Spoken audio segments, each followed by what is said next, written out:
Ladies and gentlemen, I think it's about time. Oh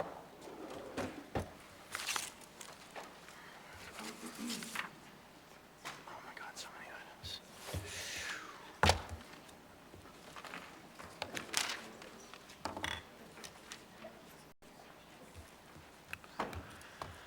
Already welcome.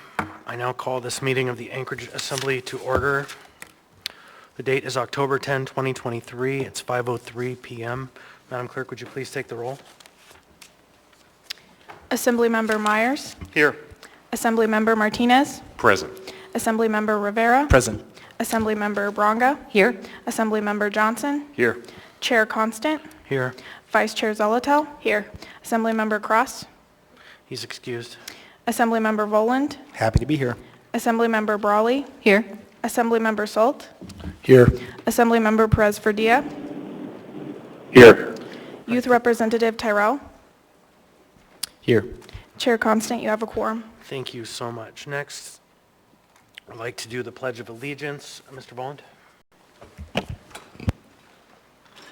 I pledge allegiance to the flag of the United States of America and to the republic for which it stands, one nation, under God, indivisible, with liberty and justice for all. Mr. Rivera, would you please read the land acknowledgement?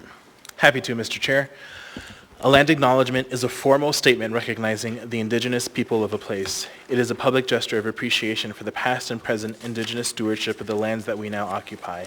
It is an actionable statement that marks our collective movement towards decolonization and equity. The Anchorage Assembly would like to acknowledge that we gather today on the traditional lands of the Dena'ina Athabascans. For thousands of years, the Dena'ina have been and continue to be the stewards of the land. It is with gratefulness and respect that we recognize the contributions, innovations, and contemporary perspectives of the Upper Cook Inlet Dena'ina.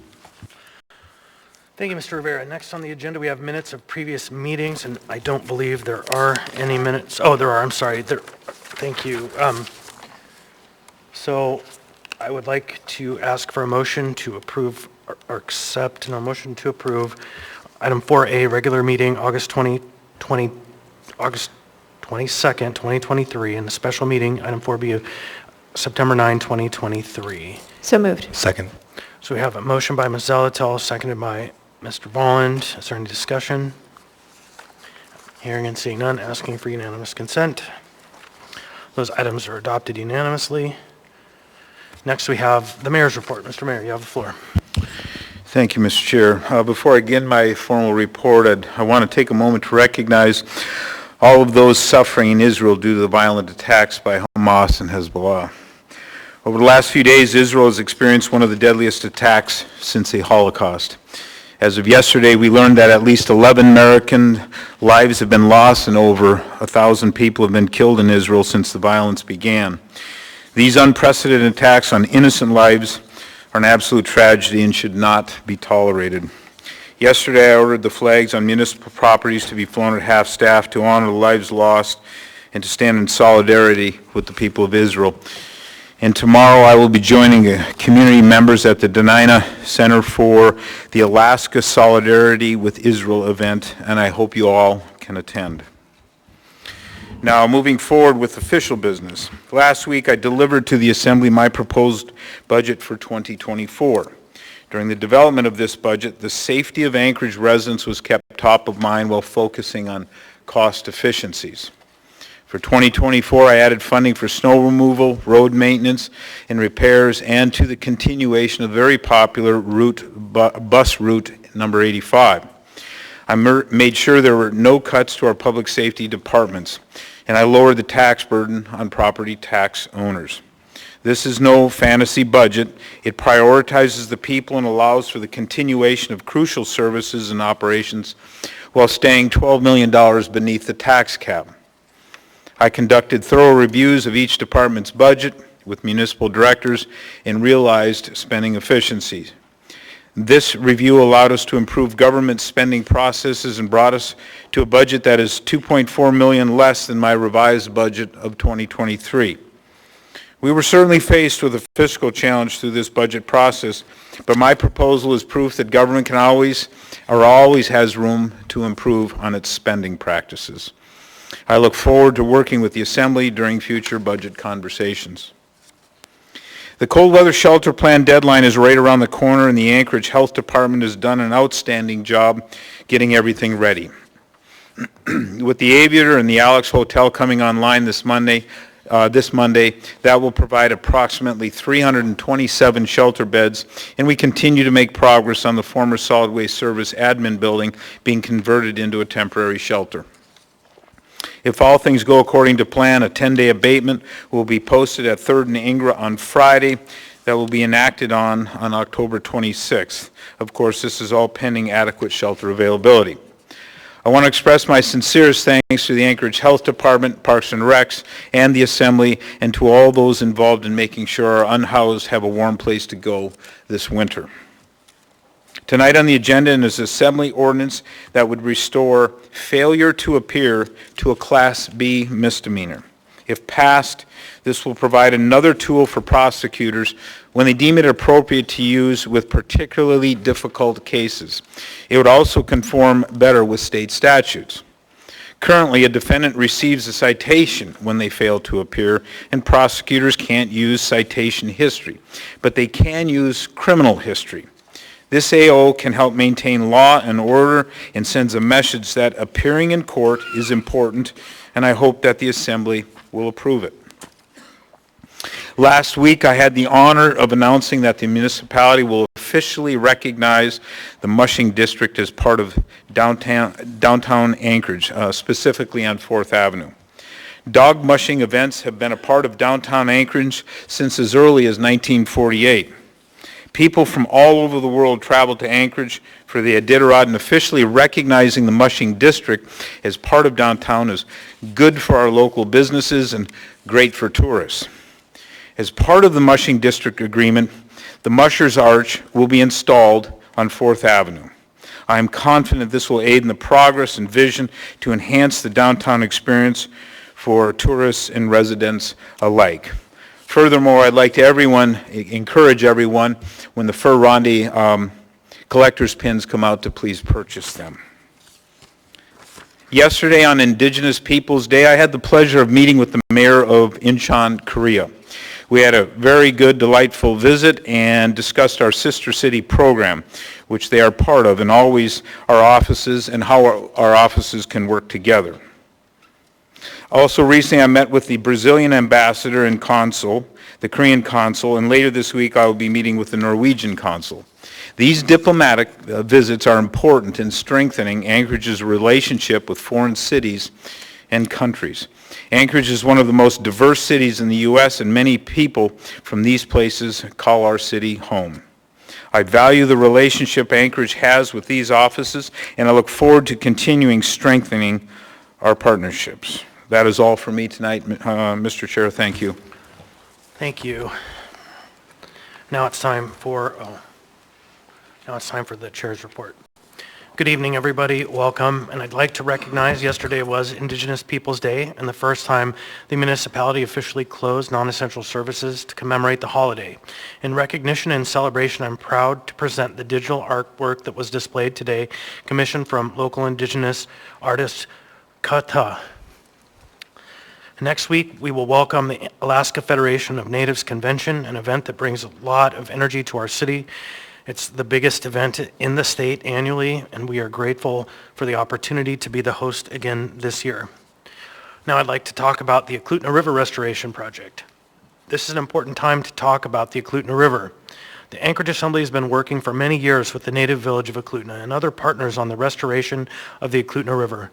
It's disappointing to learn in the past several weeks that the project owners group seems set on a solution that is in opposition to the expressed position of the native village of Eklutna, the Anchorage Assembly, as well as the federal Fish and Wildlife and other stakeholders. Not only is full restoration of the river the right thing to do to respect the vision and the people who have stewarded this land long before the municipality and the dams that we put up existed, but it also has huge economic potential. As you heard at our meeting a few weeks ago with the native village of Eklutna, the council and Eklutna Inc. have exciting plans to use the restoration of the river to develop recreation and tourism opportunities in the area. Just imagine what it would be like when the fish have returned and we have one of the most robust fisheries in the Upper Cook Inlet right in our backyard. That's why I'll be asking the Assembly to join with me in the coming weeks to support our partners in their years-long effort, generations-long effort, quest to restore the Eklutna River.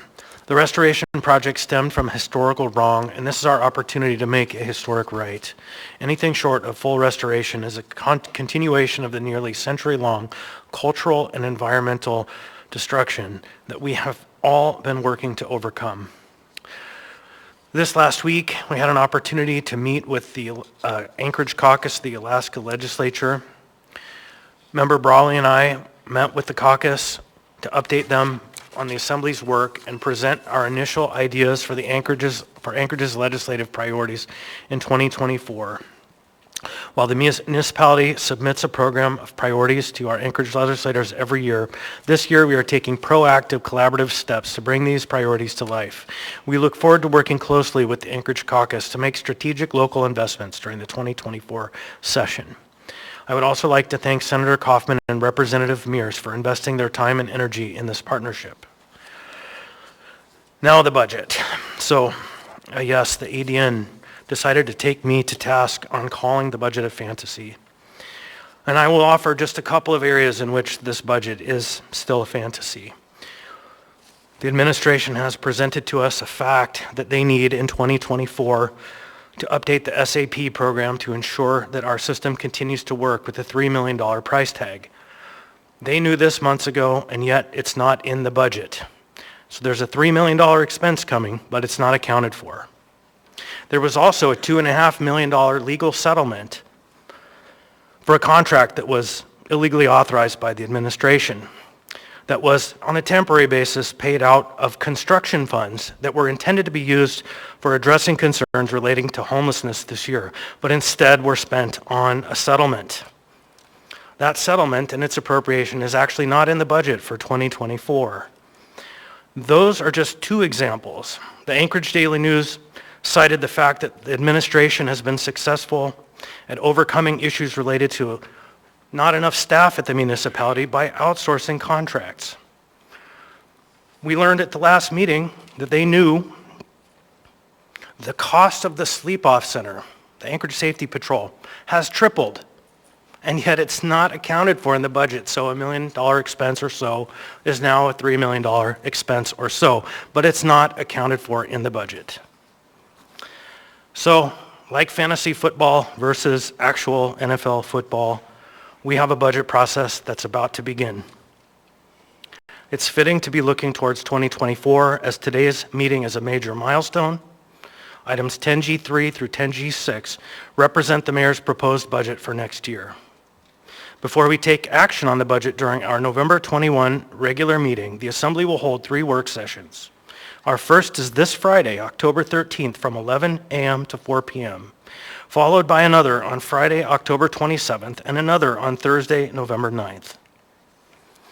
When we're done, our budget will be a reflection of our values. So over the next few weeks, the Assembly will work to engage the public and set a budget for next year that reflects those values. There will be 2 public hearings on October 24th and November 7th, and we welcome public input along the way. You can come in person or you can submit comments online, www.muni.org/assembly. I want to thank very much the co-chairs of the Budget and Finance Committee, members Brawley and Zalatel, for lighting our way through this very cumbersome process. In the meantime, there's much work to be done before the end of the year.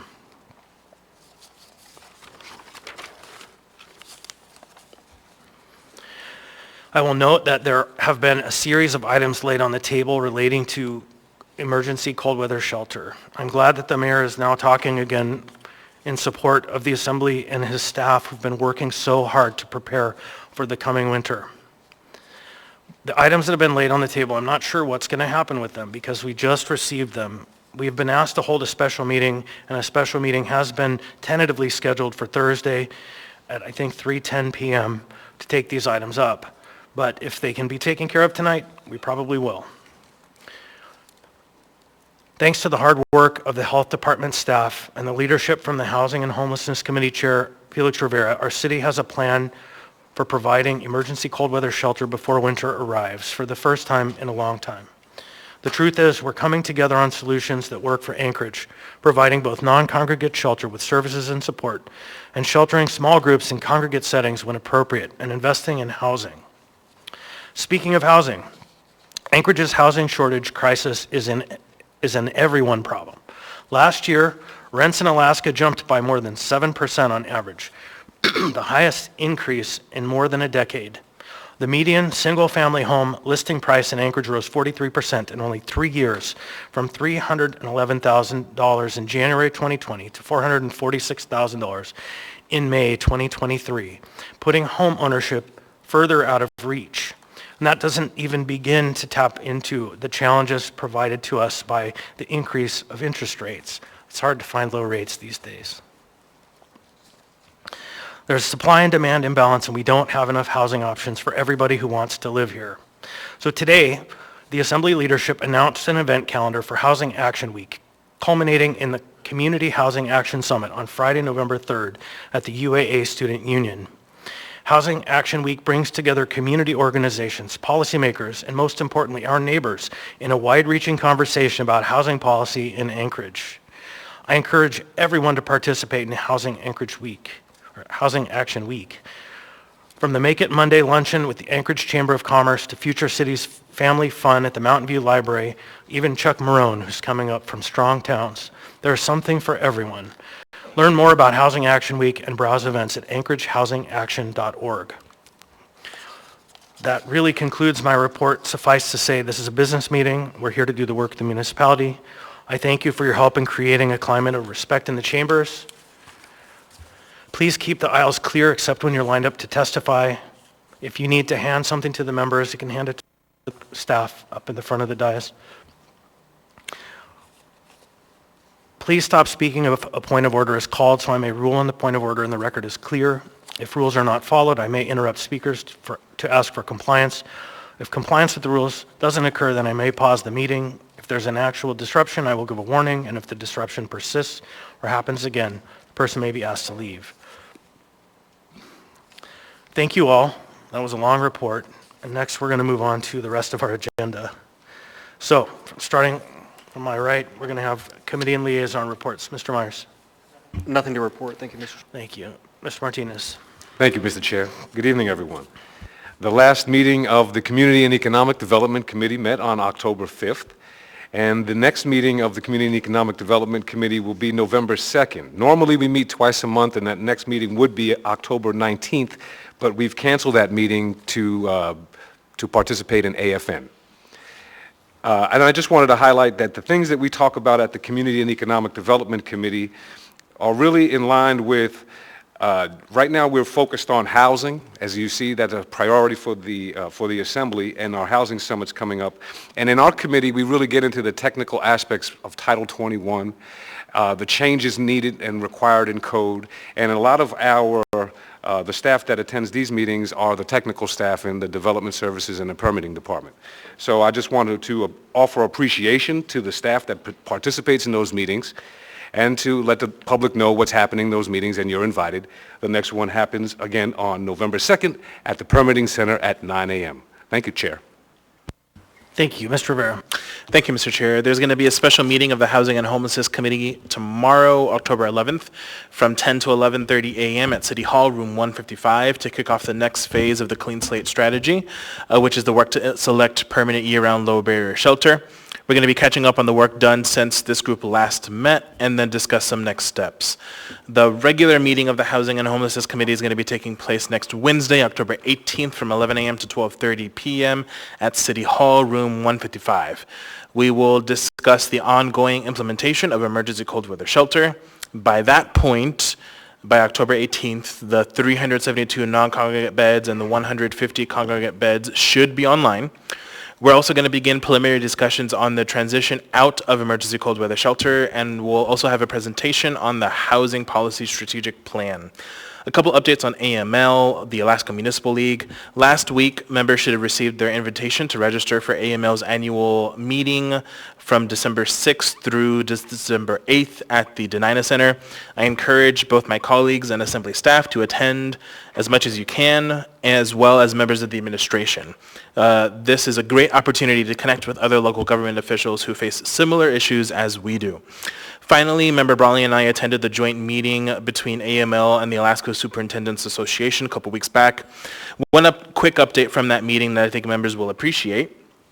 In the last few weeks, the Juneau School District received clarity from DEED, that's the Alaska Department of Education and Early Development, that in fact, providing funding for community schools, childcare, and transportation does not count towards the disparity test, and thus won't count towards the local contribution limit. So DEED's going to be sending out formal clarifications to all school districts on that matter at some point. Thank you. Thank you, Mr. Rivera. Ms. Bronca. Nothing to report. Thank you, Ms. Bronca. Mr. Johnson. He said nothing to report. His mic might be down, IT. Ms. Zolotel. Thank you, Mr. Chair. I will just, on behalf of the chair, remind everyone that there's a Rules Committee meeting from 1 to 3 p.m. At City Hall in room 155. And that the Budget Committee that I co-chair with Ms. Brawley and the Enterprise and Utility Oversight Committee that I chair and work with Mr. Johnson on, which would usually be set for the 19th, is pushed to October 26th due to AFN being in town. Thank you. Thank you, Ms. Zolotel. Mr. Bond. Thank you, Mr. Chair. At our Health Policy Committee on October 4th, we heard on a number of interesting topics. We heard from Director Rash the standing report from the Acting Director of the Health Department. We did hear some very disturbing and concerning updates regarding the former contract holder for the management of the Anchorage Safety Center and Anchorage Safety Patrol, that's Securitas. And we also heard the rationale for changing contractors to Sala Medical. I am pleased that Anchorage Health Department is addressing those issues, and I appreciate their transparency in sharing their concerns on the record, as well as walking us through their timeline for decision making. Although a new contract will be more expensive, as the chair indicated in his report, I do believe we will see a higher level of service with less potential liability impacts to the municipality and a shift from a security mindset to one that is more healthcare oriented. Additionally, we heard an update on animal care and control, some of the challenges that they are facing with animal intakes. We heard a briefing on AO 2023-94 regarding an amendment to Title 17 around leash law. And then we also heard on a briefing on AO 2023-101 from Chair Constant on his ordinance co-sponsored by Member Martinez regarding substance testing of employees. So that was our Health Policy Committee update. Additionally, I'll just let folks know that this week I'll be attending the Anchorage Home Builders Association conference. I'll be joining a panel along with the mayor and some others, and then giving a presentation on the Assembly's work on housing. Thank you, Mr. Chair. Thank you, Mr. Bond. And Ms. Brawley. Yeah, thank you. And I will not repeat some of the updates that were already given, so thank you to my colleagues for touching on those. Just to highlight, again, the Budget and Finance Committee will be meeting October 26th. That's a week later than we normally do, 12:10 to 1:10 p.m. in City Hall 155. And then the chair already reiterated and invited the public to our work sessions on the FY24 budget. So just a reminder, that will be coming up, and the Assembly passes a balanced budget on time every year, and we are anticipating passage of that budget at our November 21st meeting. So that is the timeline we're working on. For the Legislative Committee, our next meeting is actually tomorrow. It's Wednesday, October 11th from 1 to 2 p.m., also City Hall 155. We are continuing to develop our annual legislative program collaboratively with the Mayor's Office, and we will be aiming to bring that final program for a vote on our December 5th meeting. And just a reminder, that is the program that the municipality develops every year, identifying our legislative priorities, both funding and policy priorities that we bring to the legislature, and then we spend some of our time during the legislative session advocating for Anchorage's interests. And then lastly, on the AML, Alaska Municipal League, thank you again to Mr. Rivera for the updates, and also to note, we are working on submitting some policy resolutions for AML to consider, things that not only address issues in Anchorage, but things of concern to all local governments. So we're working collaboratively with other folks in AML on that. And again, really inviting everybody to participate in that annual conference on December 6th through the 8th. And I believe that's all my reports. Thank you. Thank you, Mr. Brawley. Mr. Salt. Nothing to report. Thank you. Mr. Presvidia. Thank you, Mr. Chair. Two reports this evening. One, the Public Safety Committee met on October 4th and had an update from the Office of Emergency Management around the Upper Cook Inlet tsunami study, and learned about that study, and was encouraged to reach out and encourage the community to attend the events that they have coming up. Also, we got a report from APD on body cameras as well as license plate readers. Additionally, there was a meeting of the Anchorage Equity Committee on September 28th. That committee had a number of updates, one from the Acting Internal Audit Director regarding a language access audit. Also had discussions around a number of the ordinances passed recently by the Assembly, namely the ordinances around language access, the naming panel, etc. Encourage folks to both attend the upcoming Equity Committee meetings and the next Public Safety Committee meeting. Thank you. Thank you, Mr. Presvidia. Mr. Terrell? Yes, so the Student Advisory Board met today, and we continue discussing the CCL and Career Academy programs, which has a conference meeting on Thursday. And then additionally, the OSOG conference will be beginning on Friday and is being hosted at West Valley in Fairbanks, and will have over 300 attendees from all outlined 6 regions of Alaska. And so this is just a conference for student-led resolutions to gain a bigger platform and kind of create a unified voice for the students of Alaska. That is all. Will you be attending that meeting? Yes, sir. Thank you very much. All right, that brings us to the addendum to the agenda. But before we get there, we're going to address the late on the table items, which incorporate any late on the table items into the agenda before we adopt it. So I have 9 late on the table items, which are generally disfavored. We have a time crunch before us relating to emergency cold weather shelter. So 5 of those items are laid on the table today and will require us to go through the laid on the table procedure. So first, I'm going to go ahead and read the items that are just supplementary. That's item 10B3. Wait. I'm sorry. So item 14A2, Assembly Memorandum Number AM 753-2023A, Ordinance Number AO 2023-101, Ordinance of the Anchorage Assembly repealing and replacing Anchorage Municipal Code, Chapter 3.30, Part 19, Rule 19, Personnel Rules to conform the substance misuse testing of employees to federal and state regulations and provide the Human Resources Department authority to establish policies and procedures for substance misuse testing and as necessary to publish interim guidance to employees and supervisors.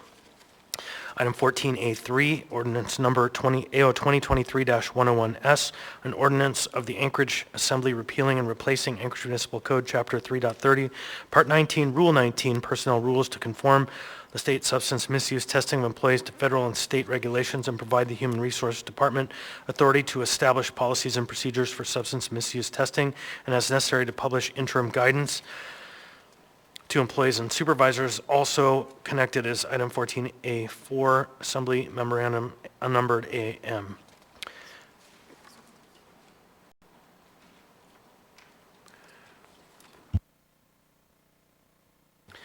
So item 14G2 AM number unnumbered 2023, an ordinance of the Anchorage Municipal Assembly amending certain provisions of the Anchorage Municipal Code, Title 8 Penal Code to update and amend sections for consistency with statute amendments. Mayor's Office. Also, we have another unnumbered, excuse me, it is numbered, it's item 13A, AR 2023-2 295S, a resolution adopting recommendations to be forwarded to the Anchorage Metropolitan Area Transportation Solutions AMATS Policy Committee regarding the 2050 Metropolitan Transportation Plan Public Review Draft. Now, back to the items that we need to consider by vote. So we have item 10B3, unnumbered resolution AR 2023, a resolution of the Anchorage Municipal Assembly supporting the efforts of the Anchorage School District, School Board, Municipal Matsu Borough School District, School Board student representatives to ensure meaningful student advocacy and engagement in the decision-making process. This one is unusual because it's drafted both by Mr. Rivera and youth member Tyrell. So, Mr. Tyrell, one thing I didn't brief you about is when we have a laid on the table item, the sponsor has to describe why it's time sensitive. And so rather than go to Mr. Rivera, I'm going to go to you for that. Please, can you tell us why it's time sensitive? Oh, I'm sorry. Mr. Rivera. Yeah, move to lay on the table. Second. So now, it's moved by Mr. Rivera, seconded by Mr. Volland. Mr. Tyrell.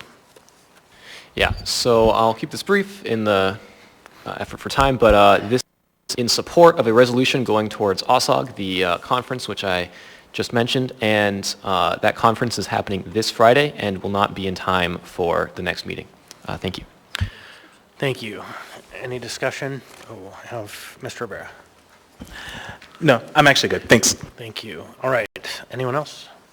Hearing and seeing none, members may proceed to vote. This item does take 8 votes. I was just kicked out, I think. Oh, you out?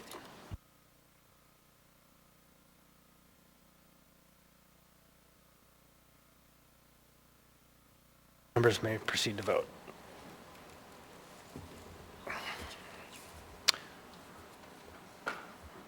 Adrian?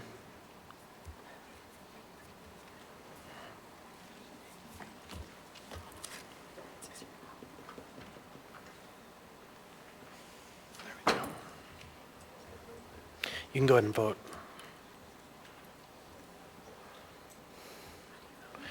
I vote you, yeah.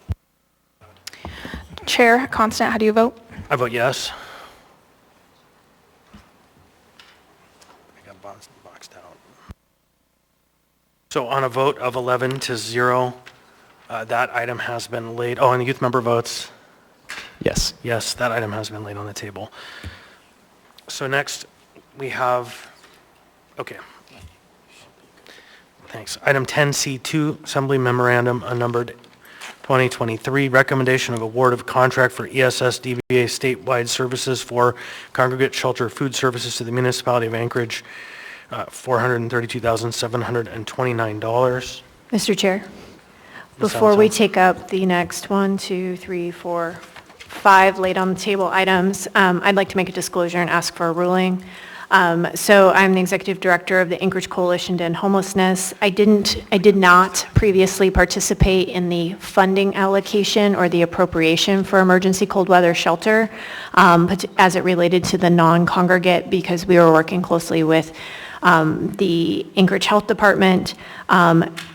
We have not had any direct involvement in terms of the contract selection for any of these items. We are not the recipients of any of these items. However, we will work closely with any contractors in place to ensure particularly that coordinated entry, which is a funding policy set by the municipality, is carried out, as we are responsible for the coordinated entry system, as well as that the homelessness management information system, HMIS, is used. So with that, I would ask that you would rule on these, possibly making a distinction between those which are food and those which are operators, and those which are hotel owners. Thank you.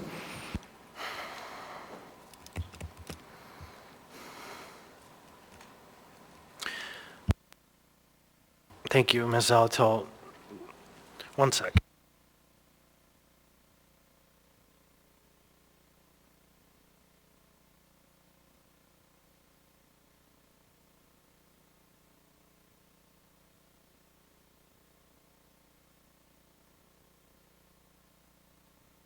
All right, thank you. So the real question is, are these substantially in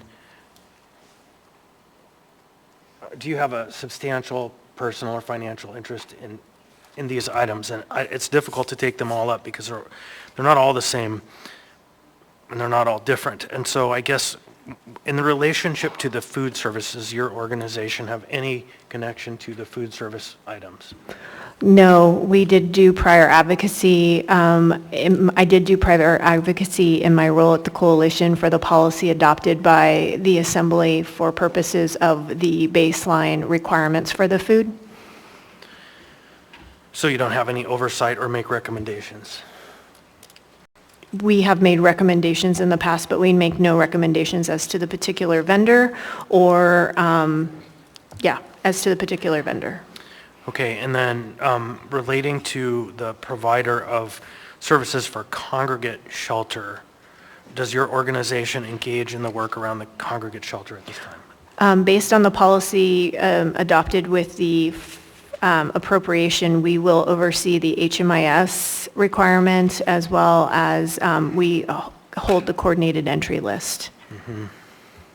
And the same is true for the non-congregate? Yes, there's no distinction between the types of sheltering for those requirements, if I'm remembering the Assembly policy correctly. So I'm going to rule that it's because we're at the point where we're granting contracts to individual organizations you will be working with for the actual congregate and non-congregate shelters that you will have a conflict. But for the food services, it's too attenuated. You're not overseeing, you're not being told you can or be engaged. The most I think you would do for food is if you witnessed the food service was not sufficient, you would say something, but I think any resident of Anchorage who had a conscience would say something. And so I don't think that has a bearing on your work. So I would say you have no conflict on 10C2 or 10C6, but for 10C3, 4, and 5 you do. So clarification on 10C5, I believe that is just the leasing of the hotel rooms and not the operations. Okay, fair enough. I would Or- rescind my argument. And if that- I'm wrong on that, I should be corrected. Is there anyone that's going to say any different for item 10C5? I think that's simply awarding the contract for Ms. Johnson. Thank you.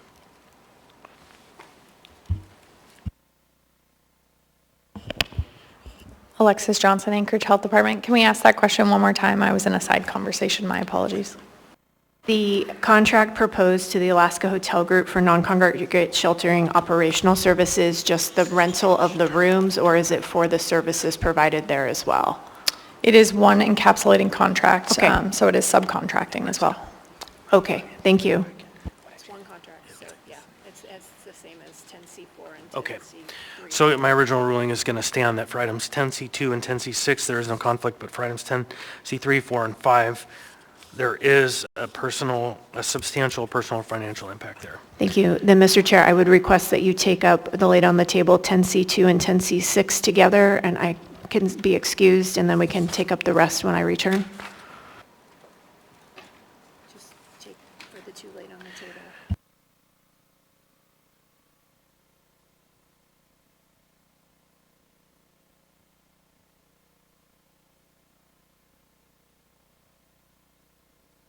All right, is there any objection to the ruling of the chair?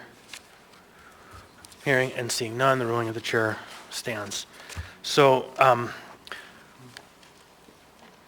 next we have item 10C2AM, unnumbered recommendation of award of a contract with ESS DBA Statewide Services ESS for congregate sheltering food service in the municipality of Anchorage, $432,729. What's the will of the body? Move to lay on the table. Second. Moved by Mr. Rivera, seconded by Ms. Brawley. Mr. Rivera? I would ask the administration to speak to the rationale. And so Ms. Johnson, I might ask you to just stay up here for the next few. Put a chair down there. Alexis Johnson, Anchorage Health Department. One more time, please. Just the rationale for why this is time sensitive. Oh, through the chair to the body, all contracts pertaining to emergency cold weather shelter are very time sensitive. We do have plans and we have communicated that we will have shelters open and operational October 16th. So the sooner that we can get this approved, the sooner we can get the ball rolling, Hope that helps. Thank you.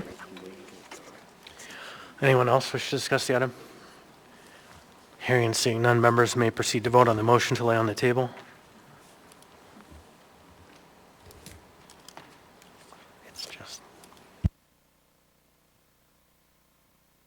on a vote of 11 to 0 and the youth member votes, Yes. yes, that item has been laid on the table. As requested by Ms. Alatal, we'll now take up 10C6 AM unnumbered 2023 recommendation of award of a contract to Majestic Alaska DBA Spins for non-congregate sheltering food services for the municipality of Anchorage, Anchorage Health Department, $831,600. What's the will of the body?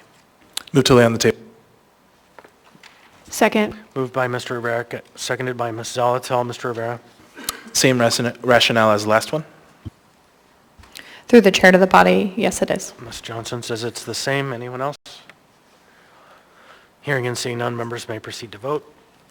Shall this be laid on the table?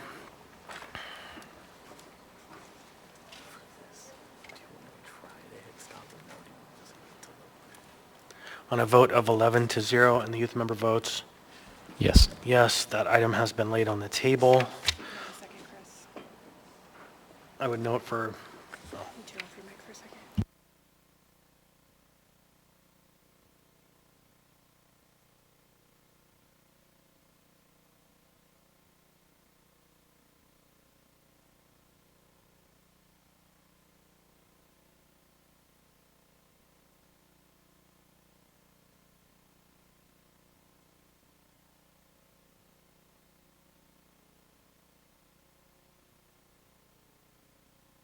I'm having some technical difficulties, just so you all know.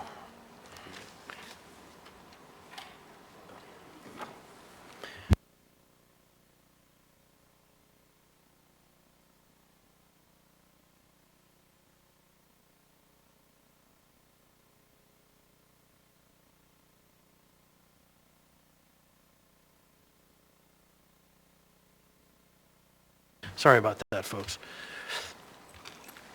So before we move on to the next items, I have a question from Assembly Council.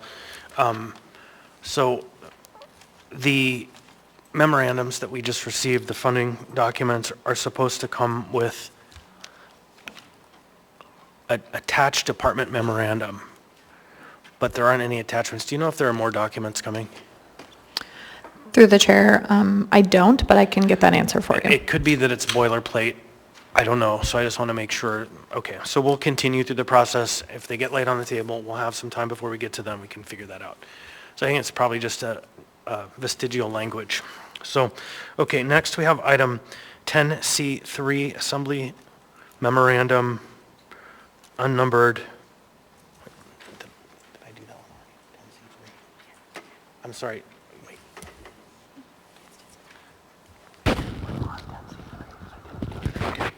Okay.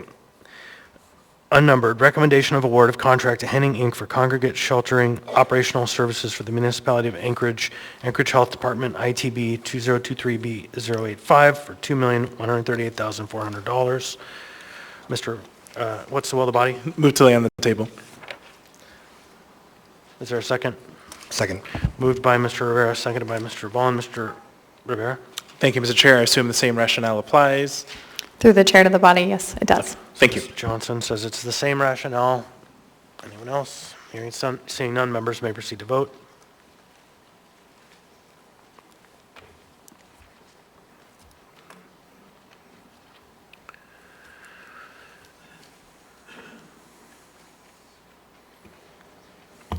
Mr. Martinez, how do you vote?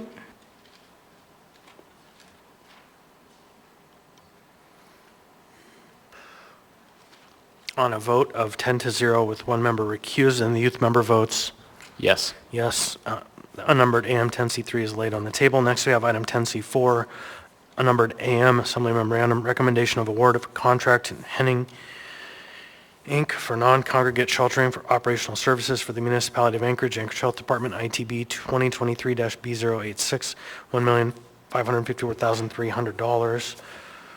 What's the will of the body? Move to lay on the table. Second. Moved by Mr. Rivera, seconded by Mr. Volland. Mr. Rivera? Thank you, Mr. Chair. I assume the same rationale applies. Through the chair to the body, yes, it does. Thank you. All right, Ms. Johnson says yes, it does. Anyone else? Hearing and seeing none, members may proceed to vote.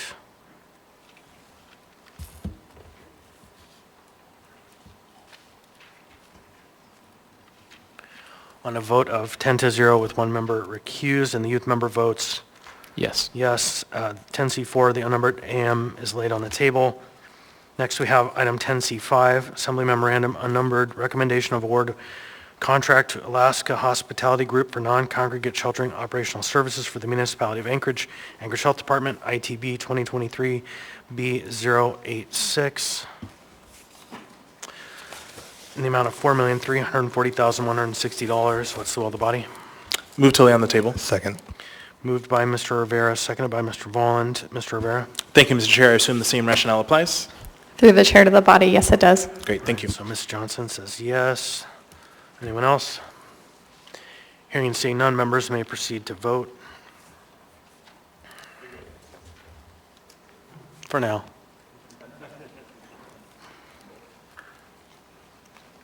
On a vote of 10-0 with one member recused, the youth member votes Yes. yes, that item has been laid on the table. So for those of you wondering in the public, why did they just do all of that? It's really not favored to lay items on the table because it takes up time. No assembly member had a chance to really read any of those items. So much of the decision-making process is being done on trust, and that is not good governance. But sometimes deadlines make it so that the work has to be done with less scrutiny. Thankfully, some members have scrutinized these deals and proposals and ITVs pretty closely, so the assembly has had some insight into it. Laid on the table is not favored. I will just say that again. We had a number of them tonight. So if that seemed like make work, it was to protect the public interest. So next on the agenda,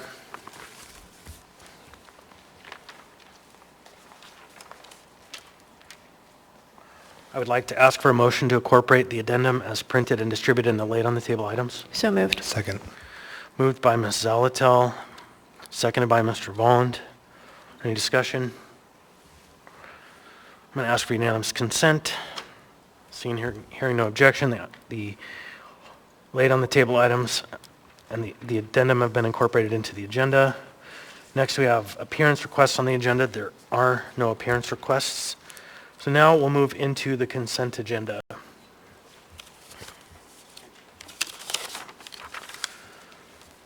So the consent agenda are items numbered 10A through 10F and are typically routine or non-controversial items such as bid awards, new business, information reports, and ordinances and resolutions for introduction.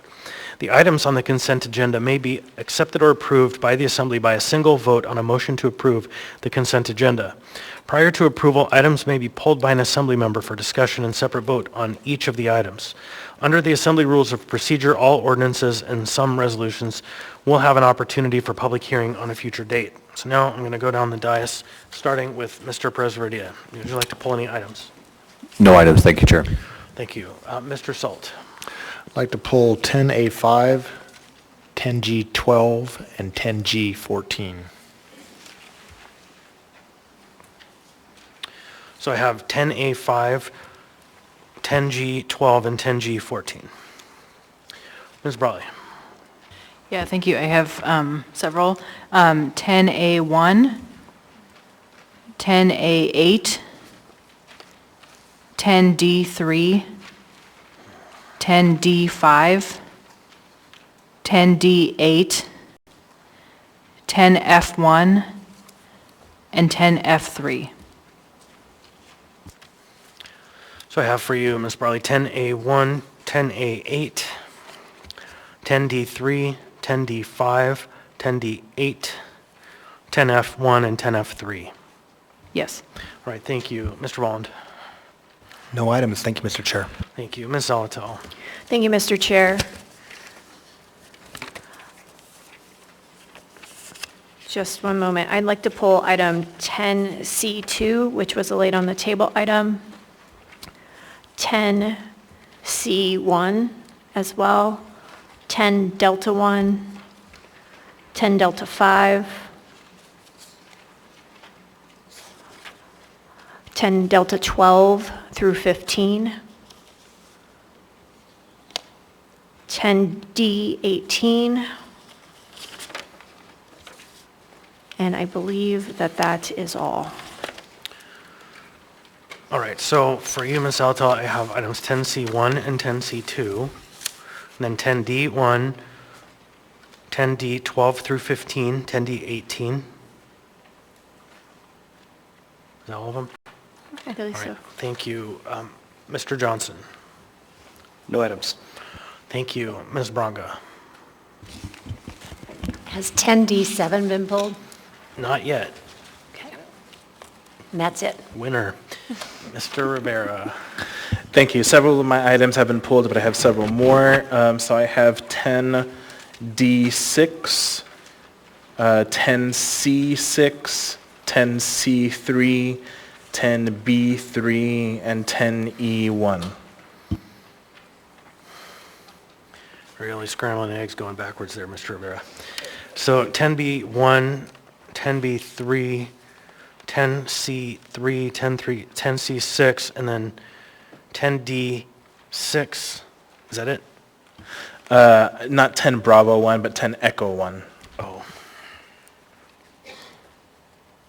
Okay, thank you. So I'll do that one more time. 10B3, 10C3, 10C6, 10D6, and then 10E1. All right, thank you, Mr. Rivera. Mr. Martinez? No items. Thank you, Mr. Martinez. Mr. Myers? I believe my item's been pulled. 10D5. 10D or B? Thank you, that one pulled. Okay, so I'm going to go through the list one last time. It looks like we haven't had 10A2 or 3 pulled. Is anyone reading those? Yes, pull 10A2. I believe Member Zalato's is reading.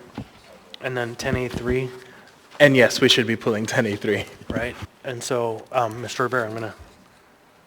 Okay, so now I have 10A1, Ms. Brawley, 10A2, Mr. Johnson, 10A3, Mr. Rivera, 10A5, Mr. Salt, 10A8, Ms. Brawley, 10B3, Mr. Rivera, 10C1, Ms. Zalatal, 10C2, Ms. Zalatal, 10C3, Mr. Rivera, 10C6, Mr. Rivera, 10D1, Ms. Zalatal, 10D3, Ms. Brawley, 10D5, Ms. Brawley, 10D6, Mr. Rivera, 10D7, Ms. Braga, 10D8, Ms. Brawley, 10D12, 13, 14, 15, Ms. Zalatal, 10D18, Ms. Zalatal, 10E1, Mr. Rivera, 10F1 and 10F3, Ms. Brawley, 10G, 12, and 14, Mr. Salt. Did I miss anything? Wow. Okay. Youth member? No items, thank you. All right, thank you. So, next I'm going to go ahead and ask for a motion to approve the consent agenda with the exception of the pulled items. So moved. Second. Moved by Ms. Zalatal, seconded by Mr. Rivera. Is there any objection? Hearing it and seeing none, the consent agenda has been adopted by unanimous consent.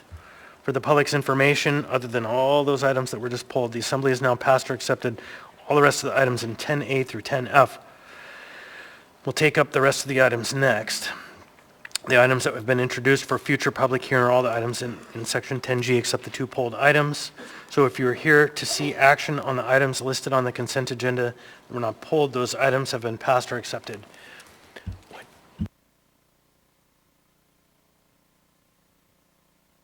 So next, we're going to take a moment of privilege, and we're going to swear in the newly confirmed Chief Financial Officer of the municipality. No one pulled his item, so it was adopted.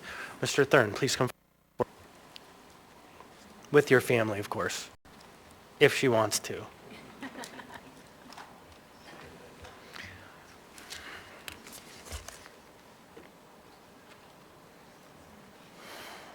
Welcome.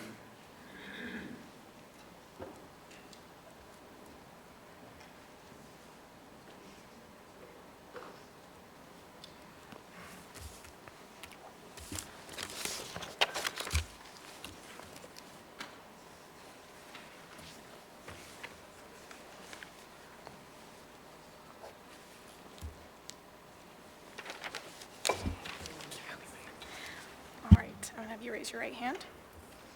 I state your name.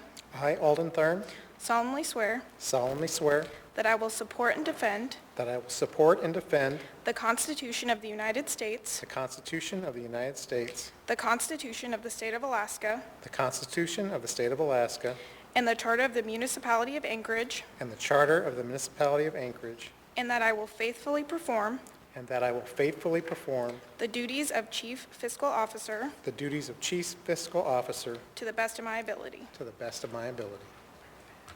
All right, I'll hand you.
Congratulations and welcome aboard, Mr. Thurn. You have already provided great service to this municipality. We look forward to your fidelity going forward. So next we have item 10A1. I probably should wait till the clerk gets back, but the train doesn't run very well without a clerk. So 10A1 is AR 2023-335, a resolution of the Anchorage Municipal Assembly recognizing October 2023 as Filipino American History Month, a time to celebrate Filipino Americans and their cultural and historic contributions. What's the will of the body? Move to approve. Second. Moved by Ms. Zalatel, seconded by Mr. Rivera. Is there any objection? You got Anna in the queue for an amendment. Okay, that's right. Ms. Brawley. Yes, I'd like to move Brawley Amendment Number 1. Second. So there's an amendment moved by Ms. Brawley, seconded by Ms. Zalatel. Ms. Brawley. Yeah, thank you. This is just briefly adding a whereas clause to the resolution that recognizes the fact that this year, 2023, we can update our standard resolution because the Alaska Legislature passed House Bill 23 and recognized Filipino American History Month on a permanent basis. So I want to make sure that we include that as well. Any objection to the amendment? Hearing and seeing none, the resolution has been amended. So, any objection to the main motion? Hearing and seeing none, the item has been adopted unanimously. Who is reading and who is presenting? Ms. Braun, you're reading? All right, so you have the floor. Is someone here to receive? Welcome and come on down. Do I try to put this in here? You could, if you can manage it, or just read it as is. Your call. All right.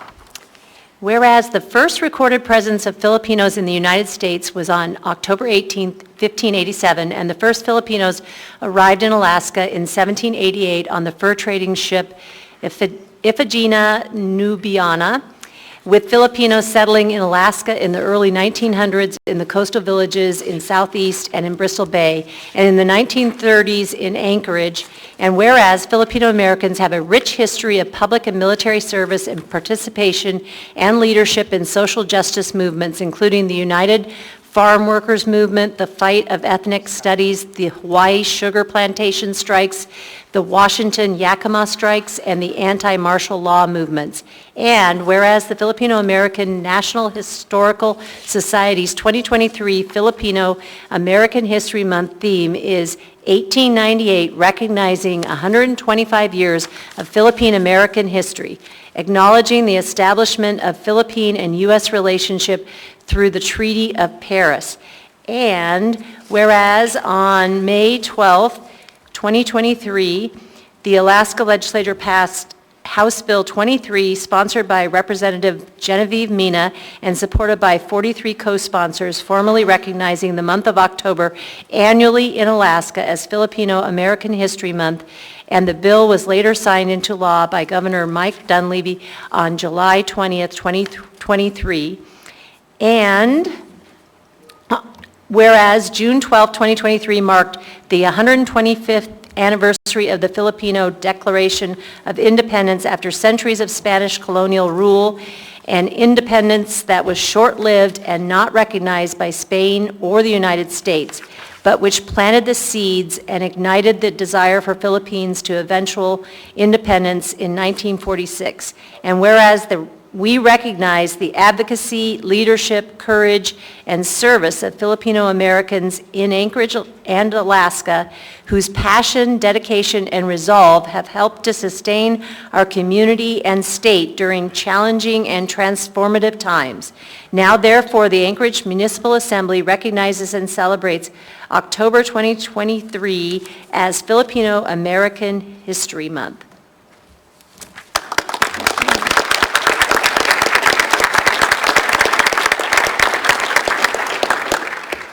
Who would like to speak?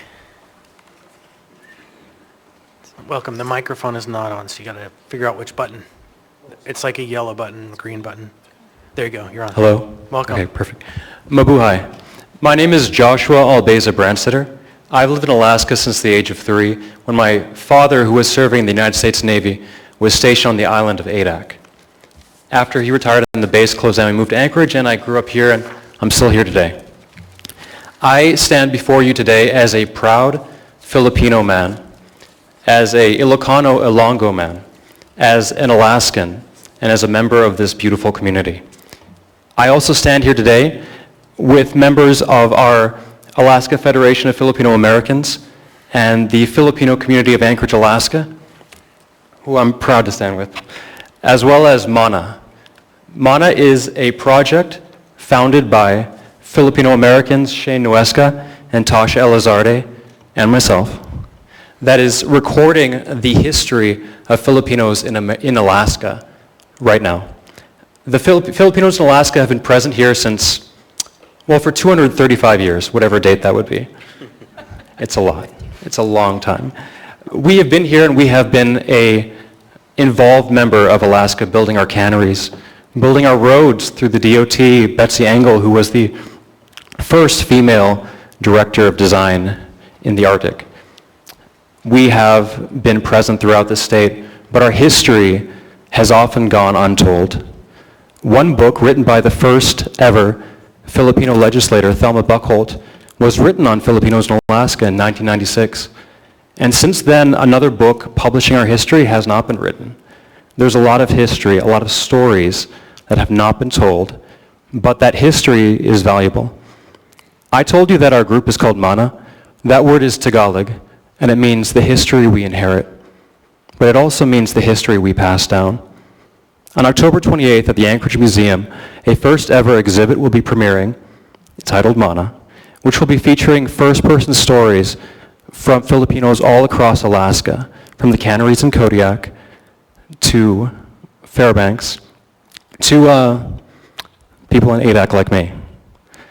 I hope that all of the members of the Assembly here will come and attend to hear our stories, to celebrate Filipino history, to celebrate the past, and to celebrate the future of the beautiful Filipino community that I'm proud to be of, the third biggest demographic in Alaska, and one that is solidly shaping the future of that, as we can see by this being the first ever state-recognized Filipino American History Month. So come celebrate with us on the 28th. That'll be from 11 to 1, and I'll be looking for all of you there. Thank you.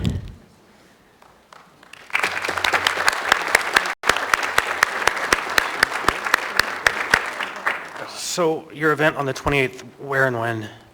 It will be at the Anchorage Museum, So at the, when? and it's free, thanks to members of the FCA who sponsored it. It starts at 9 a.m. or? It starts at 11 a.m., 11, oh, 11 to 1. Reasonable people. So thank you very much, and I look very much forward to the event. I'm sorry I can't attend. You know, I think that there has been much conversation about where Anchorage should have its next sister city. And I just can't understand why we haven't had a push from the community to have a sister city from the Philippines, because you're right, it's one of the largest demographics in our state, and it feels like there's a hole. And so just something to think about. It's not exactly easy to get a new sister city because it takes time and energy, but it seems worth building that relationship. So I don't see anyone else in the queue. Thank you all very much. Thank you.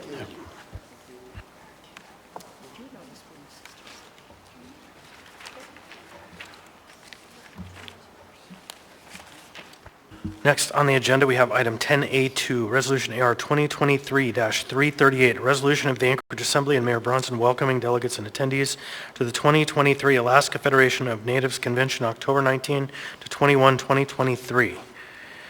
What's the will of the body? Move to approve. Second. Moved by Ms. Zalatel, seconded by Mr. Rivera. Any discussion? No. Seeing none, I'm going to ask for unanimous consent. Any objection?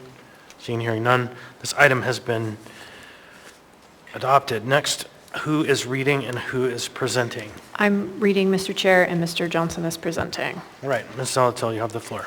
Thank you. A resolution of the Anchorage Assembly and Mayor Bronson welcoming delegates and attendees to the 2023 Alaska Federation of Natives Convention, October 19 to 21, 2023. Whereas the municipality of Anchorage is honored to host the 2023 Alaska Federation of Native Convention, AFN, October 19 to 21, 2023, and extends a warm welcome to the delegates, attendees, family members, and guests. And whereas the 2023 AFN convention theme is Our Ways of Life, which reflects one of the fundamental principles that we uphold across the state. And whereas in October 1966, more than 400 Alaska Natives transcended regional rivalries to found the Alaska Federation of Natives, which has grown to represent more than 209 federally recognized tribes, 185 village corporations, 9 regional corporations, and 10 regional nonprofit and tribal consortiums. And whereas the AFN convention brings together between 1,500 to 2,500 delegates and close to 6,000 attendees, fulfilling the AFN's mission to enhance and promote the cultural values and the economic and political voices of the Alaska Native community. And whereas the annual AFN convention is the largest representative yearly gathering in the United States of any Native peoples, generating an economic impact on the host city in excess of $6 million. And whereas Anchorage cherishes the rich cultural traditions, history, and values of Alaska's Native people, and the and as Alaska's largest Native village, is proud to be home to more than 23,000 Alaska Natives. And now, therefore, in the spirit of a welcoming community, the Anchorage Assembly recognizes and honors the traditions and knowledge of Alaska's Native people and encourages the people of Anchorage to welcome and embrace the delegates and attendees to the 2023 Alaska Federation of Natives Convention, passed and approved by the Anchorage Assembly this 10th day of October, 2023.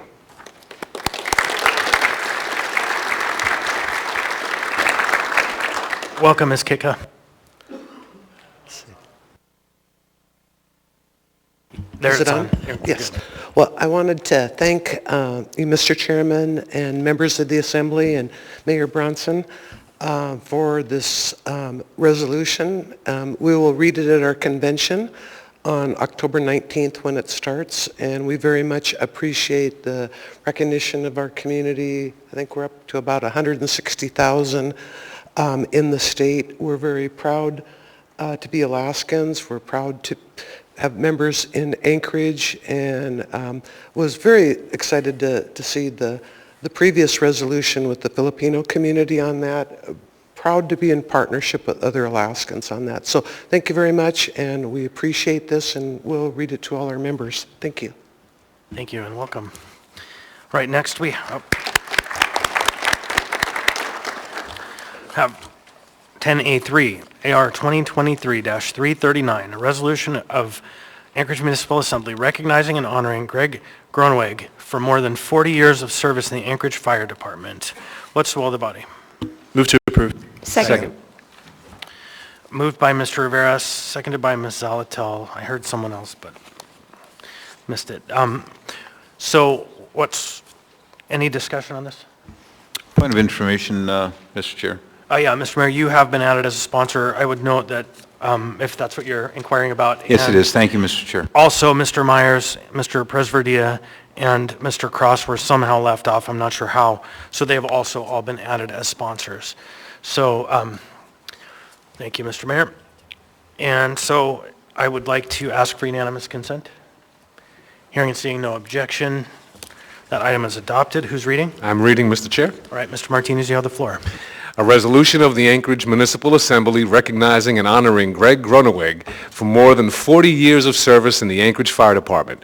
Whereas fire apparatus engineer Greg Groneweg retired from the Anchorage Fire Department on November 30th, 2021, drawing to a close a distinguished career of 40 years that started on October 19th, 1981. And whereas engineer Groneweg attained the rank of engineer early in his career and served most of his years of service at Fire Station 8 on O'Malley Road, so long that his initials are said to be embedded in the concrete.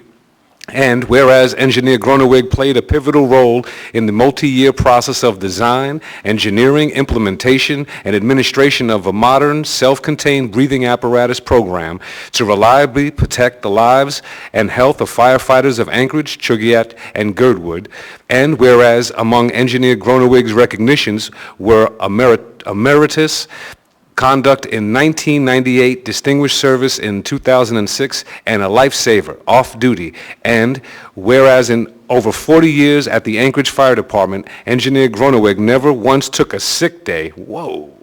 That the whoa is not in the resolution. Aside from the on-the-job injuries, and whereas engineer Groneweg earned a fire science degree from the University of Alaska Anchorage and a Bachelor of Science in Healthcare and Healthcare Administration, and whereas engineer Groneweg was known for his dedication to his craft, service to his community, and compassion towards those he served, often noting that firefighters frequently encounter people on the worst day of their lives. And whereas engineer Groneweg is a second-generation Anchorage firefighter whose career followed the footsteps of his father, Robert Bob Groneweg, who served with the fire department from 1958 to 1962, and whereas engineer Groneweg is a lifelong Alaskan, born in Anchorage before statehood at the old Providence Hospital, and joined in his service by his wife of over 40 years, Teresa, who together raised 4 children, Rebecca,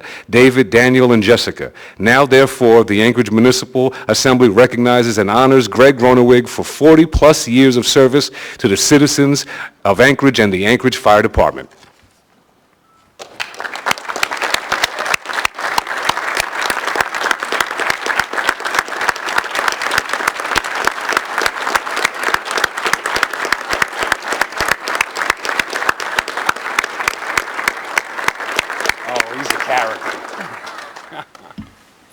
Thank you so much. What a great day. Great day. 40 years were great. Nice seeing Doug Schrage here. We hired on pretty much the same time. And Chief's commitment to the department is just no one's ever surpassed it. So I thank you for that, Doug. I want to thank all the support personnel first. You know, a fireman out on the truck, he doesn't get there by himself. He gets there because of all the people that get in there. It starts here. Well, it starts with the mayor making a decision and the assembly approving it, and hopefully at the end of the day we got people on the streets, and I was one of those. I want to read some of these things because I don't want to miss these people. I don't want to not mention them. I want to thank all the support personnel, the dispatchers who had our backs, the maintenance shop personnel that kept our trucks in good repair, They jumped out sometimes. We'd come by the shop, we had a problem. We didn't want to go out of service even for a minute. And they'd come out despite the fact their stalls are full of trucks to keep us on the road. The admin, including payroll and all those processing, all that paperwork that has to be done to get a truck on the road. You mentioned the amount of work it takes. The inspectors visiting literally thousands of buildings looking for dangers to the public and for us in the case of emergency. Thank you to the assembly members that learned what our job is and then could support it correctly. Next, I'd like to mention some people that are close to me. That was kind of the overview. One of those, first off, is my dad. You want to come up? I can't guarantee this won't be a little mushy.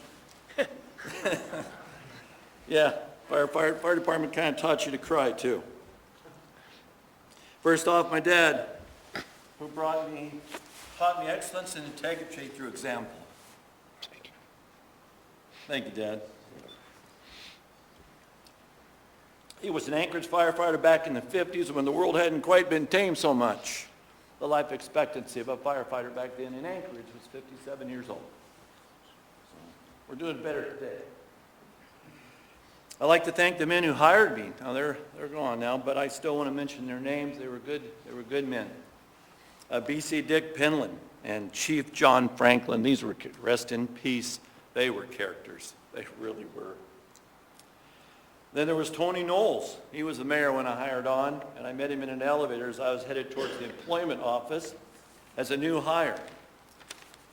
And I don't know how many of you knew Tony, but in his prime, he had that winning smile, and he smiled at me in the elevator, and I felt like I was looking up at him like that even then. And he said, "A fireman, yeah, that's what I want to be when I grow up." My hiring class had 4 people on my shift who I consider friends, and we would often reunite for anniversaries, or 5, 10, 15, 20 years, 25, 30 for the ones that, our group made it a long ways, and one of them is here tonight. I'm gonna read them out. First one, Gary Mack, G-Man, right in the back there. Gary did, how many years, Gary? 30. That's a lot of years. Loretta Ryder, Chet Kira, a faster wit I've never seen. Bob Van Dussen, he's my Dutch brother, God bless him. There were many folks along the way, but I spent years serving with 2 main people. One was Mike Cascone Sr. He was the best school firefighter I ever saw. When you got into trouble, he was the man you wanted beside you. Tough and smart. He was the Italian stallion before Rocky. Paramedic Craig Perry, my brother in faith, trustworthy in all things. Meet some really, really wonderful people. My last crew was Captain Chris Keene. I didn't dream you guys would be here tonight. I've been off a couple years now, I guess. He's a true hero, both on the job and in the military, an incredible example of stature and skill. And I mean that, Chris. Uriah Israel, who's now living in Africa with his wonderful family, was the firefighter on the rig the last drove. And Brian Willman, a man that is something rare. He has top-notch skills and compassion. And that's a wonderful trait. I was blessed to have had the honor to be trusted to serve the citizens of Anchorage in their homes, bedrooms, kitchens, living rooms, Christmas, middle of the night, middle of the day, with their loved ones. We all took this very serious. And I'm so proud of the men and women I served beside. Folks were often in the worst of times when we were called, but you saw lots of good folks dealing with those times too. The citizens supported us in real time.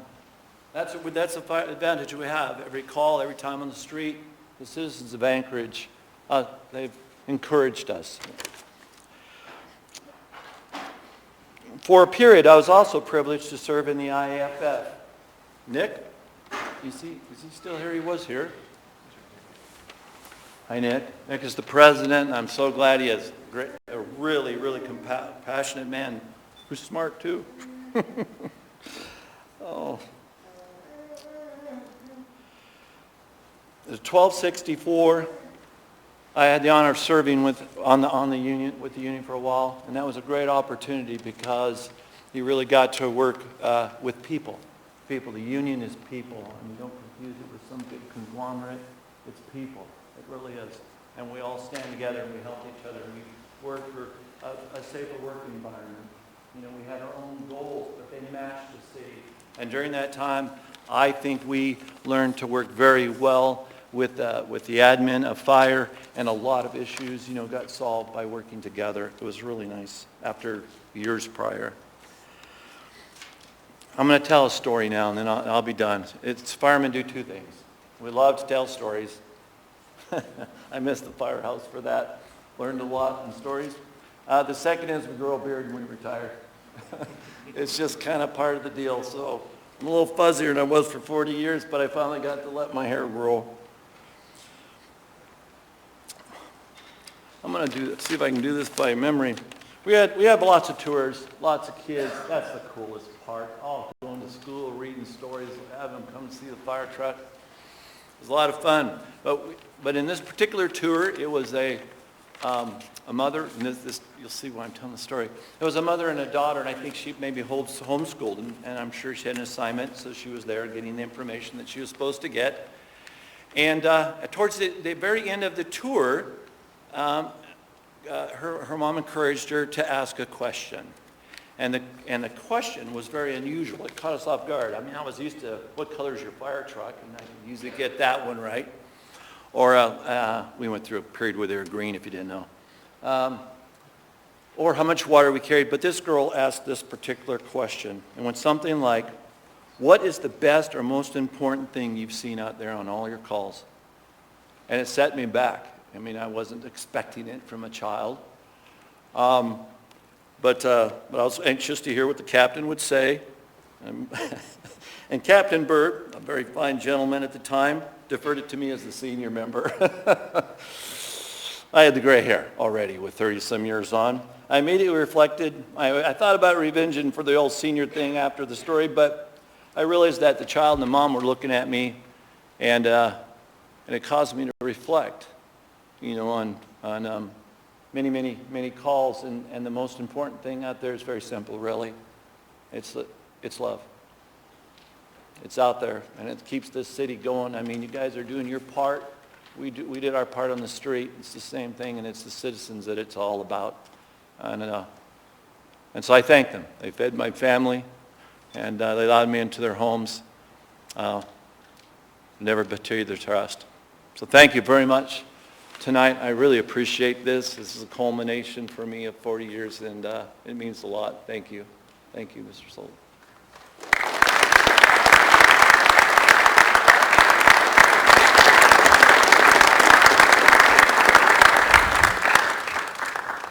So while you take a picture, Mr. Groeneweg, I think we missed something in your resolution, and it's the fact that your father was a firefighter, but also your son. A little more than family. We have 3 generations. Right, standing here. And so I'm sorry we didn't get you listed in there, Ryan, but there's a son also. This is 3 generations at least who have served this municipality.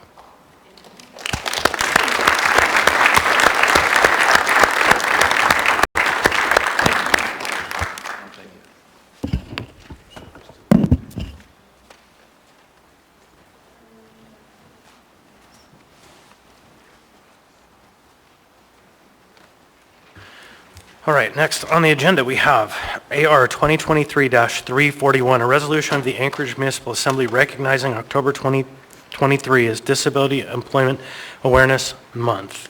What's the will of the body? Move to approve. Second. Moved by Ms. Brawley, seconded by Mr. Vollen. Ms. Brawley, thank you. Is there any objection? Hearing and seeing none, this resolution has been adopted. Who is reading? Who was reading? For 10A5. Mr. Salt. Oh. All right.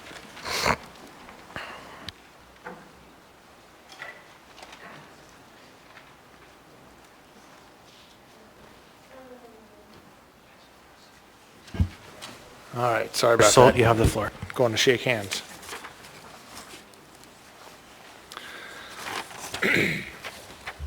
A resolution of the Anchorage Municipal Assembly recognizing October 2023 as Disability Employment Awareness Month.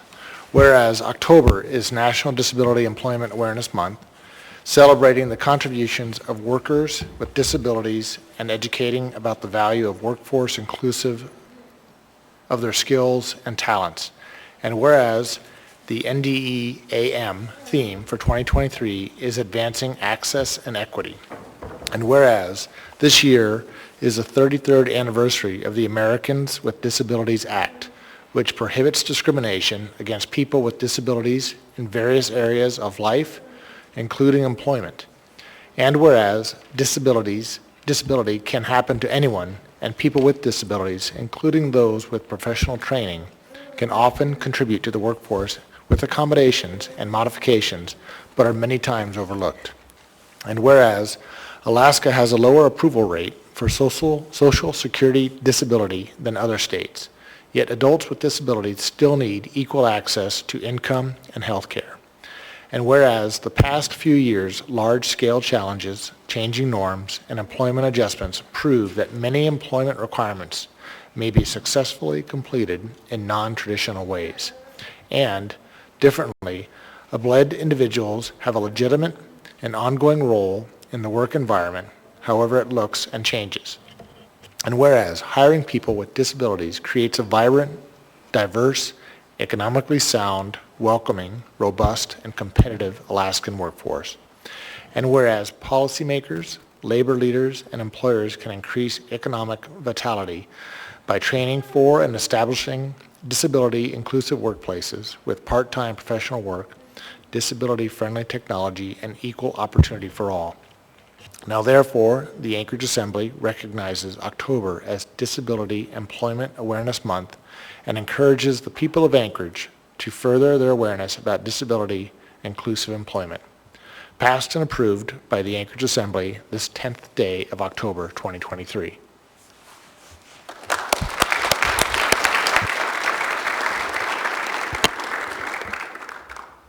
Hello.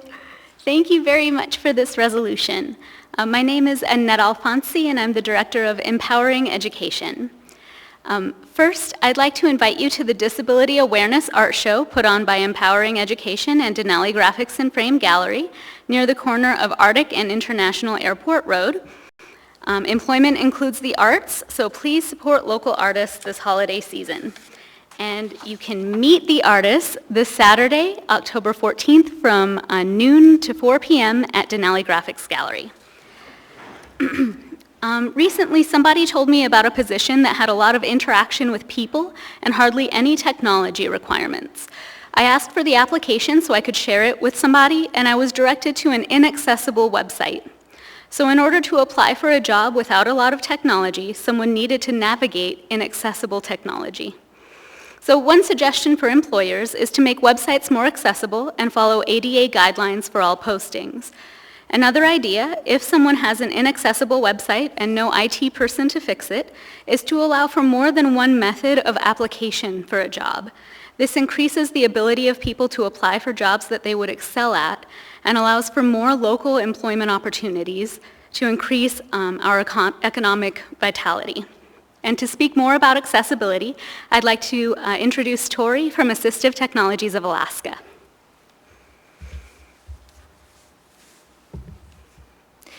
Good evening. My name is Tori Gingras. I'm with the Assistive Technology Resource Center, your Assistive Technology Resource Center, Assistive Technology of Alaska. Assistive technology can be as low-tech as a pencil grip and as high-tech as eye-tracking computer software. Identifying, acquiring, and training with assistive technology is essential for many employees with disabilities to access information, communicate, and perform their job tasks effectively. As Annette mentioned, having accessibility at the foundation of our digital world creates equal opportunity for people with disabilities to apply for, obtain, and keep their jobs. Imagine for a moment that you no longer had the ability to touch the screen of your phone or to read your email without considerable strain. Assistive technology can be the bridge to connecting what you know needs to be done with the strategy or device in order to do it. Today, we come together to unequivocally say that people with disabilities are vital in all places, including the workplace. Accessibility and assistive technology can support them to get there and stay there. Thank you. Ms. Zolotel? Thank you. Thank you for being here. As you were raising awareness around assistive technologies, I want to highlight this particular piece for our youth representative, Tyrell, as you go to your conference this week. The place to learn about assistive technologies and to get proficient with them is in school, and schools need to provide accommodations to students once they have an identified disability. So staying up on the types of technologies that are available in the workplace is a great opportunity, and it's a great, just like everyone else getting ready for their careers, this is a piece of that. And so I'm really happy you highlighted that. Thank you. Right, thank you very much. Thank you. Next, we have on our agenda item 10A8, AR 2023-345, a resolution of the Municipality of Anchorage honoring Gary Smith to coincide with International E-Waste Day. What's the will of the body? Move to approve. Second. Moved by Ms. Brawley, seconded by Mr. Rivera. And ask for unanimous consent. Any objection? Mr. Chair, Go ahead, Ms. Brawley. I also pulled this so that I could be added as a sponsor, Okay, thank you. and I don't know if others would like to as well. Anyone object to being added as a sponsor? All right, seeing no objection, go ahead and add everyone. Now, with no objection, this item has been adopted. Who is reading and who's presenting? I'm reading, Mr. Chair. All right, Mr. Myers, you have the floor. Come on down. A resolution of the Municipality of Anchorage honoring Gary Smith to coincide with International E-Waste Day. Whereas the Municipality of Anchorage lost a valuable and civic-minded businessman and resident with the passing on May 13th, 2023 of Gary Smith, lately of Total Reclaim Anchorage, and whereas the waste management and recycling community in the city and throughout the state of Alaska lost a generous and forward-thinking leader, and whereas Gary Smith was a timeless advocate for importance of safety and responsibility recycling spent electronics as well as other hazardous waste so that the families in Alaskans' great lands could be protected from the harmful chemicals they contained. And whereas Gary Smith managed Total Reclaim to serve the Anchorage area in providing not only opportunity for businesses and households to recycle their electronics, but in providing free and in-kind services to countless individuals and nonprofit organizations. And whereas, in particular, under Gary's generosity and aspiration to serve his fellow Alaskans, Total Reclaim offered free and discounted e-waste recycling for our senior citizens and families in need, and sponsored free and discounted community recycling events in Anchorage and the greater outlying area. And whereas Gary was always eager to help nonprofit organizations with fundraiser-supported collection events, and whereas Gary was aware of the plight of under-resourced rural Alaska communities that have no safe place to discard e-waste, helping make e-waste recycling affordable for them by donating supplies and providing free and discounted services. And whereas Gary was always available to provide rural communities advice over the phone and make time to present and assist in conferences, trainings, and other events in Anchorage and supported rural Alaska recycling efforts. And whereas Gary assisted Anchorage organizations with donating training space, personnel towards facilitating e-waste recycling in the state. And whereas Gary attended the Solid Waste Advisory Committee meetings and was pleased with the most recent efforts to collaborate and host more community events in the multiple partners in this coming year. And whereas Gary Smith's motto was, always think of the next guy, he followed his own advice in his work and personal life with humor, kindness, and enthusiasm, and will be sorely missed by his wife, his children, his church, his personal friends, and his work colleagues. Now, therefore, be it resolved that on behalf of the City of Anchorage, the Anchorage General Assembly finds it fitting on the 6th International E-Waste Day to 1, recognize Gary Smith for the generosity given to the city and his fellow Alaskans in advancing e-waste recycling, and 2, express to his family our sincerest condolences. Passed and approved on the Anchorage Assembly this 10th day of October, 2023.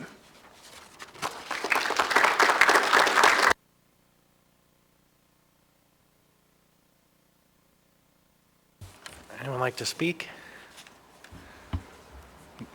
Through the chair, members of the Assembly, Kelly Toth, Solid Waste Services, I want to thank all of you for this opportunity to recognize and introduce you to Mrs. Mel Smith. It is the day to recognize your husband and all of his contributions, and it means a lot. This is Electronic Waste Month, and so anything with a plug we'd rather have be recycled rather than going to the landfill. And also thank you to Representative Donna Mears for coming tonight and being a part and being a supporter of this. Thank you. My name is Mel Smith, and thank you for the recognizing at my husband's work. Thank you.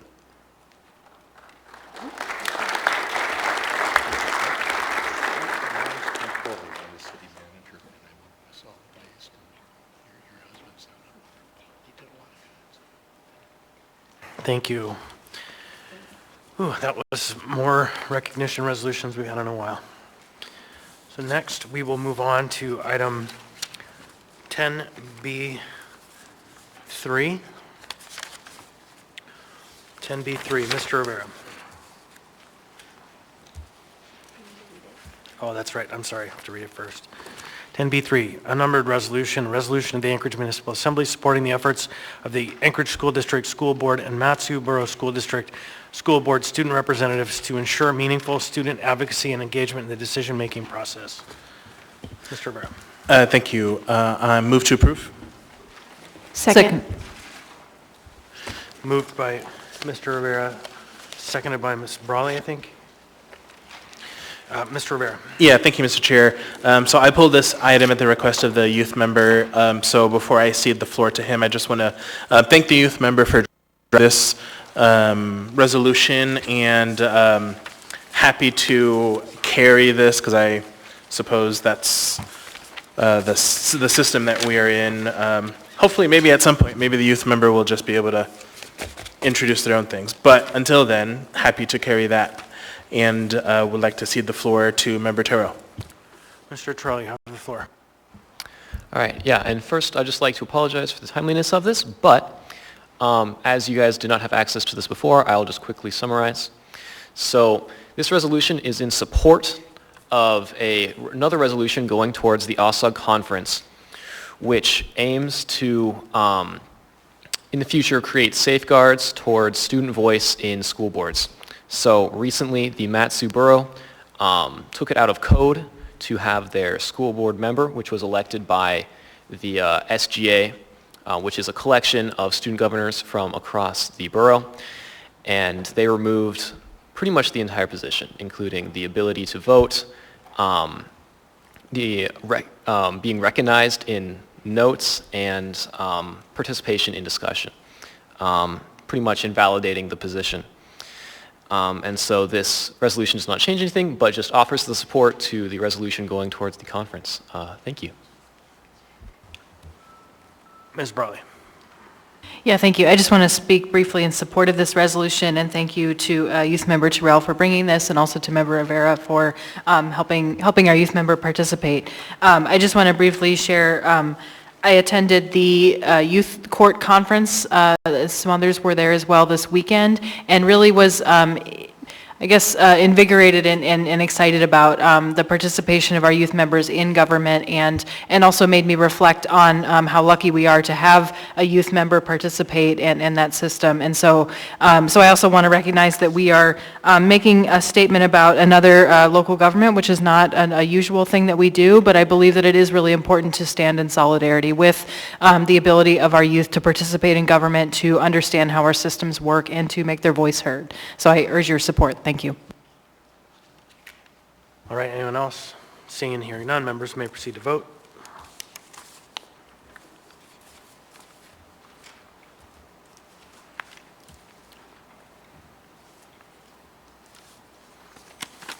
On a vote of 11-0 and the youth member votes Yes. yes, a numbered AR, resolution of the Anchorage Municipal Assembly supporting the efforts of the ASD and MSBSD student representatives has passed the body. Next, we have item, and congratulations on your first moved item, Mr. Terrell, worth noting. Next, we have item 10C1. 10C1, Assembly Memorandum AM 785-2023, recommendation of award of a non-encumbering contract with Highmark Services to provide snow plowing and removal services to the municipality of Anchorage, AWWU, not to exceed $351,607.50. Ms. Zalatil. Thank you. Move to postpone to the meeting of November 7th. There's a motion to postpone. Is there a second? Second. Moved by Ms. Zalatil, seconded by Ms. Brawley. Ms. Zalatil. Thank you, Mr. Chair. We have a really full agenda for the Enterprise and Utilities Oversight Committee meeting, but I'm hoping we can find some room for this item. I have some concerns. This is a contract that was for labor that was previously performed by municipal employees. Additionally, it suggests that perhaps the municipality of Anchorage departments are concerned about their own ability to remove snow this season, and I'd really like to drill down on those issues. This is a vehicle to do that. I don't know what the status of any arrangements with labor have been. Have they reopened contracts around the wage? That seemed to come to a flashpoint last year. So this is an opportunity to have those conversations. I'm not saying it's anything specific around AWU, but I really want to know where we're headed with the snow removal strategy for the municipality this winter, and really am concerned about contracting out work that has previously been performed by municipal employees. Thank you. All right, next, Mr. Colhase. Thank you, Mr. Chair. This is snow removal from municipal facilities, which I think folks are aware of. It's not public areas. It's the 140-odd facilities that AWU has operations at. And Brian Boss from AWU is here. I would like him to speak to the urgency of this, because I would hate for us to be in a situation where we need snow removal and don't have it. So thank you. All right, while he comes up, Mr. Salt. I think that might answer my question. It's basically, is this an urgent item? If we were to get 2 feet of snow tomorrow, are we in trouble? I think the answer to that is yes, under any condition, but I look forward to hearing from AWU. And go ahead, sir. Through the chair, Ms. Zalatil, to explain this contract, it is to perform snow removal services on an as-needed basis. So yes, it is true that AWW forces have performed these services in the past. We wanted to contract for snow removal services this year to not take away from staff's ability to respond to critical work associated with maintenance of the water and the sewer system, such as responding to breaks and keeping lines clear and things like that. In addition, snow removal puts a lot of wear and tear on our equipment. That's the same equipment that we use to respond to water and sewer emergencies. It is as needed, so our labor forces can perform the snow removal if they have time to do so and it's not taking us away for other activities. I would urge that we try to approve this tonight because winter is coming. After the Assembly approves the contract, we have to get it signed. There's time associated with that. We're happy to answer any questions in a work session about snow removal in the utility, but that is the need for the contract that we have before you tonight. Mr. Rivera, I don't think I'd go anywhere if I were you. Mr. Rivera. Oh, okay. Thank you, Mr. Chair. So, yeah, I appreciate your responses, and I appreciate Ms. Zalatil's concerns. I had similar concerns, and so everyone got it in your inbox just a few minutes ago, so I realize if maybe you didn't get a chance to look at it. But AWU did respond, in my opinion, pretty sufficiently to a question that I sent them, and dealing with any possible staffing issues, what that might look like for AWU, and then some of the rationale for this. So I, again, appreciate Ms. Zalatil's concern. I think we should, though, approve this contract for today and perhaps have this at Enterprise and Utilities at some point in the future to explore this issue a little bit more. Thanks. Ms. Altel? Thank you. Thanks for being here. So I do have a couple of questions. So staffing issues. So is this related to vacancies that currently exist in AWU? Somewhat. The Operations and Maintenance Division does have about a 15% vacancy rate. So that does contribute to trying to keep staff on critical duties. So this contract would help alleviate that issue. Okay, and then is that similar, because you provide in the AM kind of a laundry list, so productivity considerations, similarly you have vacancy considerations and you've got staff that need to be doing other jobs. Is that an accurate assessment? Correct, responding to breaks, key box repair, block lines, things like that. Okay, and then equipment maintenance concerns, I'm sympathetic that you use your equipment kind of in two directions here, both for your regular maintenance of AWU facilities and then for snow removal as well. Has that always been the case? Yes, it has. We have, one example is our light utility vehicles, like our pickup trucks. The ones for snow removal get outfitted with plows. As they're plowing, plow trucks take a lot of wear and tear.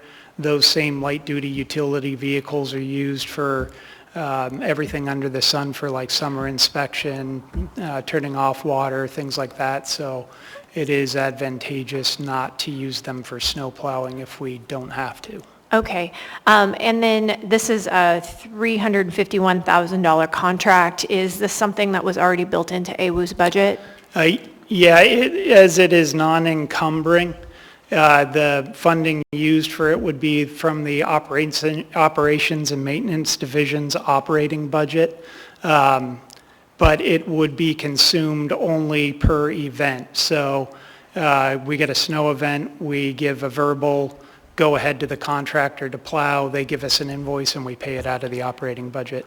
Mr. Chair, I have like two more questions. Am I fine? Okay, so from the operation and maintenance budget, would that include any personnel funds that would otherwise have been used for funding staffing positions had they been full?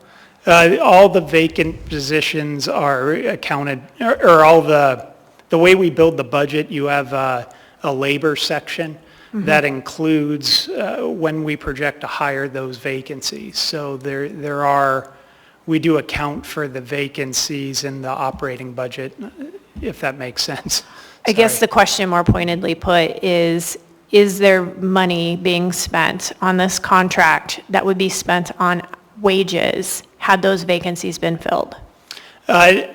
No, if I'm understanding the question right, we have to have our people working regardless, so it's a matter of where we put them and what they're doing at the time. So we budget for labor. What we want our people doing is we want our people responding to maintaining the water in the sewer system. Okay, sorry, You've told me you have a 15% vacancy rate at AWU, and that's one of the reasons for the need of this contract. So my question is, because you're not paying those wages, are any of these funds going into the payment of this contract?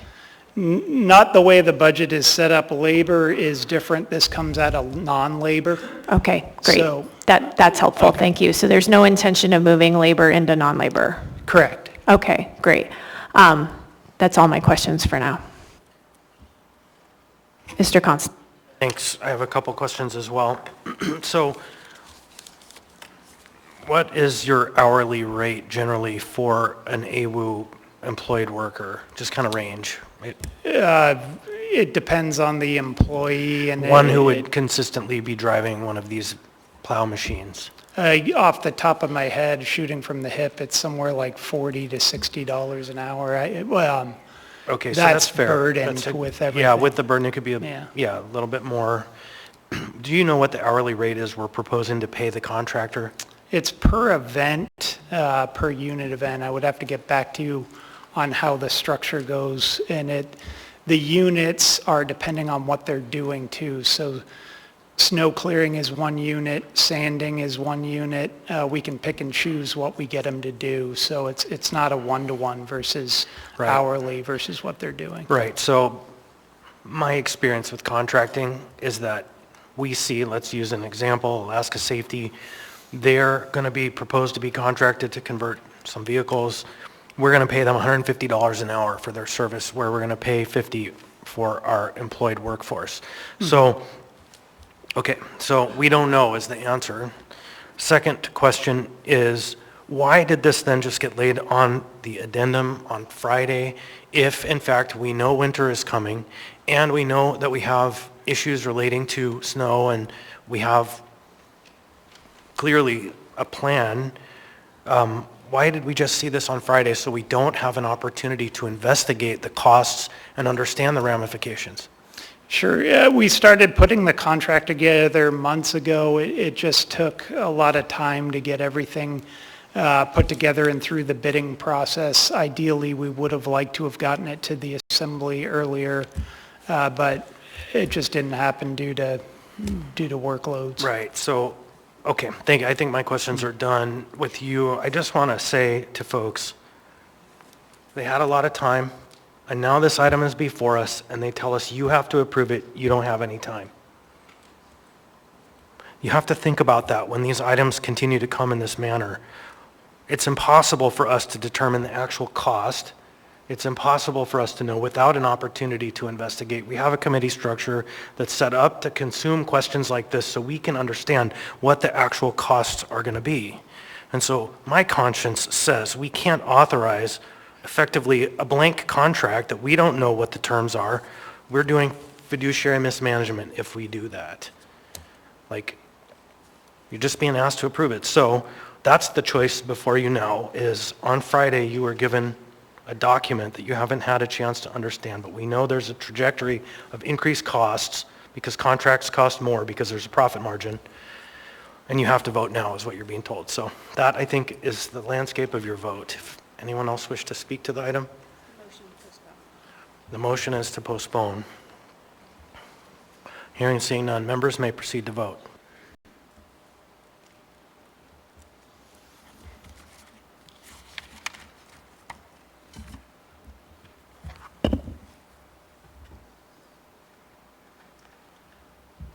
Thank you. Thank you, sir. On a vote of 7-4, and the youth member votes Yes. yes, the item has been postponed. Now let's pray we don't get 2 feet of snow. So next item we have is 10C2. 10C2 is AM unnumbered recommendation of award of a contract with ESS DBA statewide services for congregate sheltering food services to the municipality of Anchorage in the sum of $432,729. What's the will of the body? Move to approve. Second. Moved by Ms. Zalatel, seconded by Mr. Volland. Ms. Zalatel. Thank you. Actually, I think we need to deal with a preliminary matter, and this is why I pulled the item. This is for congregate sheltering, which we were told at a work session would be happening at the Solid Waste Services building. And during that work session, we specifically asked to see an agreement that would have the Solid Waste Services building transferred for some kind of control or lease arrangement to the health department, so then there could be a third-party contract for an operator or operators, food, and an operator for the shelter. We don't have that agreement, so I feel like that's a preliminary item, particularly because Solid Waste Services operates in a ratepayer structure, and we need to know that the arrangement is in place. So I don't know how we want to deal with that, but I think it's important that we raise that question. I did ask Mr. Colhase if an agreement would be brought forward tonight.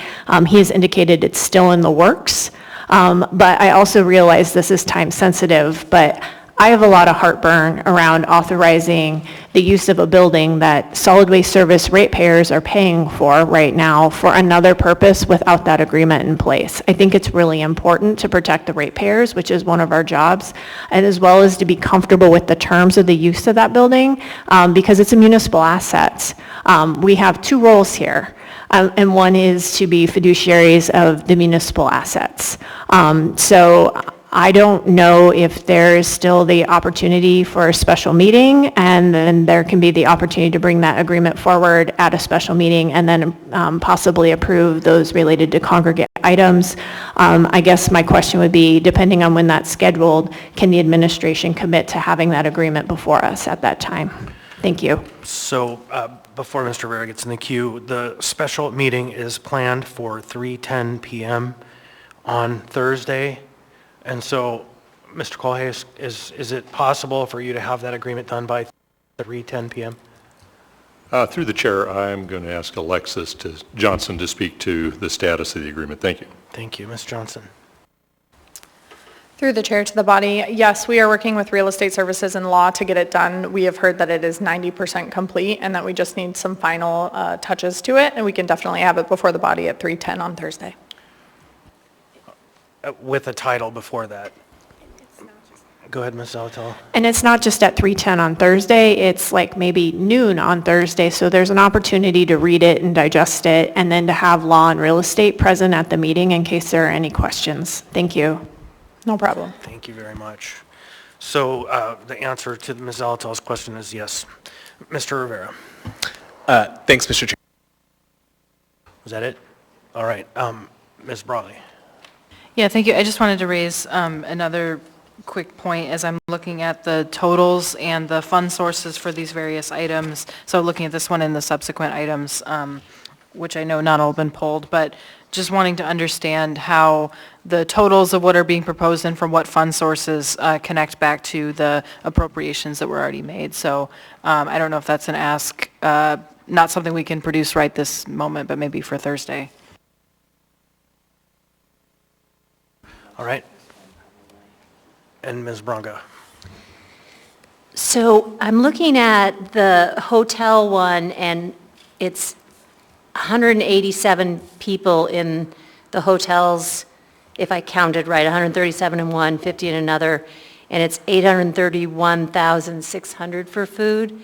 And this is 150 people, and it's 432,729. So it seems really low, or the food for the hotel seems high, unless my math is bad. Question for Ms. Johnson, maybe? Through the chair to Ms. Bronga, the hotel rooms that you're seeing, they're actually double occupancy, so they have 2 people per room. The food averaged out to be $14 and some change per person citywide. Thanks so much. All right. Ms. Zalatel. I move to postpone this item to a special meeting of October 12th. Second. So there's a motion to postpone to the meeting of October 12th made by Ms. Zalatel and seconded by Mr. Rivera. Any discussion of the motion? Hearing seeing none, members may proceed to vote. The system is a little behind, so just 1 minute.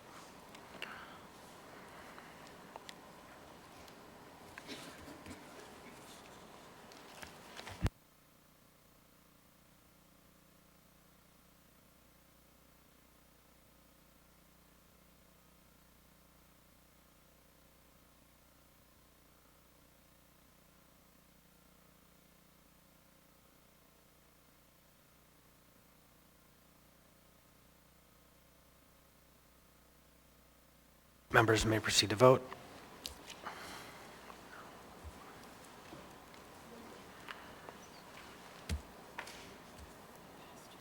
On a vote of 10 to 1 and the youth member votes, Yes. yes, the item has been postponed to the special meeting on Thursday at 3:10 p.m.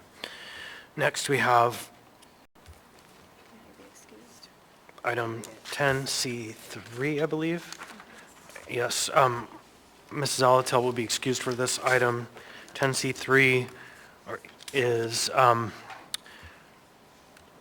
Assembly Memorandum, unnumbered, recommendation of award of the contract to Henning Inc. for congregate sheltering operational services. What's the will of the body? Move to postpone to the meeting of, special meeting of October 12th. Second.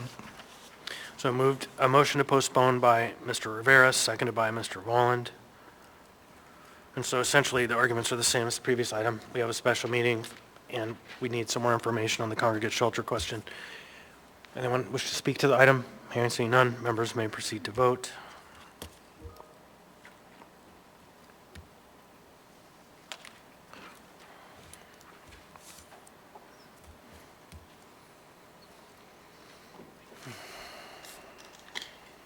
On a vote of 9-1 and the youth member votes Yes. yes, item 10C3 has passed the body, or excuse me, has been, thank you, Madam Clerk, has been postponed to the meeting of, the special meeting on October 12th at 3:10 p.m. So we've already passed 10C4 and C5 on the consent agenda, so those items are done. Next, we have item 10C6, an unnumbered AM recommendation of award of a contract to Majestic Alaska DBA Spins for non-congregate sheltering food services. I think Ms. Zalatel can come back for this one.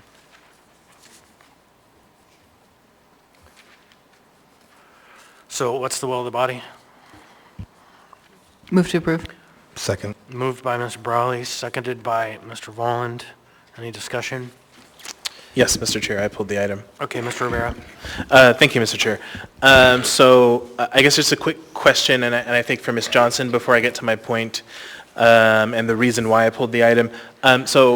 Will there be food options through this contract for folks with special diets or dietary needs? Through the chair to Mr. Rivera, we haven't entered into that deep of contract negotiations, but they have expressed that they will meet some dietary needs. All right, thank you. Yeah, definitely, I think something that we should consider. And then I guess my main point, thank you. I don't have any other questions for you, Ms. Johnson. So my main point in pulling this item, I want to ask up a community provider who does food services within the municipality to weigh in on this. So Mr. Lingle, if you can, the CEO of Beans Cafe, if you can please come up. So just a couple intro questions. Did you try to bid for this service? I guess it's just first general question. And then generally, what is your organization's philosophy around providing these kinds of services for shelters? So yes, I had an opportunity to bid on the process. However, my bid wasn't taken seriously. As CEO of Beans Cafe, we were founded on a little girl who gave away food out of her pickup truck freely to people who were on the street 40 years ago. With that said, my mission and my goal as CEO is to take that, bring that mission back to fruition. So when I said that my bid wasn't taken seriously, I don't want to charge the city anything for the food we're going to give to people experiencing homelessness. It's not mine to charge. It's given to me. So as an organization, we've decided that we're just going to give it away. That's what we do. So this money that we're talking about, how else could it be spent? In my opinion, a much better way. I'm here to work and come alongside our partners to give this a more complete service. Beans is right where we need to be. We're standing with the poor. We're standing with the easily despised. Mr. Rivera, I'm going to ask you to tune these questions up because this seems off the topic of the award of this contract. Sure. Thank you, Mr. Chair. So next question that I had for you, and so just to confirm, so you're saying that Beans Cafe would be able to take on this service, which this contract we have before us is for $831,600 for how much? Zero. How many people? No, yeah, and into the mic, because we didn't hear you, yeah. No, the dollar figure, so. Zero. Okay. Why? Why would you do that? That's our mission. Okay. So, thank you. So generally, I feel like we are maybe too late for the October through December services part of this that we're approving, because I imagine we'd probably have to reopen the bids and then that would delay getting shelter open by October 16th, which is not something that I generally support. We need to get our shelter open. But I guess a question to the administration, would you be open to, let's say, specifically for emergency cold weather shelter from January through April, so the second half of emergency cold weather shelter, reopening the bids so that perhaps a provider like Beans Cafe could rebid for this project and their bid be taken more seriously? Quick question, Mr. Rivera. You said rebid. Do you mean that Beans Cafe produced a bid at $0 and was not taken seriously? I believe that's what we heard, yeah. Did you actually submit a bid? No. Okay, thank you. I want to be real clear on the language. It's not rebid, bid. Great, thanks. There was a question for the administration. Yeah, there was. Through the chair to Member Rivera and to the body, I think the question was, would we consider splitting the contract up and having a contract for the remaining 3 months of the year and then bidding a separate food contract for the first quarter of 2024. Unfortunately, Rochelle and Alexis have both stepped out, but nope, Alexis is here. So I think there's a couple of issues with that. One, I'm not sure how a contract would be split up like that because we have a bid from a contractor. Also, I would like Rochelle Alger or Alexis to speak to the bidding process. I think I heard the gentleman say he did not bid on the contract, so that doesn't align specifically with what I thought I heard you say, Mr. Rivera, so I'm curious about that.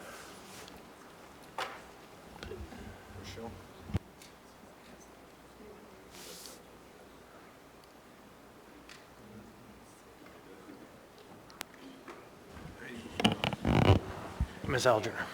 Through the chair, Beans Cafe did not bid on either one of these ITBs. The original ITB was posted for a 30-day time period. We then changed the ITBs to a 14-day time period and put an addendum forth on the website. And after the bid had closed, my buyer had communicated to me that they received a phone call from Beans Cafe that Beans wanted to bid, and unfortunately, the bidding process had closed, and we were not able to open it back up to allow for additional bidders.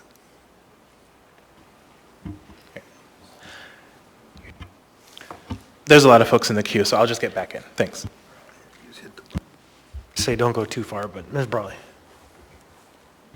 Yeah, thank you. I actually had a question on a different topic than for Mr. Lingle. Just looking at the back, I wanted clarification, and I noticed this isn't the only item that this says this, but there's, sorry, just let me get my papers right. In terms of the funds, there's specific funds listed, and then it says subject to appropriation, alcohol tax, beverages, sales tax fund. So I wonder if Ms. Johnson or somebody else could speak to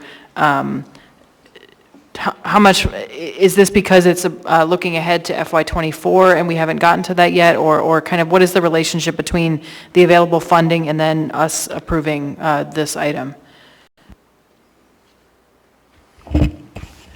Through the chair to Ms. Brawley, can you state that question one more time, please? Yeah, so I'm looking at the back on page 2, and there's other items that had this, but it says, subject to appropriation, alcohol beverages retail sales tax fund. So I'm trying to understand how much of this, if any, is funds that we've already appropriated in the last couple meetings worth of time versus this one says subject to appropriation.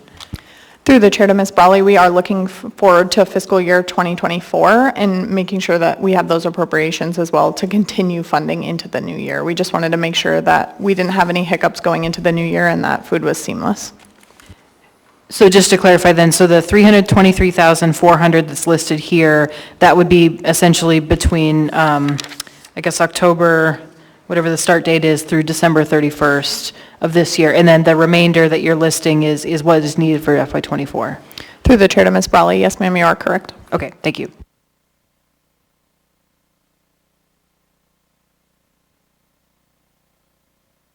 Okay, next, I think you have Ms. Zolotel. Thank you. Actually, Ms. Brawley started my questions around the fund certification. So I see that the funds for this portion of the contract in 23 are from the operating funds of the Anchorage Health Department. I'm curious why that's not also the fund source for next year. I'm really concerned about committing the alcohol tax to next year before we get to the budgeting process for the alcohol tax. Like, we aren't there yet. And so I'm not comfortable with this contract going beyond December of this year right now if we're going to be subject, like if it's going to tie our hands into something for next year when we haven't even reached the budgeting process for it yet. Also, I'll just speak really quickly, and then if you want to answer my question about the operating budget. The other piece, I guess, I am concerned about is that Beans has been a provider of food services for people experiencing homelessness when we've had shelter previously by the municipality. And so I'm a little bit surprised that the time was missed. If the time was missed and we haven't figured out an appropriation fund source, it may be a reason to put out a new opportunity for bid for next year, especially if there's the opportunity to save the taxpayers' money. I would say, Mr. Lingle, though, what a generous offer, and we want to make sure we are guaranteed for the delivery of food, and it's even if the food is donated to Beans, I know you hire people to prepare that food, so there probably is some cost, and would just really like you to think long and hard about that, because the offer of something for a nominal value or no value gets complicated for government sometimes when we are really taking the responsibility to, and I believe that you understand how big this responsibility is, but it's taking a responsibility and for that to ensure that the service occurs. So with that, I'll provide AHD an opportunity about their operating budget to answer my question. Through the chair to Ms. Zolotel, we'd be happy to look at new budgets or different budgets to be a placeholder until the budget process goes through. That just secures that we have seamless transition through the next year. While you're shaking your head, do you want me to stop? I'm just actively listening. Please continue. Okay. Through the chair to Ms. Zolotel, we put it forward so that we can have a seamless transition, and all it requires is a contract amendment that goes back before the body. If you would like a different fund source, or you would like to wait, or us to wait for that fund source, we can definitely do that for you. I guess, how were you able to secure $323,400 of operating funds out of your Anchorage Health Department budget for 23, but that those aren't possibly available for 24, I guess is question one.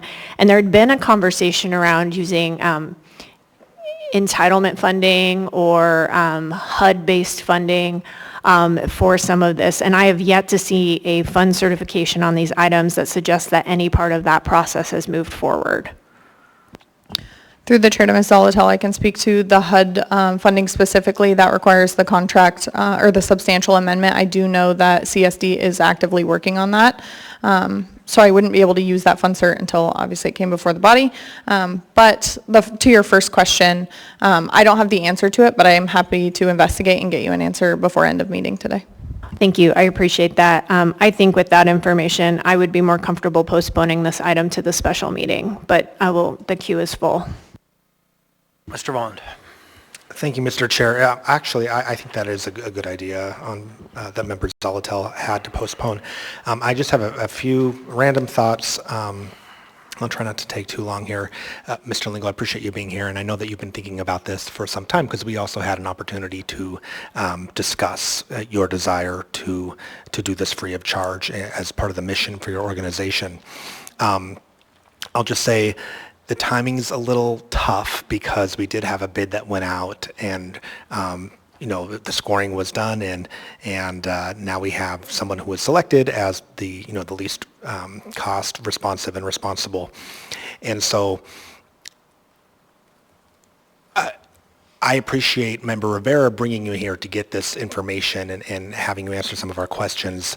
What I don't want this to be is sort of like a last minute, one person who would have bid is now sort of undercutting somebody who got the bid. And so that makes it tough. But I am certainly interested in, as other members have expressed, at some point having you take over this. And, you know, I guess I'm cognizant of the fact when we were doing the Clean Slate Strategy town halls, part of Member Rivera's presentation talked about how, you know, before 2018, the municipality did not spend a lot of money on shelter. And we did rely on our community partners, our nonprofits, to step up and meet that need. And so, again, just appreciate you wanting to do so. I guess, yeah, so what I would be interested in is sort of reevaluating this and seeing if that there is a way that in January maybe you guys can step up. But I'll just say, you know, there's got to be a contract involved, and the same standards that are outlined here, you know, meeting Title VII in terms of how the food is prepared, et cetera. You know, despite the fact that it would be donated, I think we would have to have you guys meet that same standard, and I think you know that. But anyway, I think what I will do then is make that motion that Member Zolotel suggested to postpone this to our special meeting on Thursday. Second. So there's a motion to postpone to the meeting on Thursday, the 12th of October, 3:10 p.m. We're going to have to schedule that for an hour now. And moved by Mr. Vaughn, seconded by Ms. Zolotel. So I still have the queue, Mr. Salt. The main question is postpone, but you can get your points in if you need. Yeah, thanks. Appreciate it. Thanks, Mr. Lingo. I appreciate it. Just kind of reiterate some of the comments we've already heard. You know, the dates for this were October 16th to April 30th with 2-month extensions. It's, if things haven't changed, 3 meals a day, 7 days a week. You don't have to answer, but can you do that? Have you done that? And then I would still encourage you, you can still donate food, and this is for the non-congregant shelters. There's still plenty of people that are not going to be in these shelters that are going to need services, and hopefully you can work outside of this contract and you can still donate food and do what Beans does. Thank you. I have myself in the queue. So I think that we have a funding issue that is interesting because it starts a new funding source at the turn of the year, which creates a natural moment if we want to either supplement or have an alternative proposal come forward for support from Beans Cafe, if it makes sense. And so I think from now until Thursday, it might be wise to look at a proposal that runs through the end of the year that has the funds we know we have and doesn't spend money we don't yet know the source or plan for. And then in that process, we can have a more full conversation about how we could accept on a contractual basis free services. Anybody, would want to have free support. And so I think we should do it thoughtfully. We should make sure we have the contracts to provide the meals because we know what it's like when the meals aren't delivered. And so with that, I would support this motion to postpone with a look at the finances and the timeline for this contract so that it runs through the end of the year, maybe with an opportunity to amend an amendment that continues it, but also we could do a supplementary proposal for this service. There's something along the lines of there's that old saying, if it sounds too good to be true, it probably is. We have to understand what the terms are and how it would work, what the agreements are, who does what, and who's responsible for what. So to me, it argues, let's move forward with this on Thursday. Mr. Rivera. Yeah, thank you, Mr. Chair. So I just want to bring this back to a little bit of a higher level, and then I'll make a comment on the motion to postpone. So in total, between this contract and the other one, which has already been postponed to the meeting of October 12th, about $1.2 million for food from October 16th through April 30th. We could have gotten this service for $0, or as Member Zolotel has requested, some greatly reduced amount through a nonprofit whose mission is this work and has the system set up to be very efficient in providing food at no cost to people experiencing homelessness. So that's $1.2 million or some similar amount we could have used for housing or supports. So I support this motion to postpone, and I'm going to ask the administration and the health department to bring this item back to us for October to December only for both this contract as well as the ESS food contract. So again, just to repeat, both this contract and the ESS food contract, if you can bring this back to us for October through December, that would be greatly appreciated by me. Thank you, Mr. Chair. All right, thank you. Mr. Martinez. Thank you, Chair. I support the motion to postpone until Thursday's special meeting, but I wanted to say I do appreciate the intentionality of having seamless, uninterrupted food available for vulnerable people in our community. I am troubled, and other members have mentioned this as well, by the frame of awarding a contract with resources that are subject to appropriation at a future date. Essentially, they're not in play yet. And so I think that's a challenge in my mind, awarding contracts with future appropriations undetermined. And so if there's answers on that for our work session or for the special meeting, please bring those as well. And to Beans Cafe, I would offer a different perspective. I wouldn't use the term free. I think it's a challenge for me. Primarily because we're talking about value. And when we're talking about value, in the nonprofit world, we would often talk about in-kind contribution and value. So there are values associated, and I think just thinking through value helps the municipality potentially have an understanding of how to process beyond a zero, which is often challenging. But thank you for being here. The queue keeps growing. Ms. Bronco. I just wanted to ask if ESS would also possibly be split, and Mr. Rivera already did that. Thank you. All right, Ms. Brawley, and then I'll come back to you, Mr. Weiss. Ms. Brawley. Yeah, thank you. Just briefly, in terms of discussion on Thursday, I also want to suggest that we can come back to this because we're postponing, but to maybe at that time strike or ask the administration to strike the references to the alcohol tax and just say subject to appropriation. I think that would also be acceptable when we talk about this on Thursday. That would fit in our budget timeline. Mr. Colhayes. Thank you, Mr. Chair. We will bring back as much information as we can for the Thursday meeting.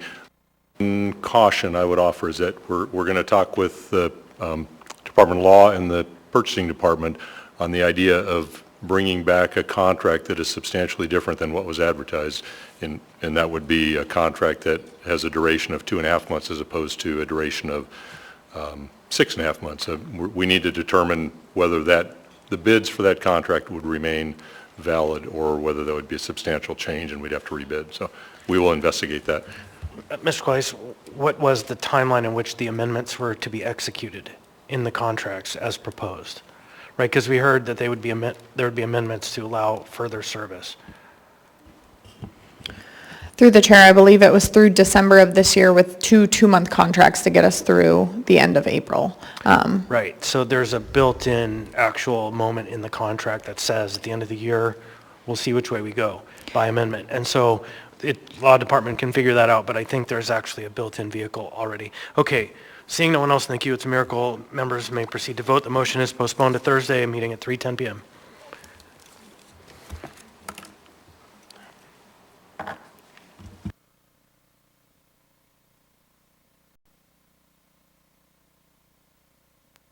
On a vote of 9-2 and the youth member votes Yes. yes, that item has been postponed to the special meeting on Thursday. 1 second. Thank you. So next item on the agenda we have is 10D1. 10D1 is AM 748-2023 executive appointment confirmation hearing Evalu Filitaula. What's the will of the body? Move to postpone to the meeting of November 7th. Second. There's a motion to postpone by Ms. Zalatel, seconded by Mr. Rivera. Ms. Zalatel.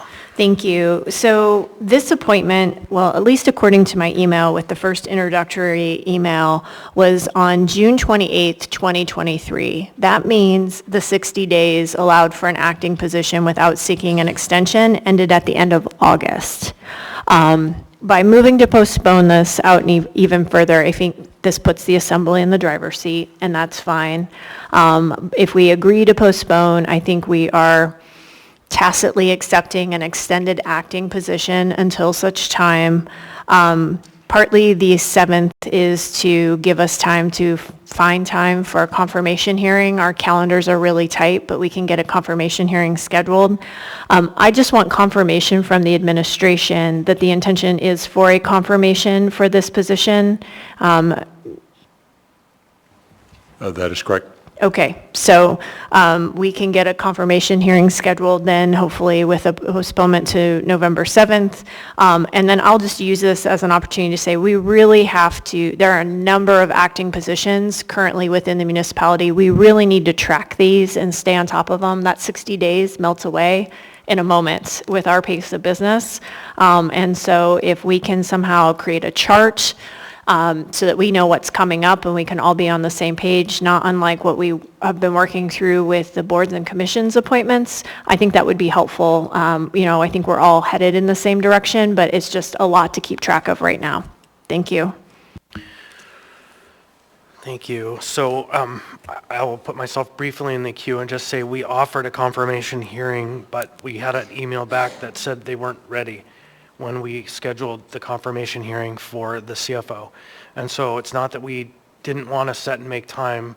So the motion to postpone is just basically to provide us enough time to hold a confirmation hearing with all the other meetings we have going on with the budget cycle. So it's not an extraordinary motion. It's just asking for time for us to meet with them.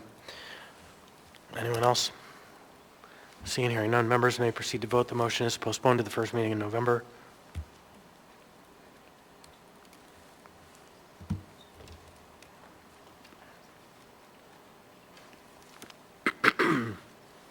On a vote of 8-3 and the youth member votes Yes. yes, the item has been postponed to the first meeting in November. November 7th. Next item, we have 10D3, Assembly Memorandum AM 759-2023, Public Safety Advisory Commission. What's the will of the body? Move to change the order of the day to take this item up after 14B. So there's Second for purposes of discussion. a motion by Mr. Rivera, seconded by Ms. Zalatel to change the order to take it up after item 14D, which I believe B as in boy is the item 2. It's the sunset provision. So go ahead, Mr. Rivera. Yeah, thank you, Mr. Chair. So yes, you are correct. 14B is the sunset ordinance, and there is an amendment on that ordinance that could impact action on this appointment. So I think it makes sense to take this appointment up after that ordinance and possible amendment is acted on. Point of order, I believe that's 14C. Yeah, so it is after 14C.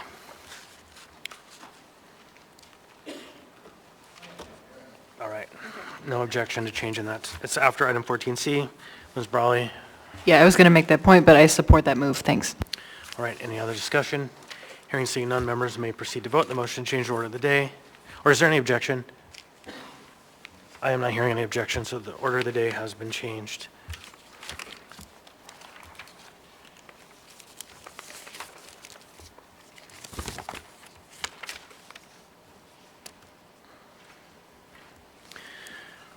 All right, next we have item 10D5, Assembly Memorandum AM 761-2023, Chugach Eel River Advisory Board. What's the will of the body? Move to postpone indefinitely. Second. So we have a motion to postpone indefinitely by Ms. Brawley and seconded by Mr. Rivera. Ms. Brawley?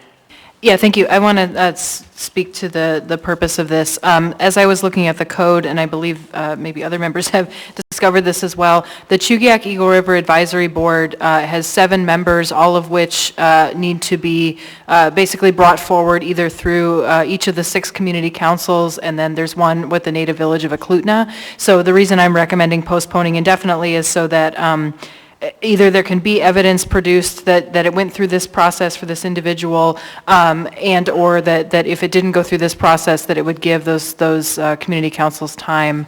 And I'm just not sure of the answer, and I did reach out to the administration. I know it was a holiday yesterday. So I suggest postponing indefinitely because it's not about this individual, it's about the process. Thank you. Mr. Rivera? Yeah, thank you, Mr. Chair. And this is included in that email that went out to the body very recently. So I did also have the same line of questioning as Member Brawley, and I did approach the administration. And just based off of the response that I received from Mr. Colhase, it does look like there was some thinking somehow that the mayor's office had a seat on this board. I don't know how that conclusion was made, but I think that is what the administration was attempting to do. Thanks. Ms. Branca? Thank you, Chair. I had a conversation with Ms. Hoxie about this position, and she said, hey, someone said, hey, you live in Eagle River, you want to be on that board? And she agreed that it would probably be better appointing someone else who's not working for the municipal government, that gives bigger diversity. She didn't have any heartburn about that when I talked with her. Thank you. So I want to ask the administration, do you believe that this appointment meets the standard of the code? Through the chair to the body, and no, frankly, we looked at the code. The on-board program that we use for boards and commissions had a mayor's office seat that was part of the 15-member slate, and when it was pointed out to us that this is not in code, we asked one of the members to pull it and postpone it definitely, so we're in support of that motion. Understood. Thank you very much. Mr. Myers? Thank you, Mr. Chair. I was just going to echo what Mr. Byrd had said, that they had asked us to poll and postpone that indefinitely once the error was mentioned, so I don't think we need to belabor this. Thank you, Mr. Myers. Mr. Got anything? Seems like we have consensus. I was just going to speak to what I reviewed in the code recently, but Mr. Byrd has got it, so thank you. I think we're good. So members may proceed to vote. The motion is to postpone indefinitely. Yeah, Scott, you could have called the question. On a 11-0 vote, and the youth member votes Yes. yes, that item has been postponed indefinitely. Next, we have item 10D6, AM 762-2023, Houseless Lived Experience Advisory Board. What's the will of the body? Move to approve. Second. Moved by Mr. Rivera, seconded by Mr. Vaughn. Mr. Rivera. Yeah, thank you, Mr. Chair. So I had pulled both this item and was on my list to pull the next one, but I think Ms. Branca pulled it before me. Essentially because I was unsure of for me, the essential qualification for folks serving on this board, which is to have some experience some lived experience with homelessness, and asked the administration, and they got back to me during this meeting that both Ms. Traynor for this item and then Mr. Evans for the next item do have lived experience, and so with that I am fine with approval of at least speaking to this one with Ms. Traynor. Thank you. All right, thank you. Anyone else wish to speak to this item? Hearing and seeing none, members may proceed to vote. The motion is to approve.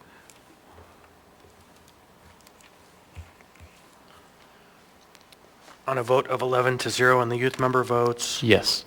yes, AM 762-2023 has been approved. Next, we have item 10D7, Assembly Memorandum 764-2023, Houseless Lived Experience Advisory Board, Randall Evans. What's the will of the body? Move to approve? Moved by Ms. Branca. Is there a second? Second. Seconded by Mr. Rivera. Any discussion? Hearing and seeing none, members may proceed to vote. Oh. Yeah, I thought I... Ms. Branca, it's okay. Can I? Go ahead. I'm sorry. You're fast. So I called Mr. Evans, and I really think he seems like a very nice guy, and he was homeless as a teen, so he has the lived experience. But he really has no idea what's happening with homelessness in our community. And I think he's willing to learn, and if that's fine for this commission, but, you know, he hadn't heard of what Martin versus Boise is, or, you know, he didn't know what we were planning for shelters this winter, so that's just a bit of information. Thank you, Ms. Bronca. Ms. Zalatel. Thank you. So I view the role of someone with lived experiences different than being up on what's happening, but using their experience to be a part of the conversation as things may come before this board and commission, things that those who don't have that lived experience may not think about, may not have the perspective on. So one, we know anyone serving on a board and commission gets real up to speed on the issues quickly, but I think the fact that perhaps he hasn't been plugged in may be actually very valuable, and he will bring his experience, it looks like, from two directions, both as a veteran and as someone who has had experience in the youth. Thank you. Anyone else? Seeing and hearing none, members may proceed to vote. Motion to approve.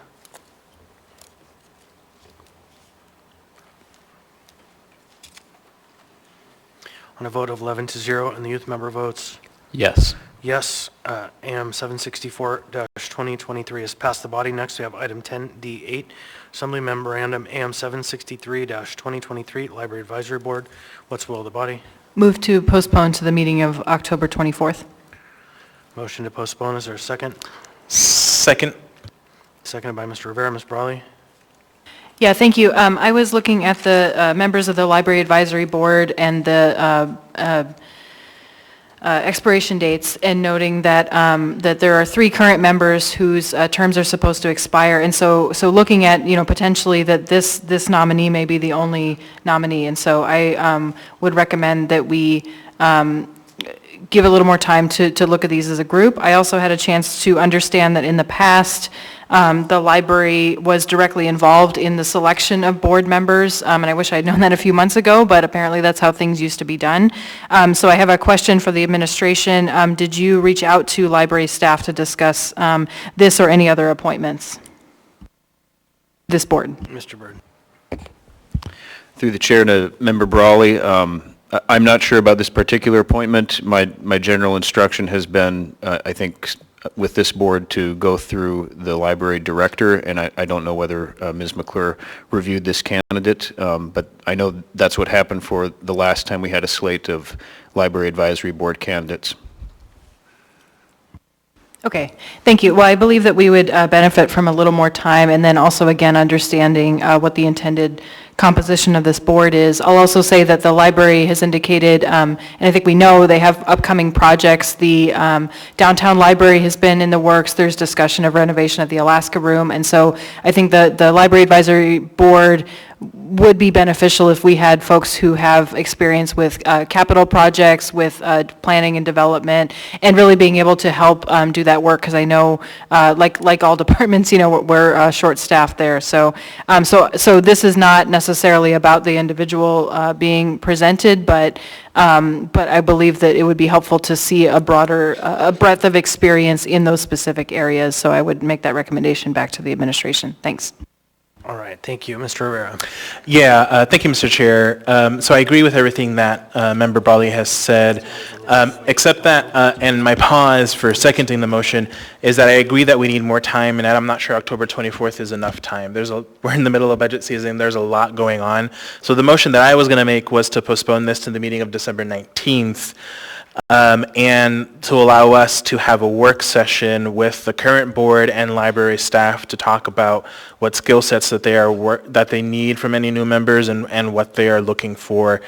So for us to play a little bit more of an active role, especially considering how much attention that this particular board has gotten over the last year and over the last months in these meetings, I think it makes sense for us to maybe push off any appointments until closer to the end of the year and for us to dive into it a little bit more. So I'll leave it at that and perhaps maybe ask Member Brawley to mull over that and to see if we can maybe change the postponement date. Thanks.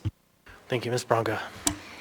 I don't want to postpone this. I don't really appreciate, I think at the last meeting we said don't bring 3 together, and now we have a single person here, and then it was just suggested that we bring a group again. I did talk with Ms. Odom, and I found her delightful. She has business and marketing, which may be useful to the library. She's got publicity, broadcast experience, which could be useful. She is passionate about library and books. I drilled her pretty hard about if she would have any reason to ban a certain book, and she wasn't in that culture at all as far as she shared with me. She was kind of surprised at some of the books that I asked would she have any problem with them, and she was absolutely not. She feels like a library should be a resource for everyone, not just the things that you agree with or your values. It has to be for everybody. So I felt that she would be an appropriate choice. All right, thanks. Mr. Johnson. Yeah, thank you. My comments largely echo what Member Bronga just said, but I would also just again like to emphasize that I think it is problematic when we get a group of candidates as a slate, because we saw that recently and it led to a situation where serious concerns about one led to the entire slate essentially getting voted down, and so I don't think that is a good method going forward, and so I for one, would be happy to confirm his own tonight. Thank you. Mr. Myers, you haven't spoken. Thank you, Mr. Chair. I would speak in opposition to postponing this. It seems that we continuously do this, and as Member Bronga said, and then Zach echoed, we're contradicting ourselves. Do we want multiple, or do we want one, and do we need more time? I don't think we need more time. I think we need to move forward with filling these positions. And I would call the question. So the question before us is the question to postpone indefinitely. Or excuse me, postpone the meeting to the meeting of October 28th, 24th. So there has been a motion to call the question. Is there a second? Second. Seconded by Mr. Salt. It's an 8-member vote, or 8 majority vote.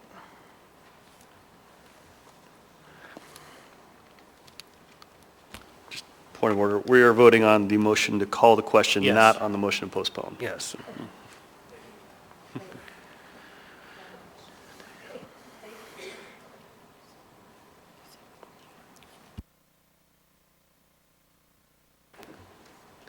On a vote of 6-5 and the youth member votes,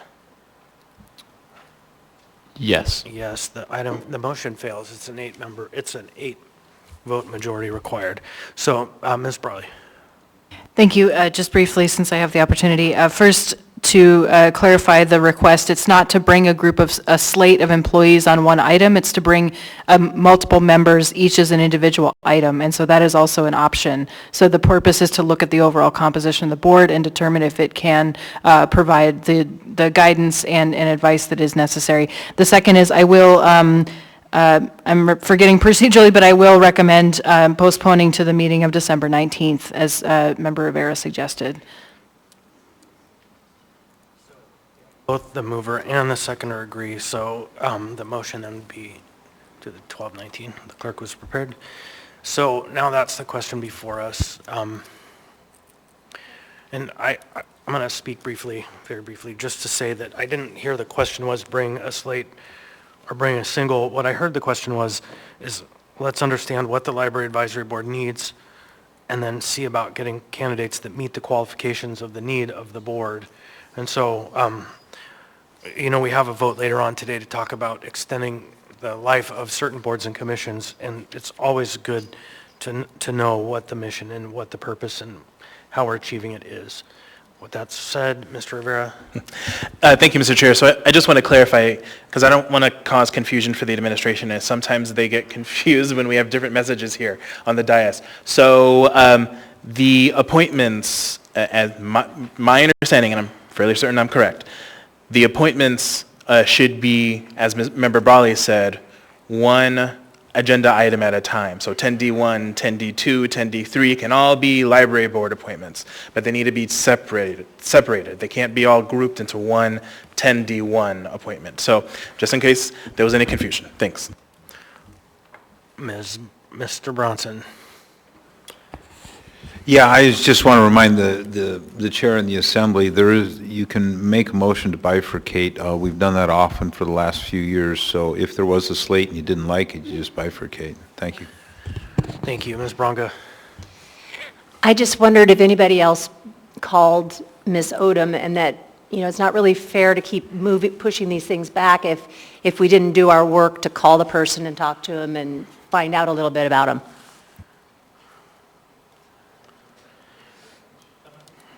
So are we on the main motion? Yeah. Now it's a good time for them to call the question. Okay, Ms. Zalatel.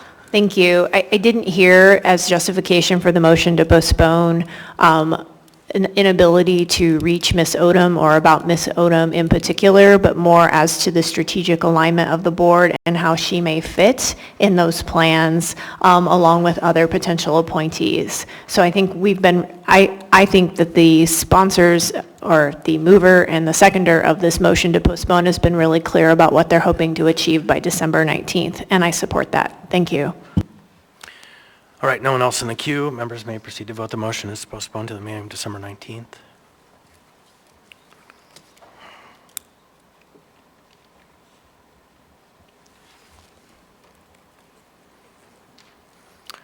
On a vote of 4 to 7, the motion to postpone has failed. So now we have the main motion before us.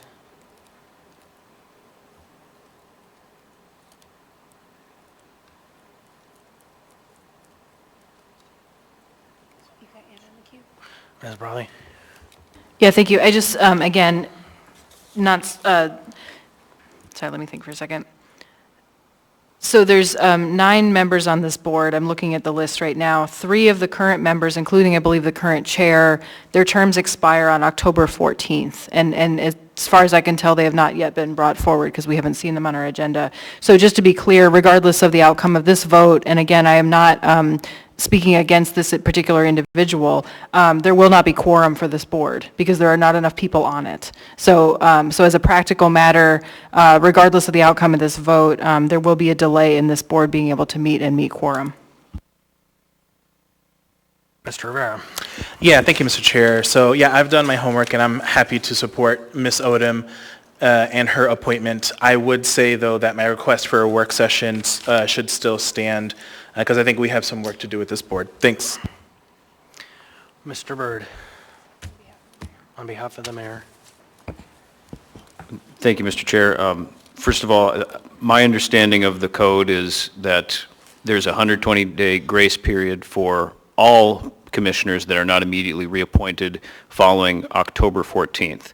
And so I think there will be carryover, not just for the Library Advisory Board, but also for all boards that would otherwise repopulate. I do want to emphasize, again, we've talked about the Library Advisory Board being a citizen board, and the Assembly is very aware that it changed code regarding quorum requirements and also regarding the substantive purpose of the advisory board. It's much more an advisory board now than it was previous to the Assembly changing code. All of these things make me grateful for Member Branga's points that I think it's time to populate the board, and we appreciate the support that we've seen, and we'll do our best as an administration to continue to populate all the boards that's part of our purview. Thank you. So the clerk has advised me that the main motion that was proposed was a motion to postpone, so we have no motion on the floor. Is there a motion? Move to approve. Second. A motion by Mr. Myers to approve, seconded by Mr. Vaughn. Any discussion? Members may proceed to vote.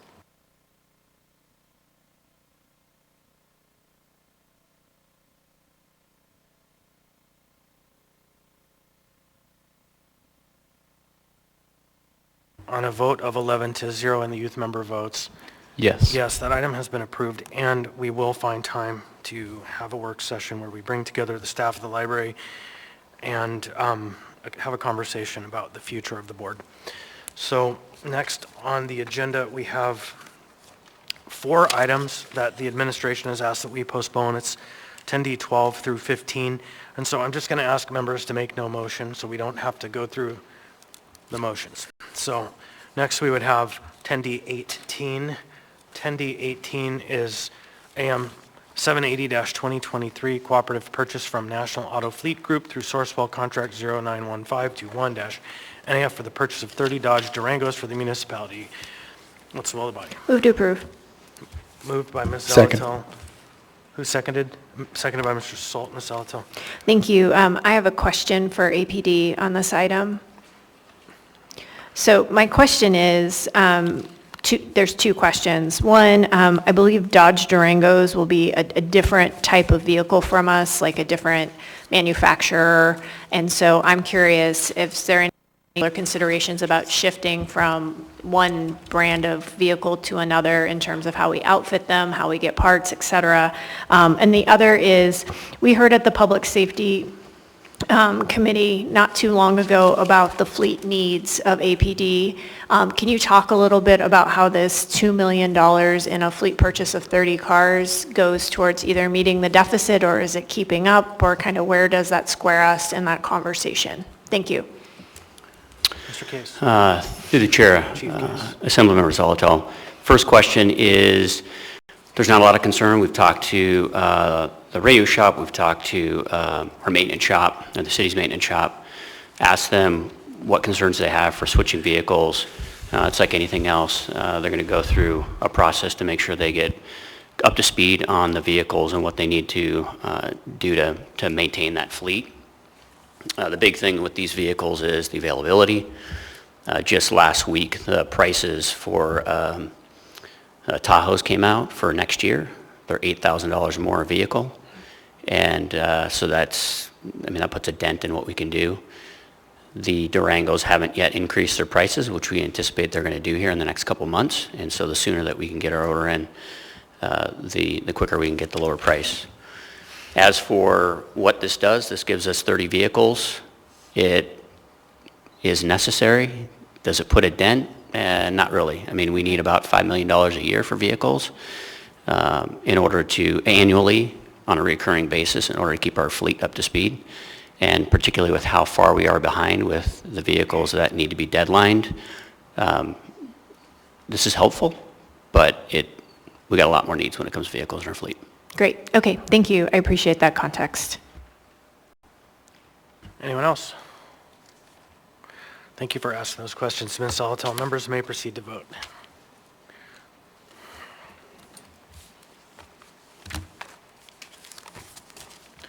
On a vote of 11-0 and the youth member votes Yes. yes.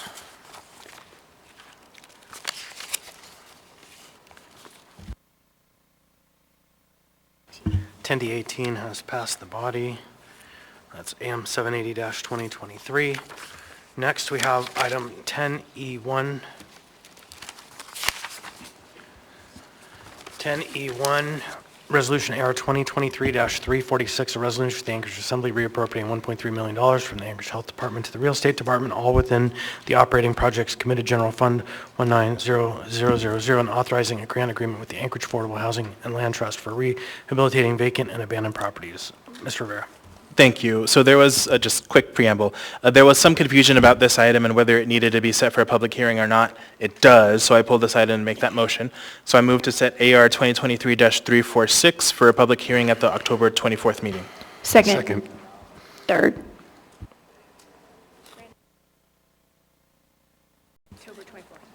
Motion by Mr. Rivera, seconded by Mr. Salt to set a public hearing and continue this item to the meeting of October 24th. Any discussion? Hearing and seeing none, members may proceed to vote.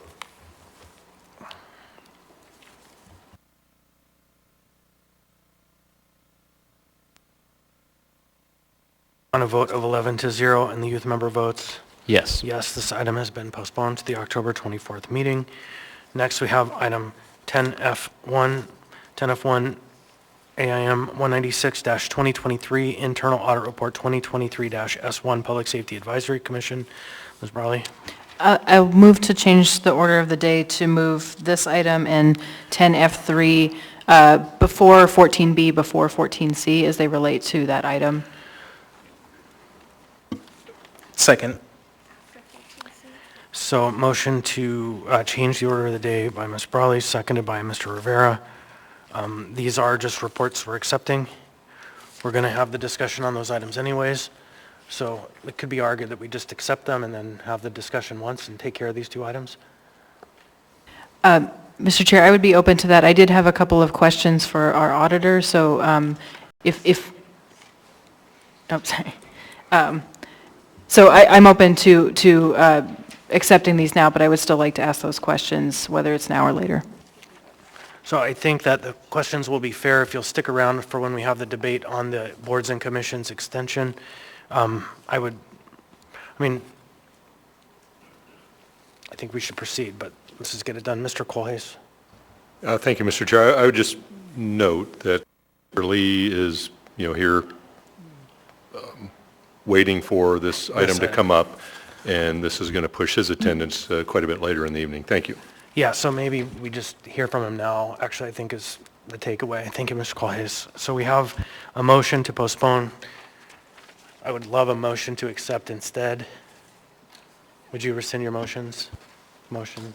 Thank you. So I would ask for a motion. Motion to accept. Second.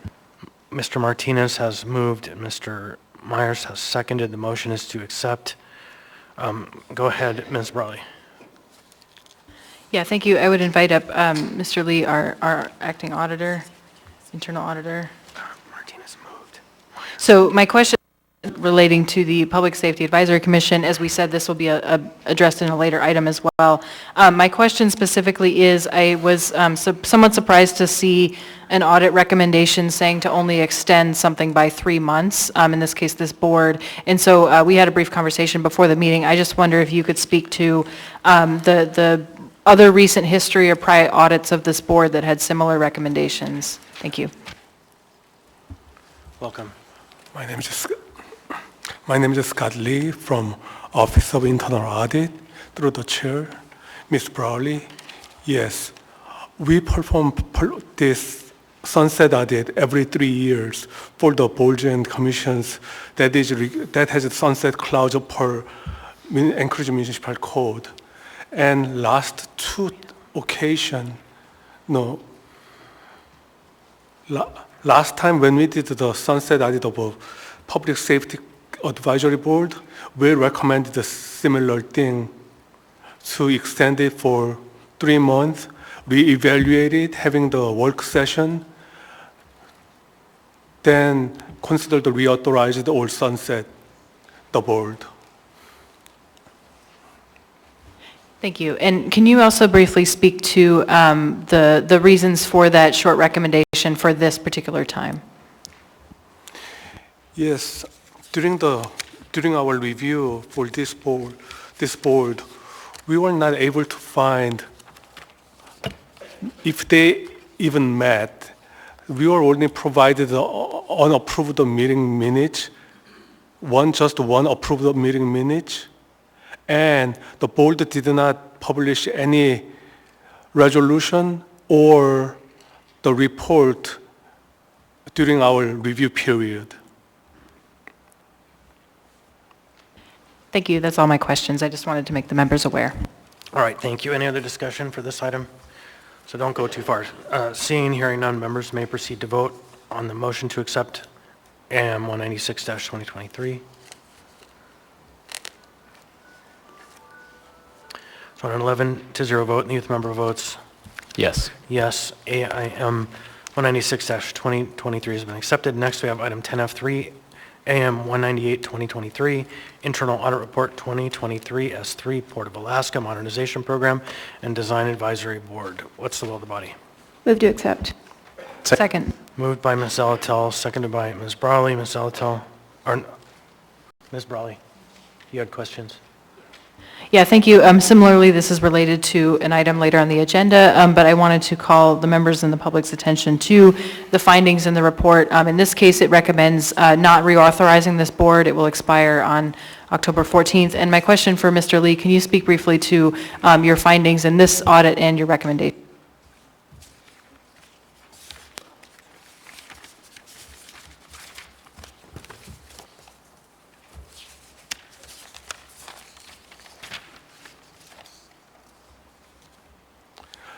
Through the chair, Ms. Brawley, yes, based on our review of documentation pertaining to the matters such as meeting agenda, meeting minutes, resolution, and member authorization and member participation, We recommended the board to be allowed to sunset and not be authorized.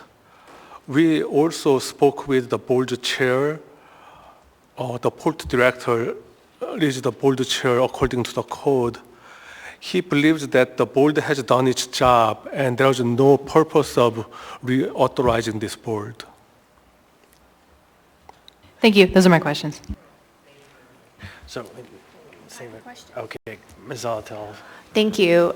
So I appreciate that you spoke with the port director. Do you take into consideration kind of like the business that is supposed to go before the board per code? Because this is related to the port modernization project that is ongoing, and it's not done. And so I'm curious kind of how you deal with kind of other information outside of talking to a board chair or just the documentation for the board. Through the chair, Ms. Jalater, we also reviewed the report and recommendation the board had submitted to the mayor and the assembly. And we, after reviewing those documentation, we felt pretty safe. The board had done its job. Okay, thank you. I think we'll take the rest of this up later. Thank you. Yeah, this is one that we will certainly have a bit of conversation about coming up. Thank you. Anyone else wish to speak? Seeing and hearing none, members may proceed to vote. The motion is to accept.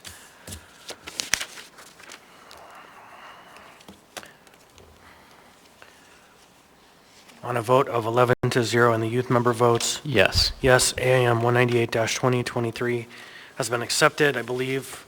Oh yeah, we have two more items, 10G12. 10G12 AO 2023-108, an ordinance of the Anchorage Municipal Assembly amending Anchorage Municipal Code Title 7 to include procedures specific to certain construction contracts generally known as construction manager, general contractor procurement, and to contracts where compensation is derived from revenues generated from use or operations of a municipal property or facilities. Move to introduce. A motion to introduce. Second. Third by Mr. Rivera. Mr. Byrd. Thank you, Mr. Chair. Pending the body's resolution, I was just asked to request the body to hold a work session, especially for the benefit of purchasing. Thank you. Thank you. We definitely will. So that item has been introduced. Because of the timelines, I think the public hearing is scheduled for 10/24. If there's no objection, I'm going to actually push that one out one meeting to actually two meetings to the 21st of November, so we'll have ample time to review it and meet with the purchasing department.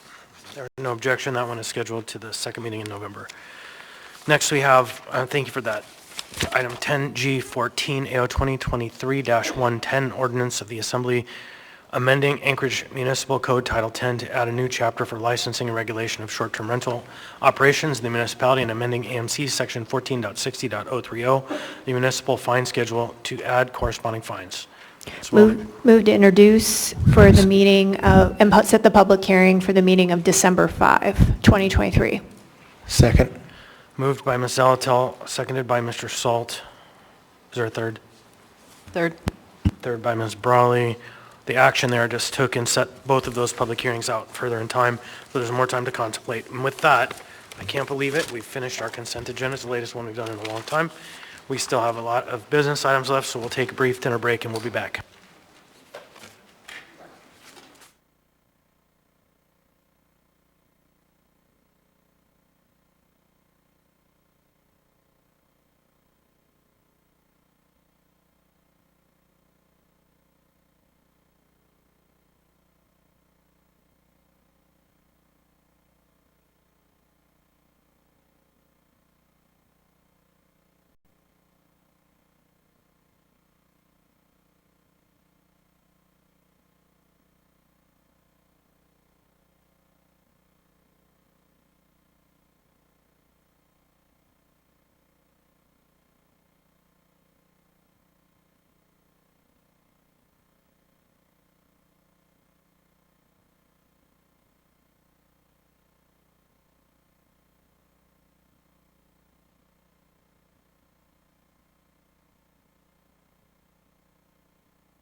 I think we're missing Ms. Brawley.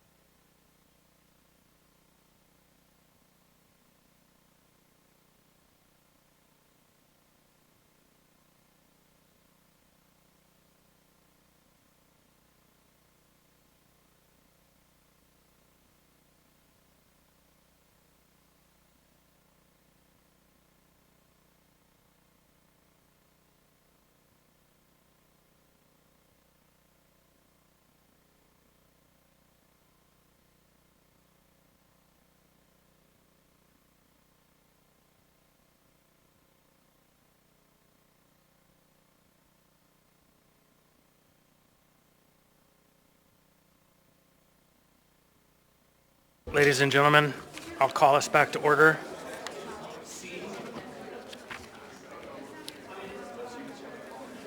I'd like to call us back to order, please. Next on the agenda, we have item 11A, Notice of Reconsideration, Ordinance Number 2023-90S, as amended. An ordinance of the Anchorage Municipal Assembly amending Anchorage Municipal Code Section 3.20.140, Office of Equity and Justice, and Section 7.10.030, Powers and Duties of Purchasing Officer to add requirements regarding language access plans, periodic reviews and reporting, compliance with federal language access, and disadvantaged business enterprise and women-owned business, disadvantaged women's business enterprise, regulations and related matters. So, Mr. Rivera. Thank you, Mr. Chair. I move to reconsider AO 2023-90. Second? Second. All right, so we have a motion by Mr. Rivera to reconsider, seconded by Mr. Martinez. Mr. Rivera. Thank you, Mr. Chair. So it came to the sponsor's attention right after we approved the ordinance last meeting that there was one section in the ordinance that needed a little bit of tweaking to make it workable for the administration. So this process hopefully shouldn't take too long. We have an amendment prepared that we've been workshopping with the administration for the last week, and I don't want to speak for them, but I think they're in agreement with this amendment. We just need to bring this back to the table, approve the amendment, and then approve the ordinance again, and then that's it. So I'm going to urge a yes vote on this motion to reconsider. Anyone wish to speak? Nope. Hearing and seeing none, members may proceed to vote on the motion. Oh, Mr. Byrd. On behalf of the mayor. Thank you, Mr. Chair. And I want to echo the administration's appreciation for Mr. Rivera working with the purchasing department on that. I just want to flag two things. Number one, the criteria that are in the... Point of order. This is not the time, I believe, to bring up the substance. We're just on the motion for reconsideration, and the item is not yet back before us. I'll withdraw my comments. Yeah, thanks. I think she's right. And so, but you do support the motion to reconsider. Mr. Byrd, no objection to the motion to reconsider? No objection. Thank you very much. So, okay, anyone else? Hearing and seeing none, members may proceed to vote.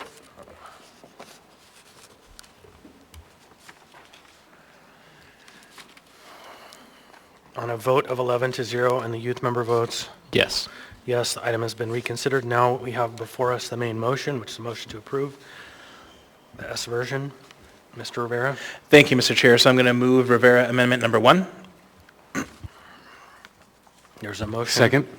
Mr. Martinez, second. Mr. Rivera. Thank you, Mr. Chair. So this amendment clarifies the process for language access complaints and puts the onus of doing the contract compliance work on contract administrators, I think is the technical term in code, within each department.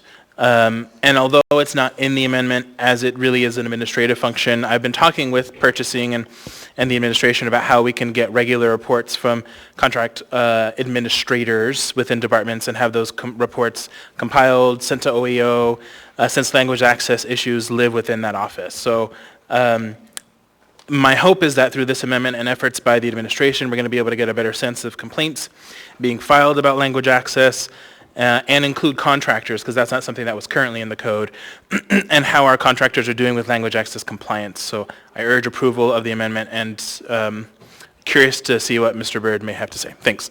Ms. Alatal. Thank you. A question for Mr. Rivera, which is, will there be any training needed in order to bring contract administrators up to speed on what's required under the language access? Yes, thank you. That was actually something that was brought up earlier, that I had a meeting earlier today with purchasing. And it's my understanding, although I'd have to review the P&P, that the P&P does outline the kind of necessary steps, including making sure that whoever is in charge of that compliance within departments are properly trained and up to speed. So my hope is that we will be able to follow that P&P and make sure that that training happens. And I did communicate that with the administration. Thank you. And if I may ask a follow-up, which is there also the same kind of technical assistance for contractor compliance with language access? So I don't want to speak for purchasing, but I don't see them here. So purchasing, do you want to speak to some of the things that we talked about earlier about how purchasing is going to be doing with contracts administrators? And just to add on, since you're walking up here, since this now adds contractors to be compliant with language access overseen by contract administrators, I'm curious what the technical assistance for contractors is. Thank you. Okay, through the chair. Let me make sure I understand the question. So the question is, are contractors going to be asked to be compliant? Is that, I'm sorry, can you repeat the question? The language of the amendment says all departmental and contractor language access plans, meaning contractors with the municipality will have to have language access plans. My question is, what technical assistance, if any, is the municipality going to provide to contractors so that they know what needs to be in a language access plan? How do you plan to educate contractors about what they need to be doing? Okay, through the chair. So several different things. We will ask them when we put out an ITB, we'll ask them to be compliant with the program. So we'll explain in the ITBs what the program actually is for and does, and ask them to be compliant. Will we actually train the contractors? No, we won't. That's up to them to figure out how they're going to conduct their own business and determine how they're going to be compliant. We will assist the contract administrators with training, showing them what they can do to measure, sort of measure, it's kind of a difficult thing to measure, compliance. So for example, we might suggest that annually the contractors receive a form certifying that they have a language access program and it's available to the community if they need to use it. Thank you. Thank you, Mr. Rivera, for the additional clarification. I support the amendment. I just want to be really clear. If we're going to be asking contractors who do business with the municipality to meaningfully engage in language access, I would hope as we start to see the reports come in that we think about what technical assistance may need to be made available to contractors, or if they feel this is terribly onerous, what ways we can support them in this. I think it's important that all entities doing business with the municipality allow for language access, but I want it to be a supportive and a positive thing, not something that feels onerous and unachievable. Thank you. Thank you, Mr. Chair. And so just briefly, I just want to point folks' attention to the second section being amended here, AO Section 2, page 4, beginning at line 1. And just to clarify, this is one of the discussions that I had with council of, do we want to just limit this to contractors who receive federal funds, in which case they would be required to have language access, or do we want to broaden that scope? And I think one of the discussions that we had with the administration is that might as well just broaden that scope, because otherwise it might be a little bit difficult for contract administrators to make that determination. The one determination, though, that contract administrators are going to have to make, and that's going to that section, is that it's every municipal contract for services involving regular and substantive contact with the public via in-person, virtual, or telephonic communication. So it's not going to be every contractor, right? Like if you're a snow plow contractor, and if you don't have regular or substantive contact with the public via in-person, virtual, or telephonic communications, then you don't have to have a language access plan. So it is going to be up to the contract administrators to understand the contract and make that determination. All right. Mr. Byrd, on behalf of the mayor. Thank you, Mr. Chair. I'll reiterate the comments I made too soon, which was that we appreciated the work that Mira did with the purchasing department. Two things that I wanted to bring to the body's attention after we further reviewed this. The administration views the Office of Equity as a shield, not a sword, and that means that we're here to provide opportunities that might not otherwise be there, but we don't want to attack, whether it's a contractor or somebody else that's doing business with the municipality, we don't want to attack their ability to serve. So I think there was a floor amendment when this first passed that dealt with the privacy issues, and that's an issue that's going to come up, I know, before the body later tonight about the exceptionally strong privacy law that exists in Alaska. We remain concerned that if there is data that we are being asked to, under the auspices of the Equity Office, mine, that it's a privacy concern, and we want to ensure that we are staying within the bounds of the law. The second thing is, while the mayor has supported being a welcoming city, and everybody knows this is not a welcoming city ordinance, even though it's mentioned in the whereas clauses, we remain concerned about what certified welcoming cities mean. We look at what happened in Chula Vista, California, as an example of something that needlessly became, in the administration's view, a hot-button topic between the city council and the mayor there.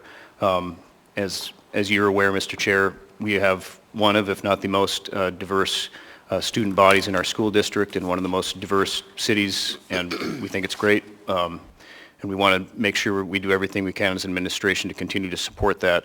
But those things within this ordinance do make us concerned about the direction that we'll be taking this data and how it will be used. Thank you, Mr. Chair. Thank you. Anyone else on the amendment? Hearing and seeing none, members may proceed to vote.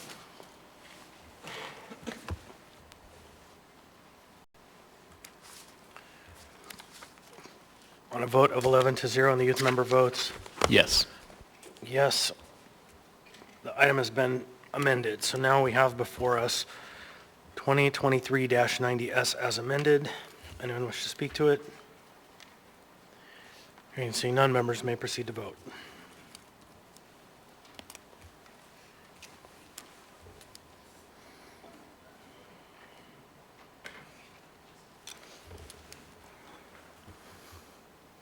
On a vote of 9-2 and the youth member votes Yes. yes, AO 2023-90S as amended has passed the body. Next we have 11B, Assembly Memorandum AM 706-2023 Board of Adjustment Sam Laffey. Action was postponed from 9/26/2023 to permit 10-day public comment period. No motion is pending. What's the will of the body? Move to approve. Second. Moved by Ms. Zalatel, seconded by Mr. Rivera. Anyone wish to speak to this item? Hearing and seeing none, members may proceed to vote.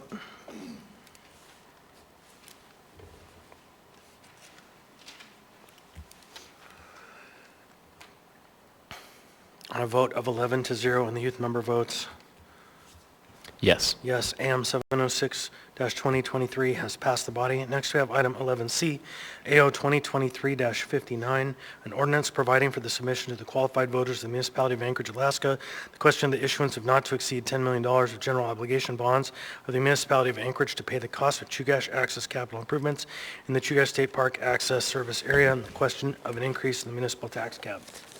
Motion to postpone to the date of, October 24th. Second. So moved by Mr. Salt, seconded by Mr. Johnson. I'll go ahead and speak to it, Mr. Salt. So we have some meetings this week with the municipality and bond council to kind of tighten some of the things up around the projects and the amounts that we're requesting. So there will probably be some amendments or possibly an S version coming forward. Ms. Zalatel. Thank you. I appreciate the additional work by the sponsors. May I suggest possibly postponing this indefinitely and bringing back a new version? And the reason being is this isn't in the current form in which bond counsel likes to sign off on things. Bond counsel really loves to hold the pen on these things so that if it passes from the voters, bond counsel can say yes, because that's required in order for us to sell the bonds. Some work on a different bond proposition. Bond counsel was pretty emphatic about that, and it just might make your path to, just may make your path more smooth. Thanks. Mr. Thurn.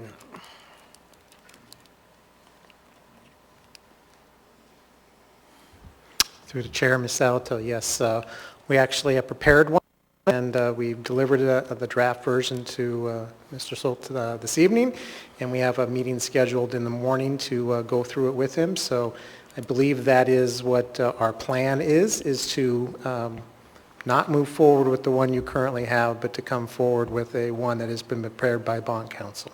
Okay, thank you. I appreciate that additional information. I think an S version of turning this into what bond counsel will do would be a mess and terrible to try to read. Thank you. So if my secretary's okay, we'll move to postpone indefinitely. Withdrawing the first. Thank you. So the motion now before us is a motion to postpone indefinitely. A wise choice. Is there any discussion? Hearing and seeing none, members may proceed to vote.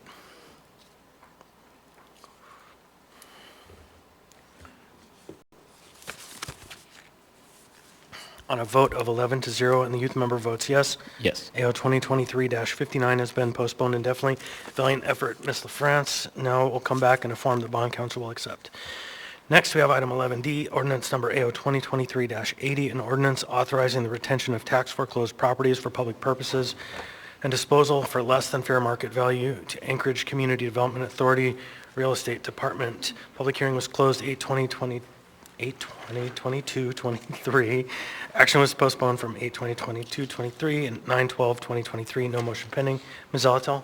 Move to postpone indefinitely. There's a motion to postpone indefinitely. Is there a second? Second for purposes of discussion. Thank you. Go ahead, Ms. Zolotel. Thank you. We were informed by the municipal manager that a previous owner of record for the Diamond parcels came in today and paid their delinquent tax balance, repurchasing those two parcels, so the foreclosure is not proceeding. And so real estate plans to bring this back with only the fireweed parcels and the additional information as requested. Thank you. Anyone else? Hearing and seeing none, members may proceed to vote.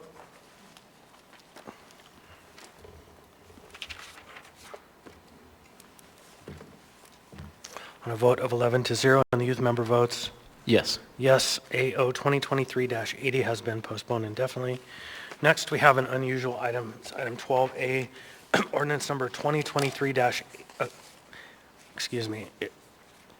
ordinance number 2023-94, an ordinance amending Anchorage Municipal Code Title 17 Animals to clarify meaning by amending sections 17.05.010 and 17.10.010 Anchorage Health Department. And so I would ask for a motion to amend the motion adopted at the September 26, 2023 meeting to introduce AO 2023-94 and set public hearing for February 7, 2024 meeting by striking February 7, 2024 and replacing it with February 13, 2024. So moved. Second. So Ms. Zolotel has moved, Mr. Rivera has seconded. Ms. Zolotel. Thank you. So this is my fault, my apologies.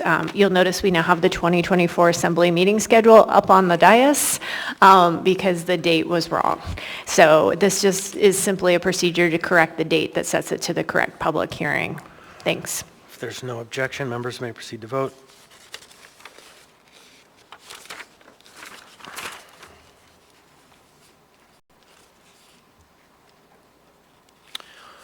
On a vote of 11-0 and the youth member votes Yes. yes, the public hearing is now scheduled for the proper day, which is February 13th. All right, next we have item 13A, Resolution AR 2023-295, a resolution adopting the recommendations to be forwarded to the Anchorage Metropolitan Area Transportation Solutions Policy Committee regarding the 2050 Metropolitan Transportation Plan.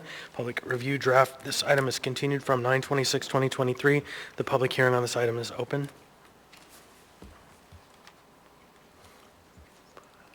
Anyone wish to testify? Hearing and seeing none. Public hearing on this item is now closed. What's the will of the body? Move the S version. Second. Motion to approve the S version. Mr. Volland, seconded by Ms. Zalatel. Mr. Volland. Thank you, Mr. Chair. So yes, these would be the Assembly adopted comments, should this pass, on our long-range transportation plan, the 2050 MTP. As folks will remember from the work session, I came forward with some draft comments, and then other members were either able to contribute then or submit their additions to our Legislative Services Department, who put this S version together and then also amended those draft recommendations to include other recommendations. And again, this is just an effort for us to comment as a body so that the members of the policy committee at AMATS are not siloed from the rest of our colleagues, and we all can kind of collaborate and move forward as one. To be very clear for the public, us moving or passing this resolution will not effectuate any of these comments. The AMATS Policy Committee would still have to vote on any amendments to the MTP, and that would require the vote of 2 assembly members, a designee from the mayor's office, a designee from Alaska DOT, and then a designee from the Department of Environmental Conservation. But this does give us our marching orders, so to speak, as members of the policy committee. So hopefully you will be able to go through and see some of the additions in that draft document. And then also there's a memo attached where we decided to collect the testimony that was also submitted to us by various entities like Bike Anchorage or some of the community councils who weighed in, as well as elected officials. So with that, I urge your support. Ms. Zalatel.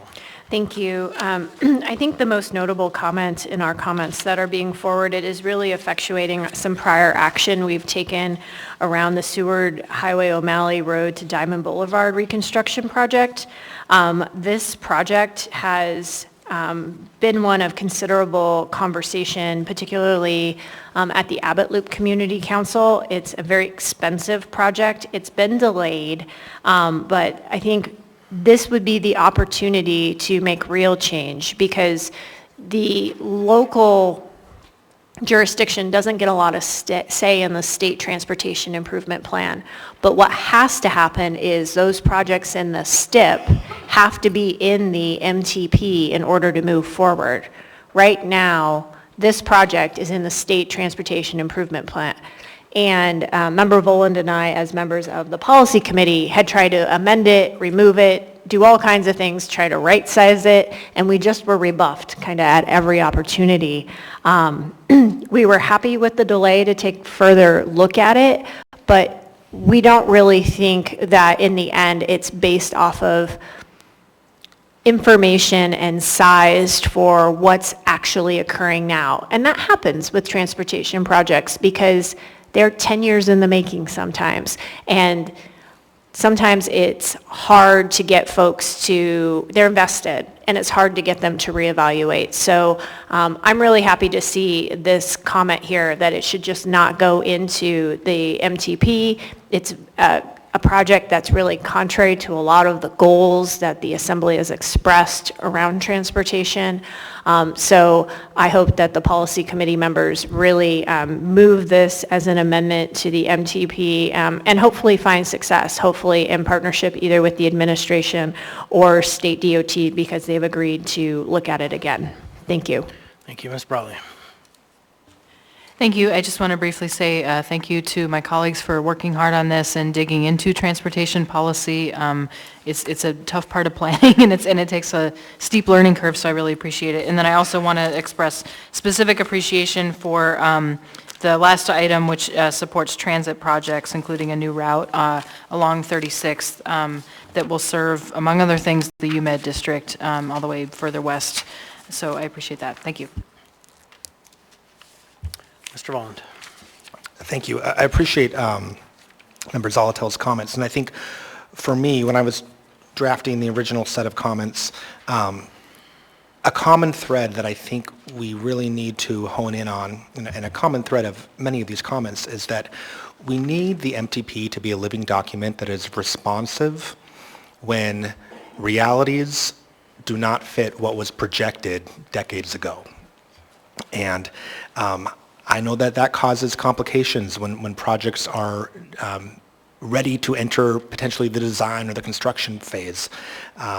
But we have to continuously reevaluate what are the priorities of the community, and are we going to, is that what we're going to fight for, or are we going to fight just to move forward with projects because we're so far along, or because we're giving into a sunken cost fallacy. We've already spent this much money on maybe acquiring right-of-way or planning or design, and so we have to finish it. Well, no, we have to be able to readjust our priorities. So again, thank you for the comments, and thank you for members for contributing to this. Appreciate it. Anyone else? Seeing and hearing none, members may proceed to vote.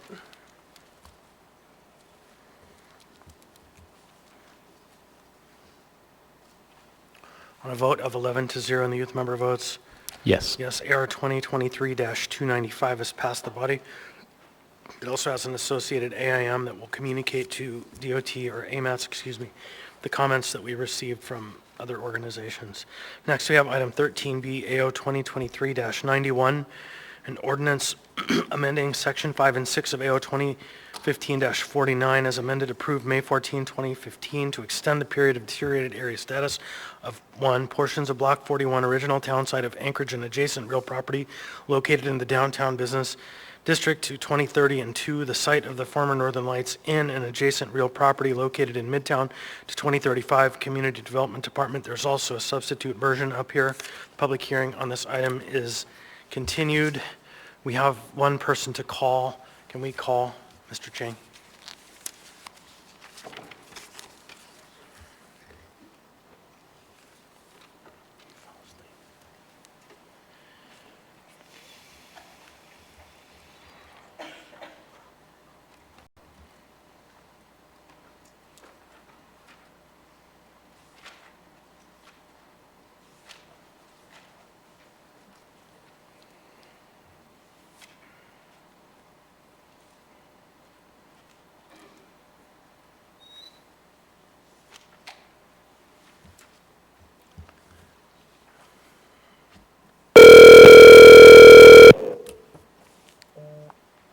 Hello? Hello there, Mr. Chang. It's Mr. Constant on the phone. We are here discussing your ordinance. I believe it's AO 2023-91 relating to the tax abatement. You'll have 3 minutes. Okay. Hello? Go ahead, you'll have Yes. 3 minutes. I thought I was going to merely answer some questions. Okay, so I'm going to go ahead, and if we have questions, we'll call you back. You had signed up for testimony. I think it's preferable to have you answer questions if any arise. So we might... Okay, that'd be great. Thank you. Oops. Anyone else wish to be heard on this item? All right, please come forward.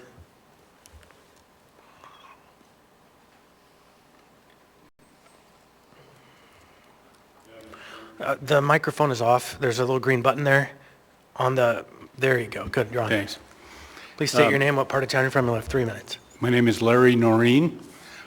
My background is assessing, commercial appraising, Board of Equalization, and commercial brokerage. This, as I understand it, simply extends the period for the designation of deteriorated property. It doesn't apply the exemption at this time. That would have to be applied for later. But, and I'm not against these redevelopments. As a matter of fact, as a longtime broker in commercial, I'm very much for redevelopment. But the ordinance was created to promote development, not delay it. So I would make that comment. However, I'm more concerned about the information that you don't have than what you have.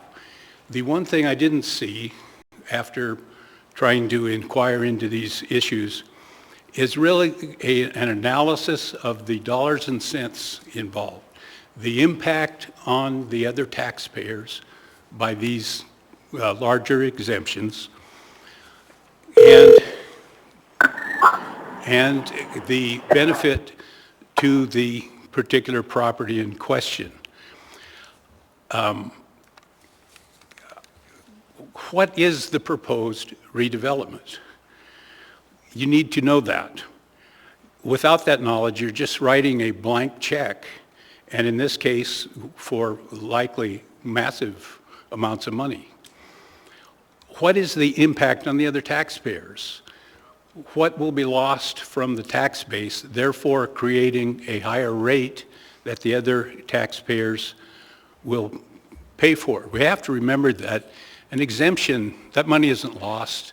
The same amount of taxes are collected every year. It only shifts from the exemptee to the other taxpayers.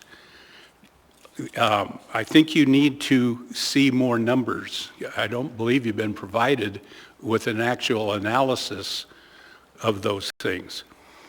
Also, I think you need to acquire a legal opinion as to whether any aspect of property tax systems can be withheld from public scrutiny.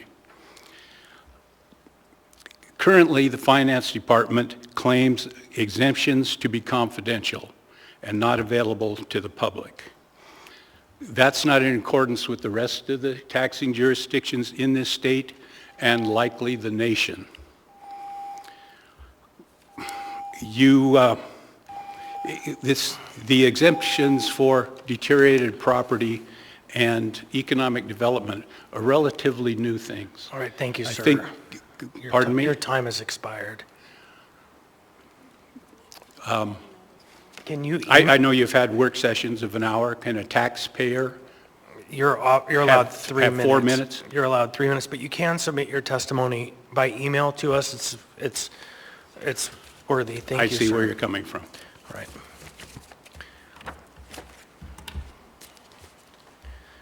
Welcome, sir. Please state your, ma'am, please state your name for the record, what part of town you're from. You'll have 3 minutes. Thanks for that correction, Chris. Hi, my name is Brian Witzke. I go by Bree, she and her pronouns, 13 years, trans female Alaskan. Okay, this piece of property here, when I started understanding things in Anchorage, this was still standing, the motel. It used to be the Aces Club, if I recall right. Probably some of the most beautiful brass work I've ever seen inside that motel. Now, what it brought for as far as the city goes is taxes. It brought in money, as the gentleman was trying to state before me. There is a misunderstanding when it comes to the general public of how taxes work. And when you do talk about an exemption, you are talking about a certain portion of the puzzle no longer being there to cover the load. So I completely can relate to what he is saying. And I do, as much as I hate to have to say it again, I put it to your guys' educated mind, what makes our city go one way or the other. You guys are the governing body with that, and to a certain degree, we have to respect the positions you guys were voted in on. And as far as the people trying to understand things, how our taxes are diversified, I can tell you this property sits pretty much with nothing on it except for building material now, which is in a complete eyesore, even though it's got a screen around the fence. On top of that, right next to this property, there is illegal gaming centers that is cutting into the profits of our community that could be boosting our charitable aspects that are legal. That just goes hand in hand with a lot of things that I'll speak about at another time. But, when we changed the tax code because a piece of property was taken away from somebody, which in this case that's what it was. It was taken away from somebody that owned it. That property no longer was able to make taxes, so therefore the city or the state, confiscates it in that aspect. And now we're talking about giving it away at a less amount that would make money or to try to incite business be coming in. It still doesn't seem to help out with the community being able to make up the losses that it's been sitting empty and vacant for now, a decade or more? So we got to find ways to where it works with the people in conjunction of making our community better, as well as inciting businesses to take over a certain amount of property, if it be a tax break or whatnot. but I leave that problem to you guys, and I do hope that you guys make the best decision for us on that. This particular property here, though, like I said, there's things around it that, because it's been sitting vacant for so long, there's other businesses that have adapted alternative ways of making money that maybe we need to look at as far as the city, as far as the administration over there, making sure that the people that are there to secure us are aware of things that have been on the TV about it 4 times. Thank you. Thank you. Anyone else? Welcome. Please state your name. We'll put attendant from. You'll have 3 minutes. Thank you. My name is Laquita Chmielowski. I am the Land Use Planning Manager at Dow, and I am also involved in both the Block 41 and Northern Lights projects. And this is really just a request for an extension in the time frame in which to make application. So the next step, if we were granted the extension, is to do the application for tax deferral and abatement, which would have all that information as far as what the development is and all the financials. And then that is reviewed by the CFO and also by the Assembly. The first goal was to align the timelines for Block 41. Right now, they're under 2 different timelines. The eastern portion, that application period ends in 2025, and the western portion ends in 2030. So we're looking to align those to 2030. We're currently working on development plans for the remainder of the block. We've been focused recently on the planning and permitting and construction of the former Key Bank building. And we are working on the development plans and planning to come into for permitting in January of 2024 for the remainder of the block. There's also concept plans that we're developing for the Northern Lights property, but there are some projects that are either in the works or getting started that could impact those development plans, such as the Transit Center site selection study. This is one of 5 sites that have been identified to bring forward. There is the Midtown District Plan, which is just getting started, which will look at land uses and transportation throughout the area. And then finally, there will be the Northern Lights and Benson Transportation Corridor Study, which is slated to start sometime in 2024, which would look at changes potentially in the Benson and Northern Lights going from one-way to two-way, which could impact the access to the site. So those things could change what we're planning to do, but it also could provide opportunities for partnerships and to bring the development forward sooner. I think the other thing to keep in mind too is that the downtown project is a $200 million plus project, and the Northern Lights project would be similar size. So given the financial environment right now, it would be very difficult to finance 2 projects at the same time. So we really need to be able to finish Block 41 and then be able to move forward with the Northern Lights End property. And with that, I would just ask for your support for this ordinance. Thank you. Anyone else wish to be heard? Anyone at all? Seeing and hearing none, public hearing on this item is now closed. What's the will of the body? Move to approve the S. Second. There's a motion to approve the S version by Ms. Zalatel, seconded by Mr. Volland. Ms. Zalatel. Thank you. We added kind of more specific reasons for both properties as to why for the extensions.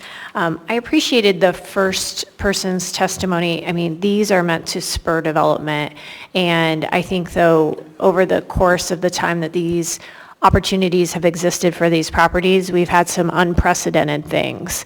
And so I think when we're looking at extensions for deteriorated area status, we need to be very clear on what justifies the extension. I would disagree with the last speaker that the timing of the 2 projects is relevant. Quite frankly, I think each lot needs to be taken on its own merits, especially if it's Midtown waiting on something to be finished in downtown, because frankly that always happens. However, I do think there are some really specific things happening in Midtown that justify the extension, particularly those corridor studies. Depending on what the possible projects are that are identified and could get slated for DOT, this lot is bordered on two sides, one on Benson and one on Northern Lights. And ask anyone trying to develop right now where they may want primary access out onto a state DOT road, and they will tell you it's a headache.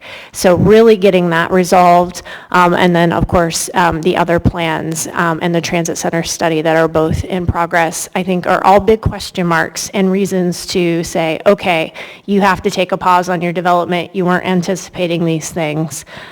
So I hope you can support this. I'm excited for the possibilities for both projects, but particularly in Midtown. Thank you. Thank you.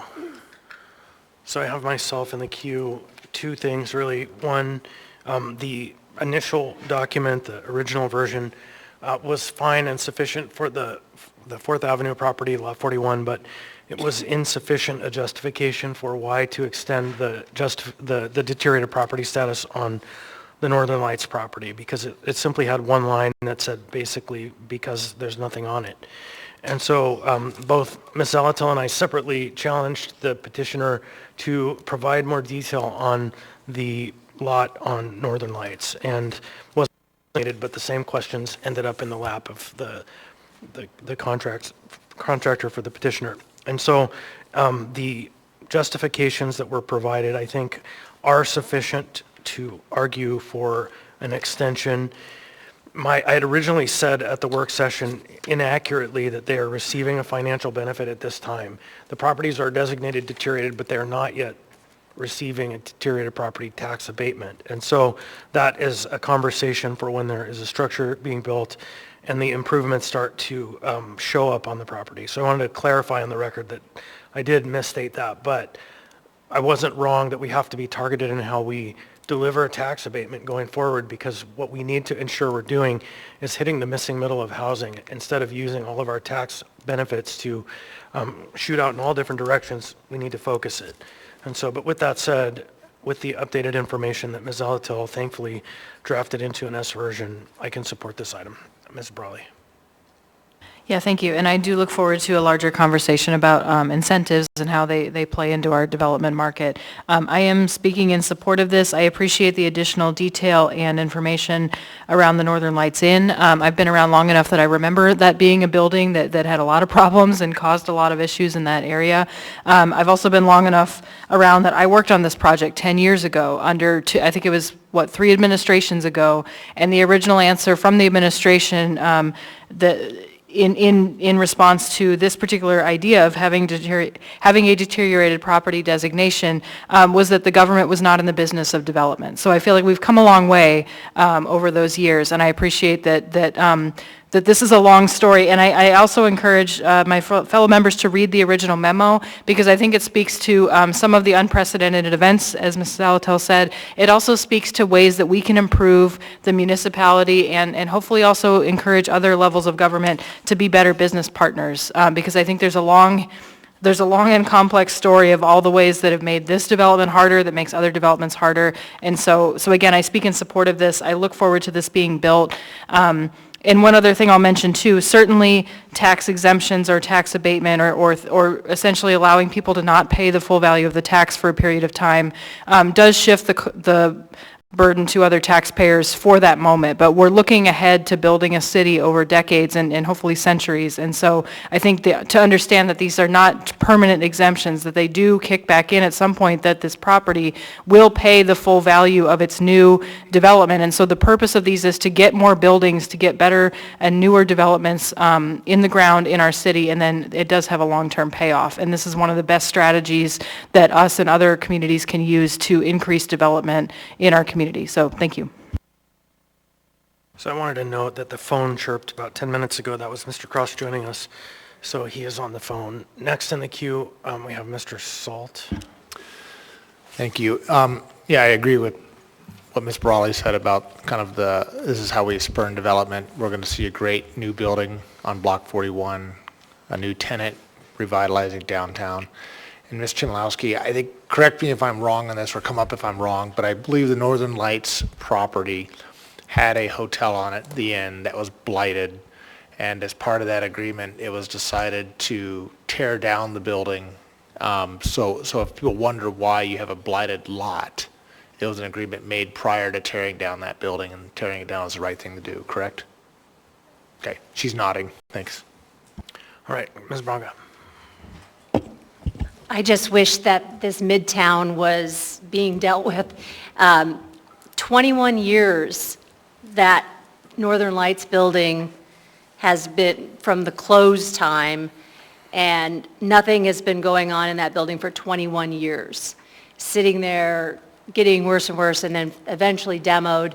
And I think it would just be fantastic for Midtown to see. And as far as I could read, and you mentioned that there is some plan, but everything I could find online said no one's been able to say what the Chang's plan is for this. Is there really a plan, or are we going to continue to drag our feet for another 20 years for developing this? So I'm a little bit uncomfortable. I was even going to suggest bifurcating this, but yeah. All right, now I pop myself back in the queue. And I'll just say, watching this company develop over the last many years, I think that the 188 Northern Lights building was a very interesting case study, because that property went in development in early 2000, late 1990s, and it literally was constructed and put on the market, I think it was in the spring of 2008. And that is a massive investment in Midtown. And then the entire economy dropped out. And they could not fill that building for 4 years, I think. Took them many, many years that they just sat on an empty building. And so there are some arguments that justify being careful in time when you take action in certain economic climates. And I think that this company has seen it at the worst. The top floor of their building at that 188 Northern Lights was empty for 6 years, I think, before they finally got a tenant in there. So I say it is a difficult decision to make when interest rates have doubled, tripled, when the economy is marginal, and so I think it justifies it. Anyhow, anyone else? Hearing and seeing none, members may proceed to vote. Member Cross, how do you vote? Yes.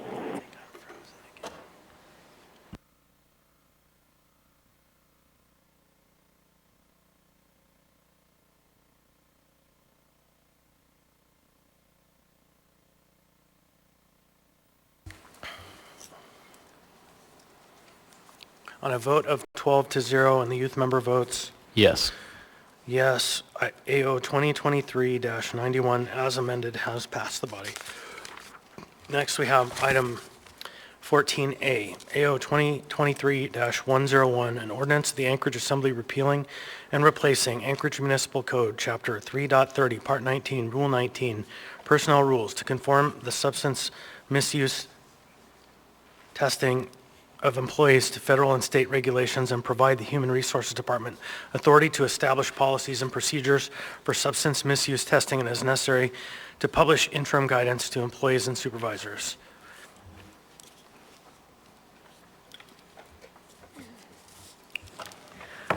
Public hearing on this item is, oh, sorry, Mr. Constant. Thank you. I need to declare a potential conflict and put it to the chair and the body.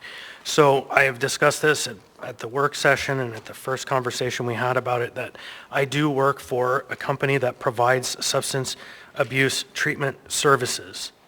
So this ordinance, if passed, does create more possibility of individuals in the community seeking treatment services.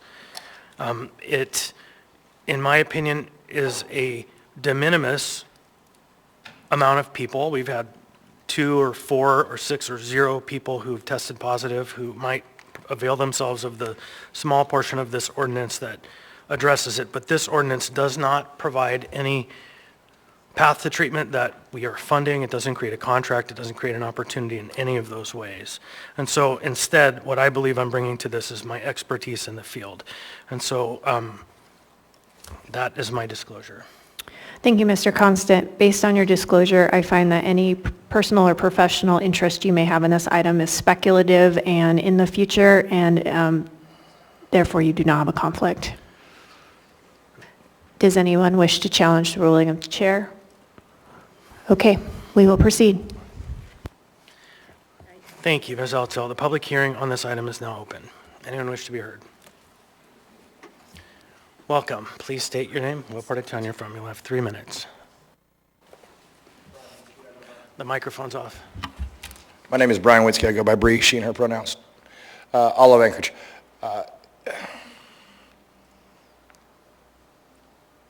We all know the value of a person's ability to do their job, and if it's misuse of attesting to an employee or a federal aspect, we need clarity of the mind, we need clarity of the body. So whichever way that goes to keep the safety of everybody that works in whatever jobs and departments they are, I'd hope we do whatever we can to provide safe work environments for everybody. So to misuse test, one way or the other, I'm not sure what we're voting on as far as yes, we're wanting to conform to the substance.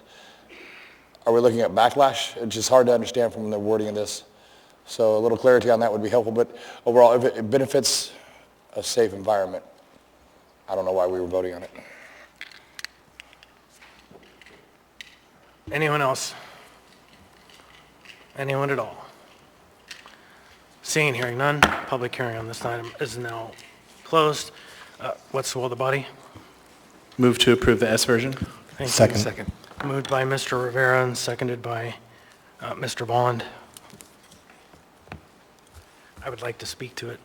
Mr. Constant. Thank you. So before us, we have the substitute version. I'm sorry for the late delivery of the AM that associates with the S version. It is a comprehensive read about the changes that we made between the work session and today. Writ large, what this ordinance does is it changes the posture of the municipality from an employer who fires immediately an individual who might show positive on a substance misuse test and provides them a path to get back in the good graces of their employer by following certain procedures. It creates two classes of employees. One is covered employees. Covered employees are individuals who are subject to a federal or state rule that requires that they be tested for substances, which have rules and protocols of their own. Then it creates a second category, which is the non-covered employees. The non-covered employees will be subject to testing as we spell out in this code. So it does a number of things that it addresses the concerns of the Ombudsman's report. It provides for a benchmark for testing for non-covered employees. I'm looking for my A version of my AM.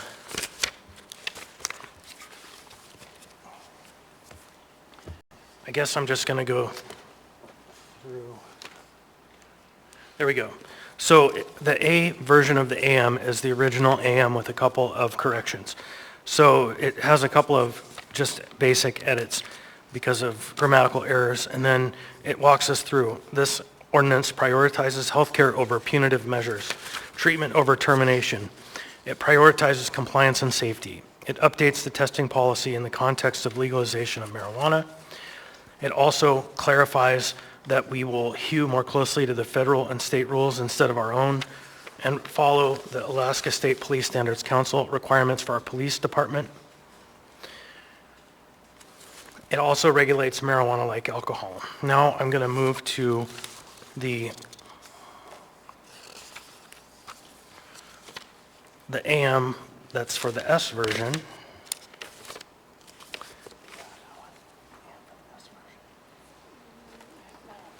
Maybe it's attached to the back. Thanks. Yeah, it's on the back. Thank you. So this is going to walk through the changes that we made in relationship to the conversation at the work session last week.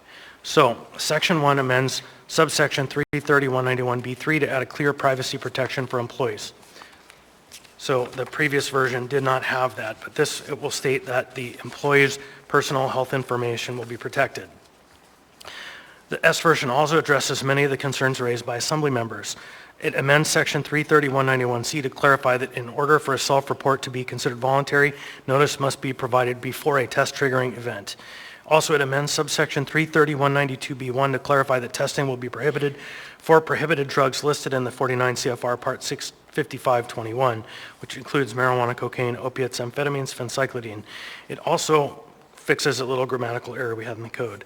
It also amends subsection 330-192C2 to establish that non-covered employees may not perform duties on behalf of the municipality within 8 hours of consuming marijuana products. Studies demonstrate the best way to avoid incidental workplace impairment is to ensure ample time has elapsed between last consumption and when you have to come to work.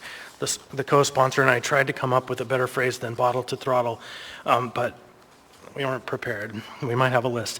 Additionally, it amends subsection 330-192C2A and B by reducing the testing methods for marijuana use by non-covered employees to only the saliva test. The change was made to address concerns that blood tests are simply too invasive, and studies demonstrate that urine testing cannot demonstrate active THC impairment. Also amends section 330-193 to clarify that except for marijuana testing for non-covered employees, all testing will be conducted in compliance with 49 CFR Part 40 of the federal rules. To address concerns raised by the Department of Human Resources, the S version proposes to amend subsection 330-193A1 and 2 in two ways. It amends the ordinance to leave the chain of command for managing reasonable suspicion non-specific instead of designating the supervisor to determine if cause exists, as the current code does. While the primary sponsor, I don't think that this is the best way, I'm willing to concede to the director's request. Second, it removes the citation requirement for testing and renumbers the sections. I'm almost done. Amending subsections 330-193A3 to clarify that the department may test as part of a return to duty process, but it does not require it to do so. For covered employees, the process will follow 49 CFR Part 40. So for non-covered employees, the department is authorized to establish a policy to implement this section. So this is a very interesting area of the ordinance. We don't say that the municipality shall provide a return to duty process. What we say is the orientation of the municipality should be towards providing a path to maintaining employment. So what I'm saying here, we didn't say shall or must, but I want to communicate to the administration that if a policy is developed in a manner inconsistent with the provisions of this ordinance or enacted in a manner that defaults to generally not allowing a return to duty process, I will reopen this code section and ask my peers to require that we do this. So this is good faith effort with the administration. Finally, in a number of ways, this provides that the department shall develop and publish comprehensive substance misuse policy prioritizing education and treatment over separation.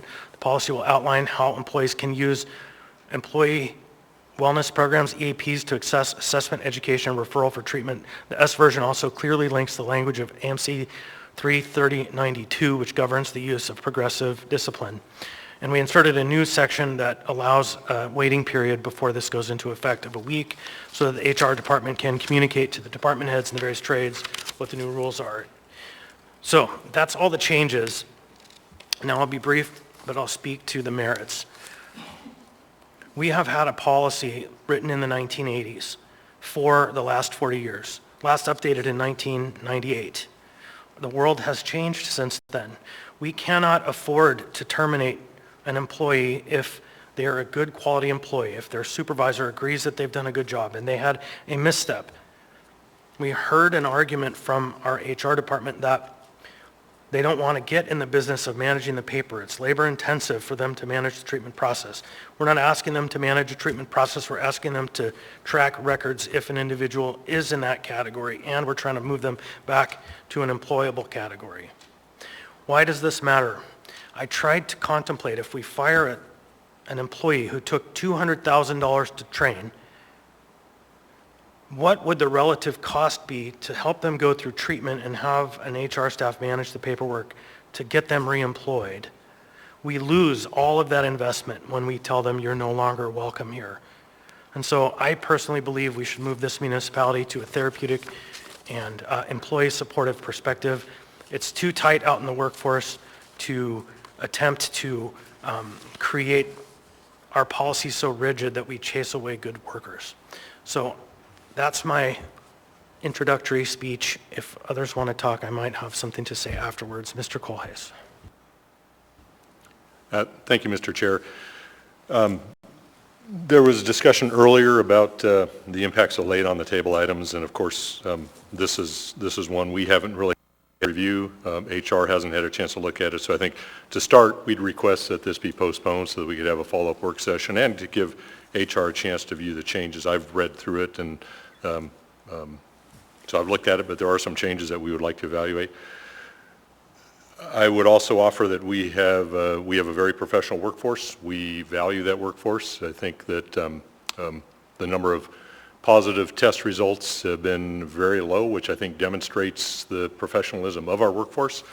Having said that, I would say that philosophically the administration does not support lowering the standards, especially with respect to everybody's critical, but especially with respect to critical public safety functions like AFD.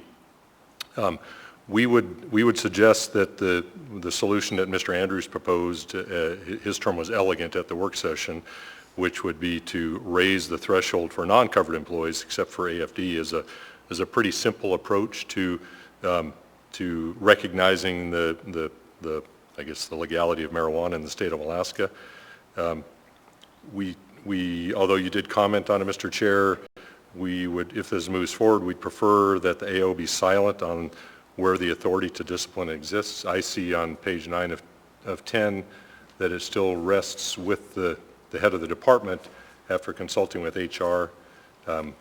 We believe that should rest more likely more appropriately at the manager's office. I guess the last thing I would add is that if it does move forward, a week likely is not enough time for we and HR and the departments involved to implement it. And then finally, I would just offer that if there are questions for HR, Matthew Gendricina from HR is here and available to answer any questions on how the application may impact HR in the municipality. Thank you. Thank you. Mr. Johnson. Yeah, thank you, Mr. Chair. I will say I generally support the intent of what this ordinance is trying to achieve. I respect the right that if there's something somebody is legally permitted to do in their free time, then we should respect and recognize that. Just looking at the S version here, though, and you know, I will ask my question here, but perhaps this speaks to the need to take a little bit more time to consider this. Looking at page 9, paragraph B, for the negative dilute test results, when I initially read through the original version, I thought this seemed fair and reasonable, but now we've taken out essentially the part that says a subsequent negative dilute test result will only be a negative or construed test refusal if they do not agree to another form of testing. As I read this here, it sounds like essentially what we're saying is a negative dilute shall not be construed as a positive test or test refusal. And I know there was a circumstance that seemed to arise recently where somebody unintentionally provided several negative dilute test results and perhaps should not have been penalized for that. But it's also possible that there may be people who recognize this as an opportunity to intentionally game the system. So I just think, even though it's an unlikely circumstance, if somebody was impaired and they were involved in an accident that, say, caused the loss of human life and they were required to submit to a drug test as a result, then simply by drinking as much water as possible for as many times as they're expected to be tested, they'd be able to, as far as I can tell, is essentially get off the hook and escape responsibility. So my question is, are we creating that scenario by making this amendment to paragraph B? So I don't believe so. I think what it reads is that they will continue taking tests until the test is done, and this is really under the state and federal rules, so this would be under the stricter guidance, right, because this is for pre-employment. So functionally speaking, we will not count a negative dilute test as either a positive or a test refusal. So if you are required to have a test done for your employment, you will have to take another test.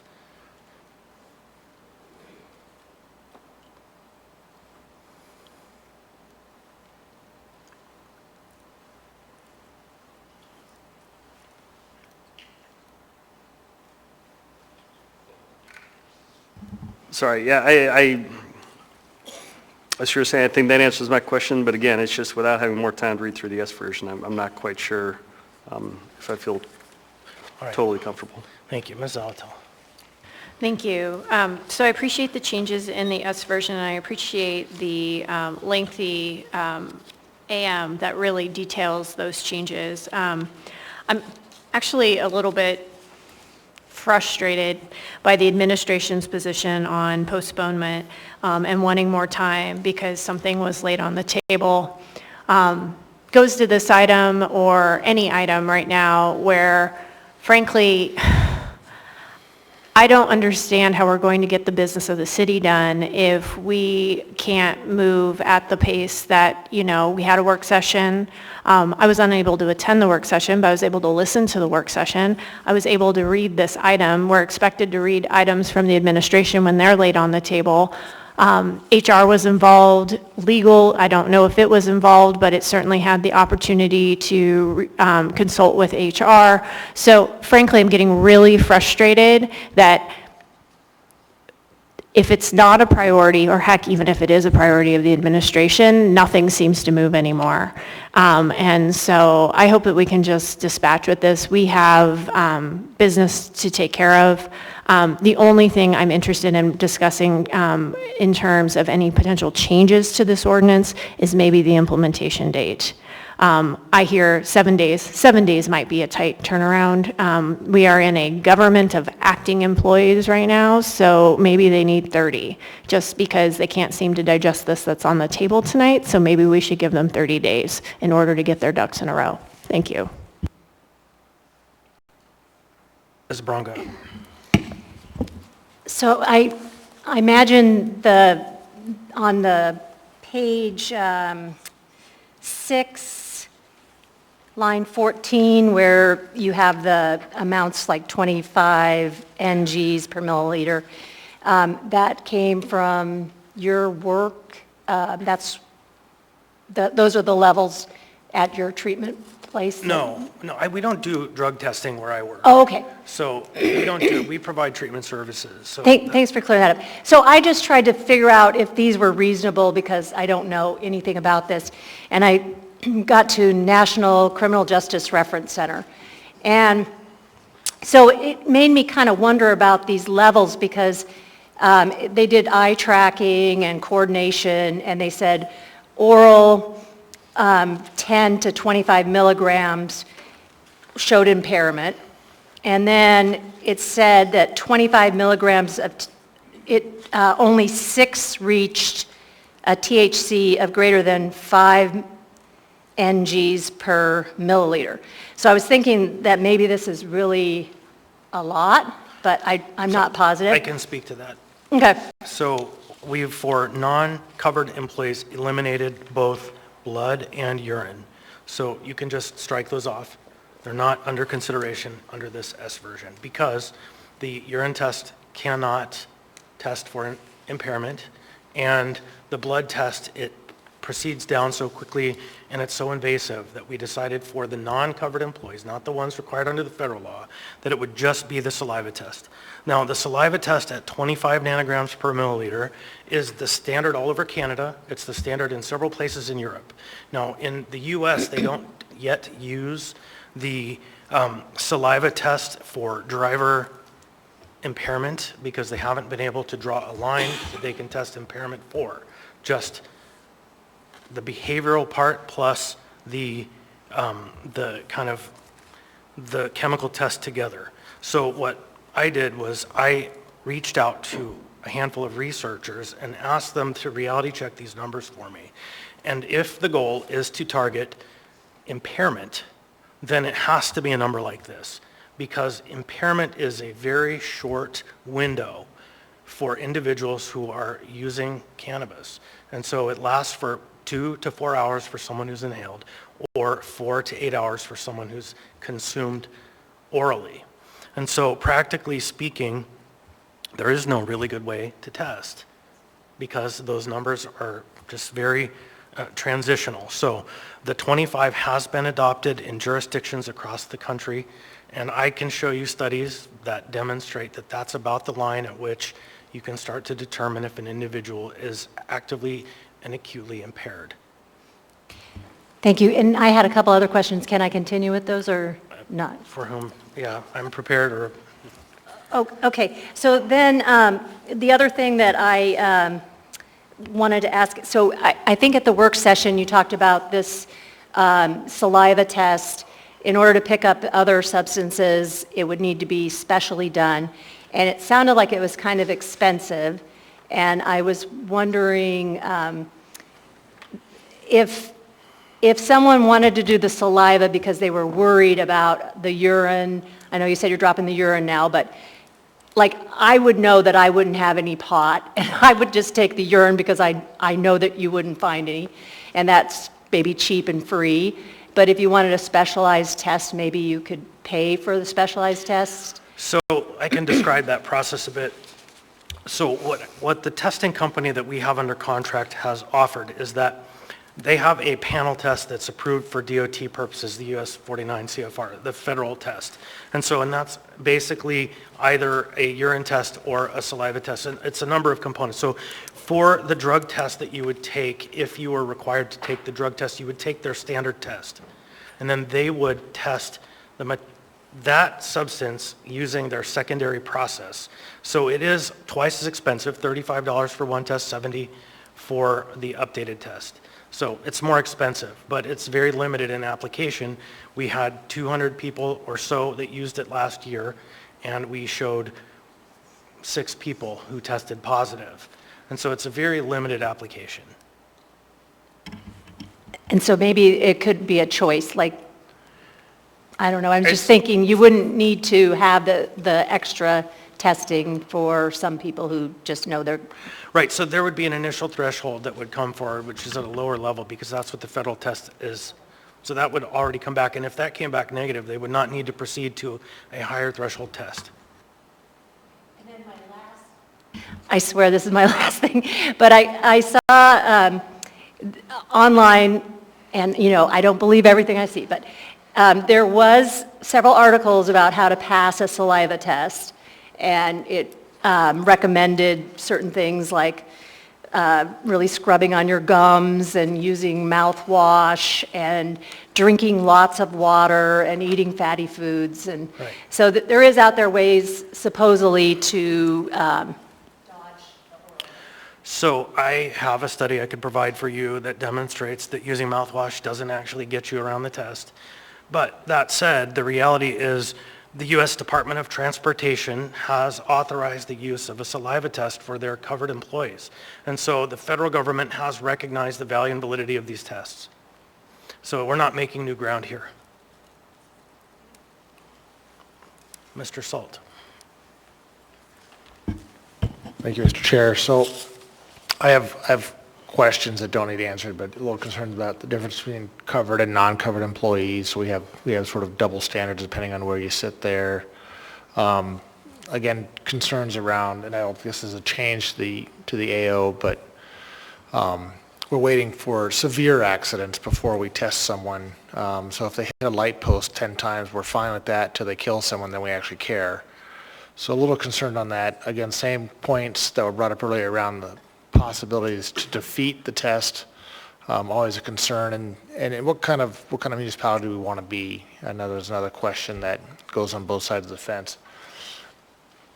But I guess I feel uncomfortable with this tonight. And so based on what I've heard earlier, I would make a motion to postpone to the meeting of November 7th. There's a motion to to postpone the item to November 7th. Is there a second? Second.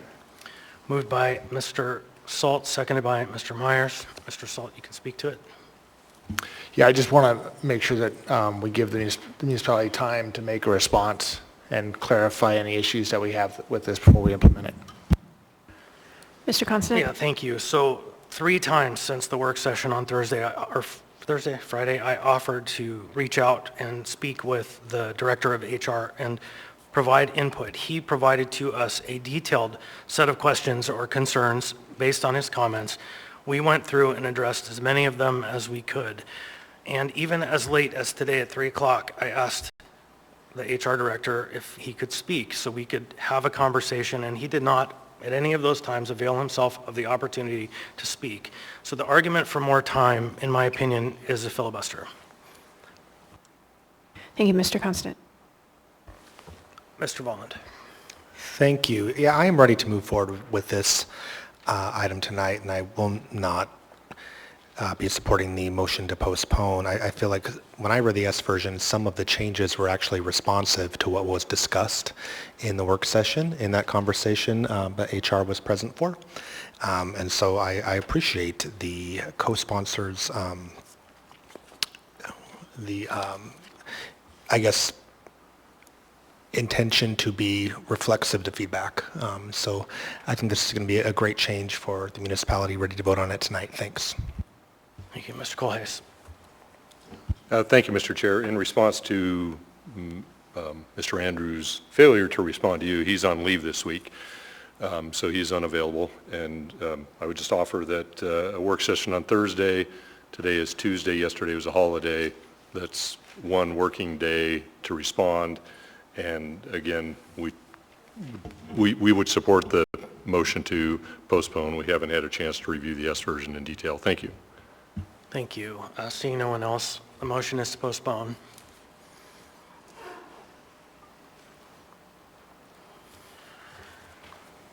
Member Cross, how do you vote? Yes.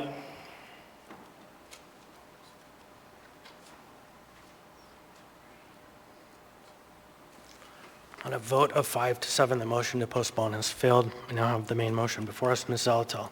Thank you, Mr. Chair. I move to amend on page 10, section 7, line 18, changing the effective date of this ordinance to 30 days after passage and approval. Second.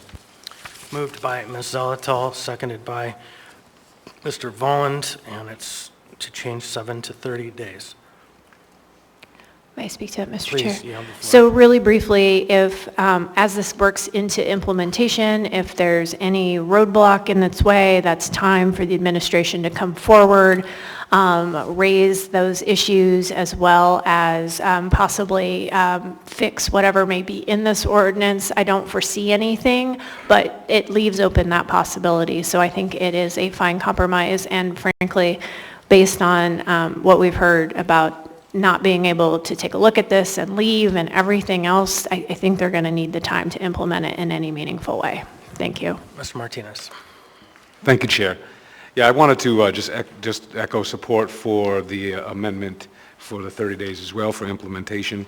And I appreciate my colleagues' different vantage points with respect to this issue tonight. And I just wanted to be clear, I don't see us as agents of perfection on any particular action item. I think we are drivers of practical solutions, and we improve over time. And, and that reminds me, improving over time. I found the red hat from the 2000, and it says November 4th, 2014, regulate marijuana like alcohol.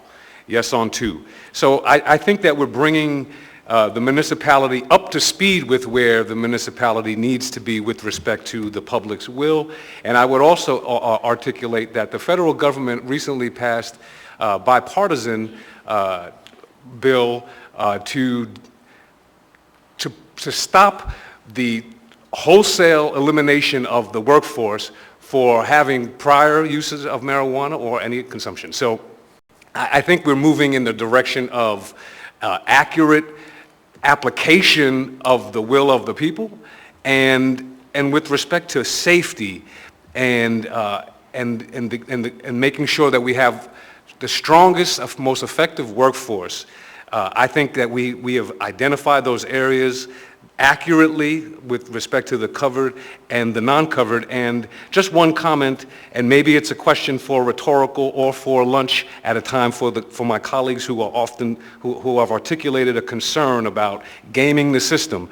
I wish we had that many people applying for jobs at the municipality that we were concerned about that level of gamesmanship. I think this is just moving us into the direction where we respect people's privacies and we live up to the way we voted on this, the people voted on this a decade ago, almost. Thank you. Thank you. Anyone else? Hearing, seeing none, members may proceed to vote on the amendment.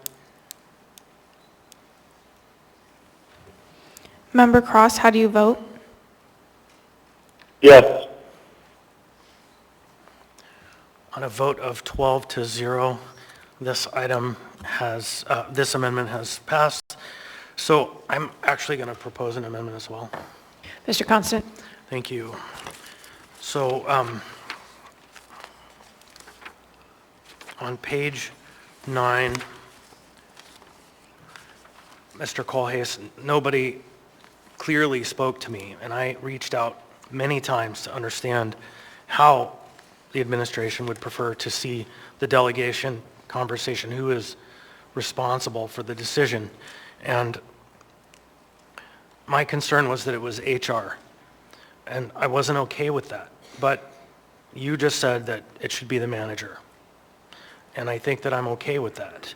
And so I would make an amendment that changes on page 9, lines 16, 17, and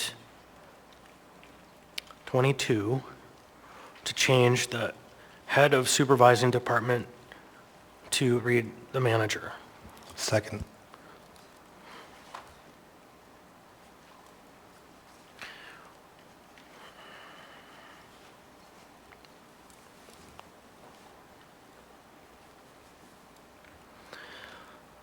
So it ultimately would read, the ultimate decision for employment, discipline, or termination shall be at the discretion of the manager. So I think I would actually also eliminate after consulting with the human resource director, but just with the manager, period. Second agrees. Yeah.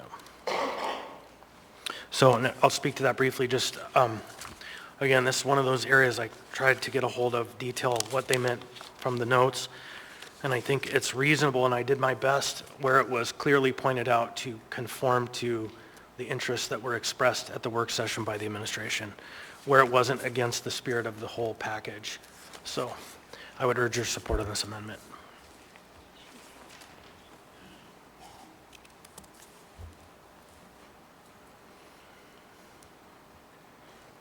All right, members may proceed to vote. Mr. Member Chair, I was Cross, trying to how do you vote? Jump in the queue there. Oh, Yeah. I didn't see it. Go ahead, Mr. Johnson, I'm sorry. Yeah, just to the amendment, I was wondering if Mr. Coley's had any comments. Through the chair to Member Johnson and others, I support that and appreciate the consideration. Thank you. All right, now, anyone else? Members may proceed to vote.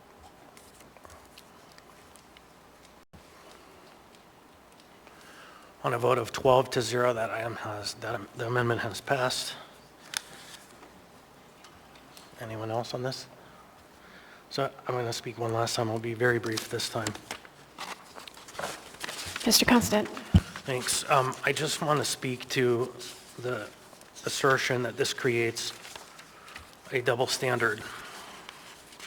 And I want folks to know that we already have that double standard, that we have a certain set of our workforce who are required by federal or state law to conduct all manner of tests and have pretty firm, restricted rules by which they can engage in the conversation that we've had about cannabis here.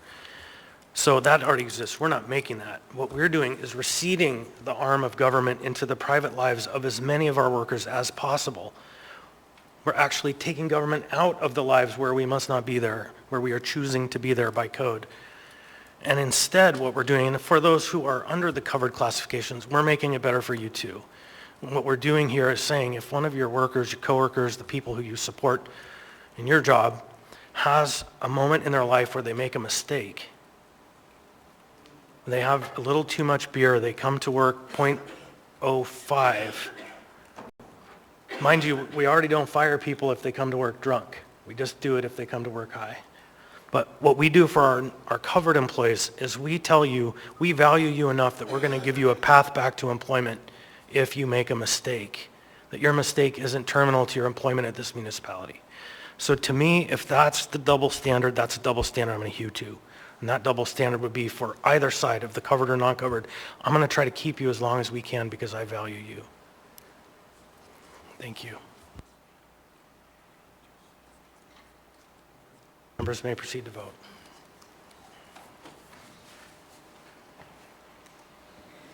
Member Cross, how do you vote?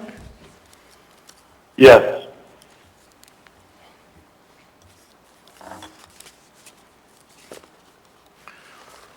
On On a vote of 9 to 3, AO 2023-101S as amended has passed the body. Now, it's not effective for 30 days. Keep that in mind, workers, but with that, and we may have some other administrative procedures to address before then. So, thank you, my peers. Next, we have item 14B. 14B is AR 2023-300, a resolution ratifying a collective bargaining agreement with the Municipality of Anchorage and the International Brotherhood of Teamsters Local 959. Public hearing on this item is now open. Anyone wish to be heard? Welcome. Please state your name. You'll have 3 minutes. It was on. Turn it back. There you go. It's on. Through the chair and to the body, my name is Derek Musto. I am the chief negotiator for Teamsters Local 959, and I was the lead negotiator for this agreement. In front of you tonight, we're asking for your ratification and approval of this agreement. It was negotiated in good faith, and the members ratified it. I'm happy to answer any questions.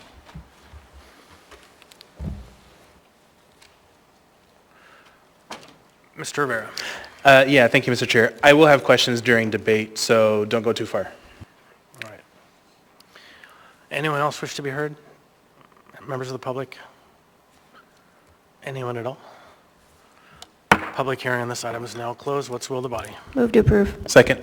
Moved by Ms. Zolotel, seconded by Mr. Rivera. Ms. Zolotel? Anything? Nothing? Let's get it ratified. All right. Mr. Rivera, you have questions? Yeah, I agree with that sentiment, but also I have a few questions. Thank you, Mr. Chair. So 3 questions. I just want to get a sense of what happened during negotiations. So generally, if you can just tell me how did negotiations go, and was the Assembly guidance, specifically Assembly Resolution 2019-417S, useful? Do I have more than 3 minutes? Keep it tight, Derek. I'll say that negotiations at times are always contentious. At times, the parties do look at the same side of the coin, and they have a vested interest in making some needed changes. In this case, we have a workforce that works a copious amount of hours. We had issues with fatigue, and the parties were able to come together and address a number of issues, and I thank the administration for that. No doubt there was contentious points as we went. We were at the table for a long time this session. That being said, the administration's team was aware of the Assembly guidelines. We had read them into the record as we went, but it's my understanding the administration sets the bargaining parameters, but yes, they were aware of that. Thank you. Second question is, did the 2 new holidays described in AR 2023-17 get brought up during negotiations by the administration, and was it implemented in the final CBA?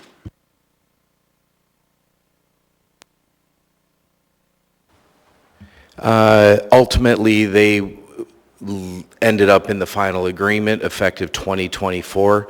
There were no holidays prior to that. It's my understanding that other groups had somehow negotiated a side letter to implement those early outside of bargaining. In our case, no, that did not happen. But ultimately, they did end up, again, effective 2024. Thank you. And then last question is, did paid family leave, as described in AO 2023-20 as amended, get brought up during negotiations by the administration, and was it implemented in the final CBA? No, not that I recall, and it was not. That remains to be an open item that we would be happy to have a conversation with the municipality. Yeah, thank you. I'll just make I appreciate those responses, and I appreciate the work that you did during negotiations.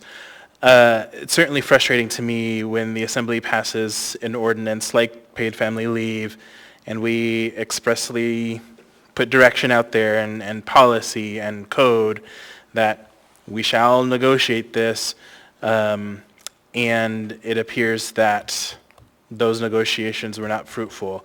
Because now it looks like unless there's a administrative agreement, that paid family leave for the Teamsters is not going to be happening until this contract comes back up again, and that's very frustrating. Thank you. Mr. Colhase. Thank you, Mr. Chair. Matthew Gendersina is here and can answer the question probably more accurately than I can. My understanding is that a tentative agreement had been reached when before the parental leave ordinance was passed. That's my understanding. I may have it wrong, but Matthew should have the facts. Thank you.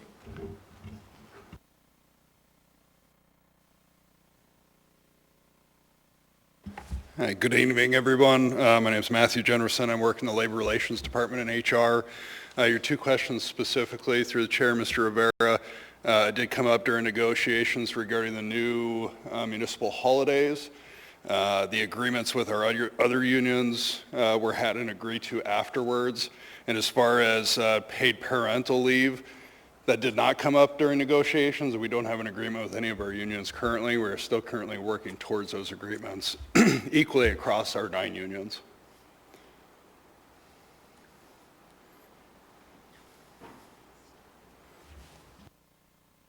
Ms. Zolotel. Thank you. So I'm frustrated, like Mr. Rivera is, that this didn't come up, even if there was a tentative agreement. I hope we can get a commitment by the administration to look at an administrative agreement to bring up parental leave so we don't have to wait 3 years. We think that this is an important benefit to offer employees of the municipality, particularly when we're having considerable vacancies and we need all the tools in our toolbox for retention and recruitment. Thank you. Mr. Martinez. Yes, thank you, Chair. No, I wanted to, I was going to say that what Member Zoltal just mentioned with respect to retention and recruitment around making sure that our workforce get all of the benefits that the Assembly has and that that's in the public interest. So I think it's just to be real clear to the administration, family leave, other benefits that the Assembly has articulated are important because of recruitment and retention of the workforce. And that is a priority of this Assembly, and that is a priority of the municipality right now. And on the other note, I would just say, let's get this ratified. Thank the Teamsters. Thank you for the work you do.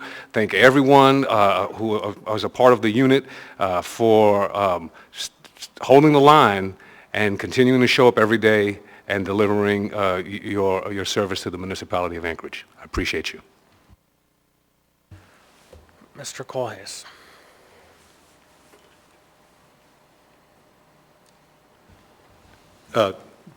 Through the chair to the body,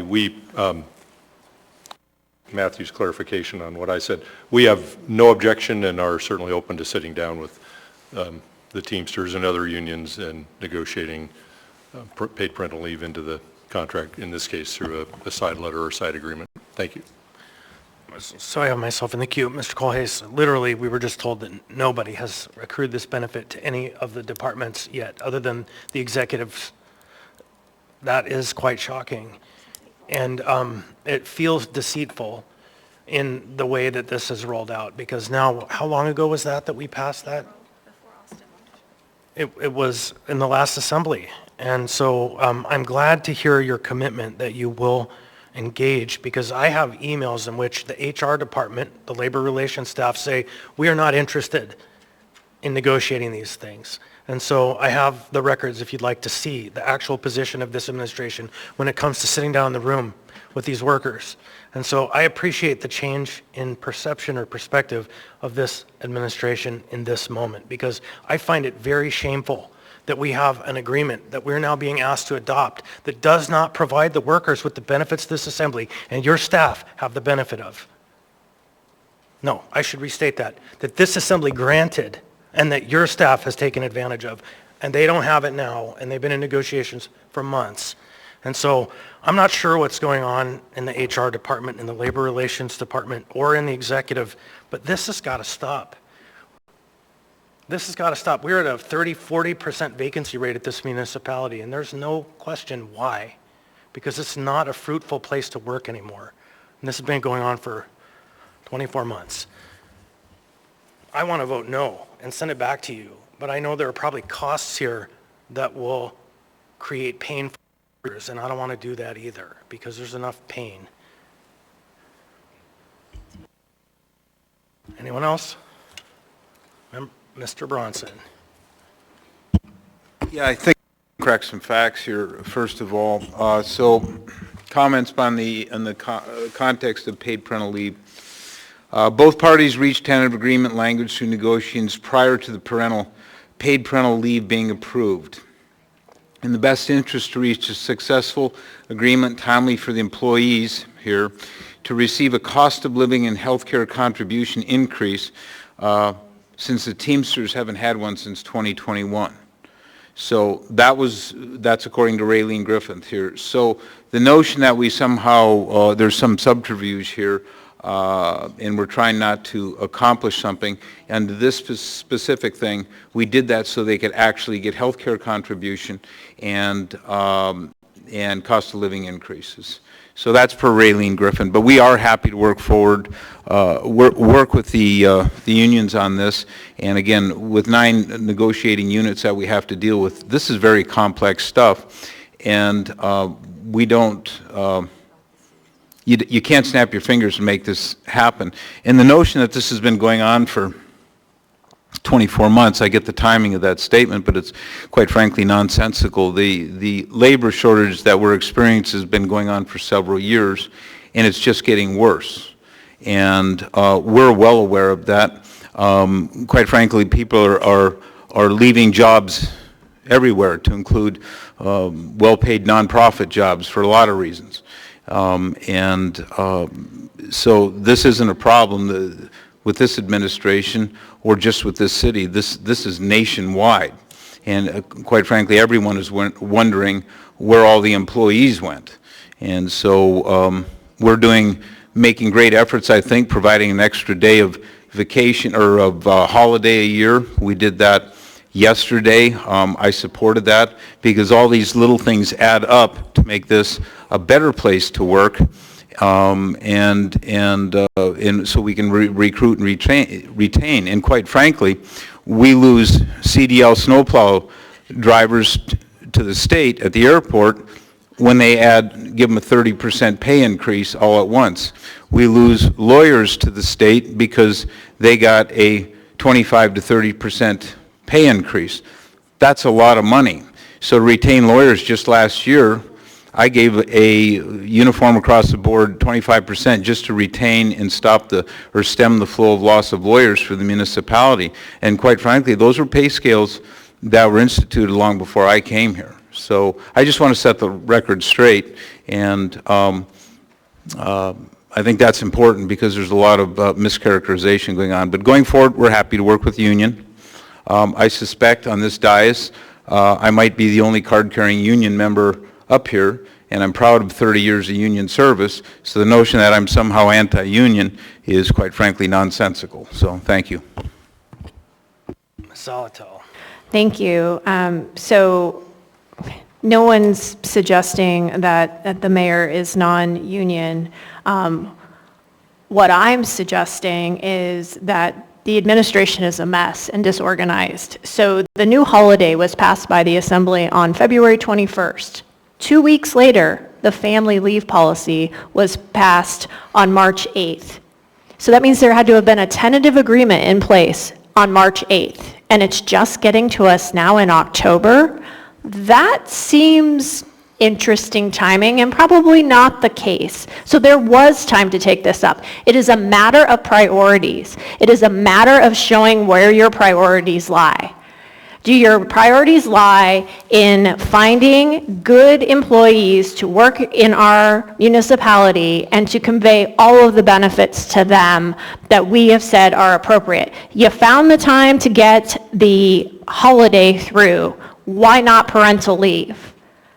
I'm tired of excuses. I want to see action on the policy this body adopts, and I want to see it in meaningful ways. I am tired of doing things that just aren't being implemented, and frankly, picking up the slack on priorities of this administration that can't seem to bring them over the finish line, creating S versions or bringing amendments because it's just not happening. Please do your jobs.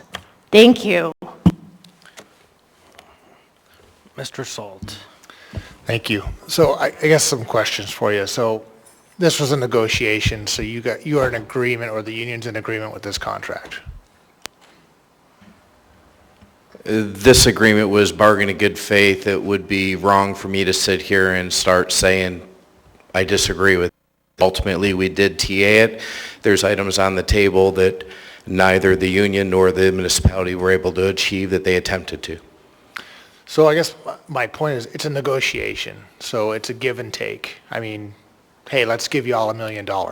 Great idea, got to pay for it, can't do it. So it's give and take. So hopefully some of your priorities met, some of the administration's priorities were met. So I guess if the union's in agreement and is willing to ratify it, or is ratifying this, I'm willing to vote for it. If you're not, you want me to vote no, just say it and we'll vote no right now. Is more rhetorical, thanks.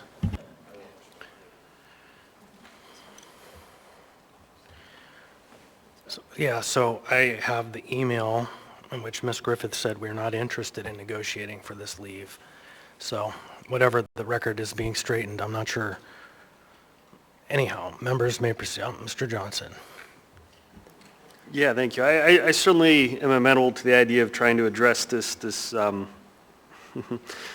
failure to implement policy through an LOA, but I would just like to say for my part, I strongly am in favor of ratifying this agreement here, because even if it doesn't achieve everything this body would like to see happen, it still sounds like it is a fair shake to the Teamsters and includes some issues that they do want to have addressed. So I hope that the members vote in favor of this, even if we think there's more work to be done further down the road.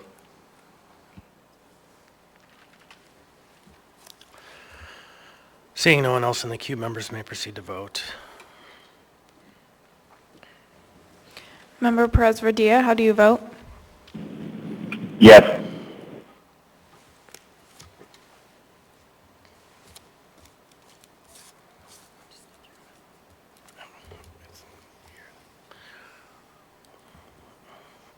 On a vote of 11 to 0, AR 2023-300 has passed the body.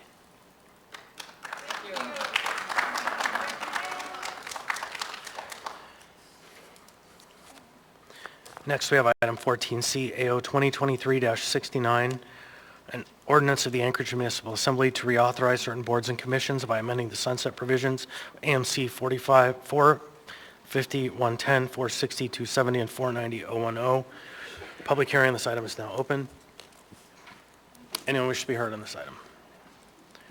Anyone at all? Seeing, hearing none. Public hearing on this item is now closed. What's the will of the body? Move to approve. Second. Moved by Ms. Zalatel, seconded by Mr. Rivera. Ms. Zalatel. I don't know if there are members who want to move their amendments. I think we should start there.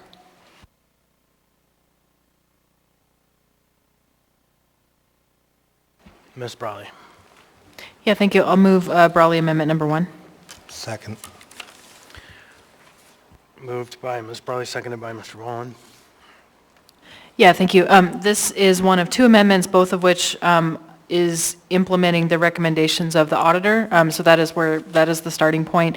This one would allow for the current sunset of the Port of Alaska Modernization Program and Design Advisory Board. I think that's it. Ms. Zalatel. Thank you.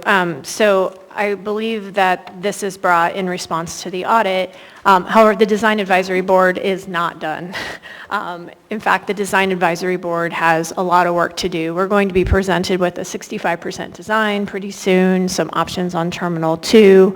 Mr. Constant and I had the opportunity to meet with Bob Owens to talk about some issues. The Design Advisory Board right now plays an issue if there are any design changes required.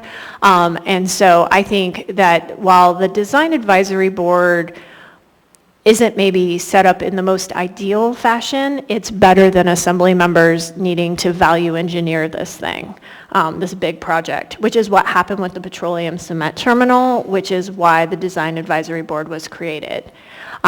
So I think there's an opportunity to refine the design advisory board, particularly as we move into a construction posture, and really take a hard look at whether or not it makes sense for the director of the port to remain the chair of this board, or if that seat, there's 2 seats for the municipality right now, and whether or not that change would make sense. Thank you. Thanks. And I put myself in the queue. Mr. Constant. Thank you. I just want to reinforce what Ms. Zolotal said. You know, we don't even have the 65% design back for Terminal 2. We still have conversations about the North Extension. We have a lot of questions that remain, and there is an ordinance in draft phase right now. If this were to pass, it were to sunset, you would see an ordinance recreating it with a new structure. There will, for sure, if this amendment doesn't pass and the board is extended, be an ordinance coming forward that will restructure the board to more accurately reflect the phase of the design that we're going into. But this body, the Design Advisory Board, is one of the tools that brought the port project into functionality after several years of languishing, because it provided a voice to the primary operators, and it's of value. Ms. Brawley.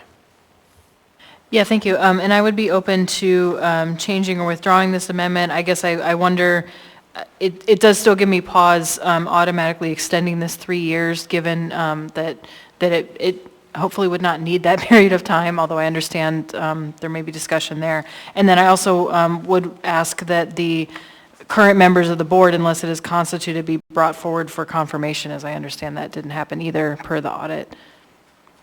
But I guess I'll leave it to the discussion with other members. Mr. Vaughn. Thank you, Mr. Chair. Yeah, that was my question. So in the report that the report that we accepted, one of the audit findings said the terms for only one member confirmed by the assembly is current.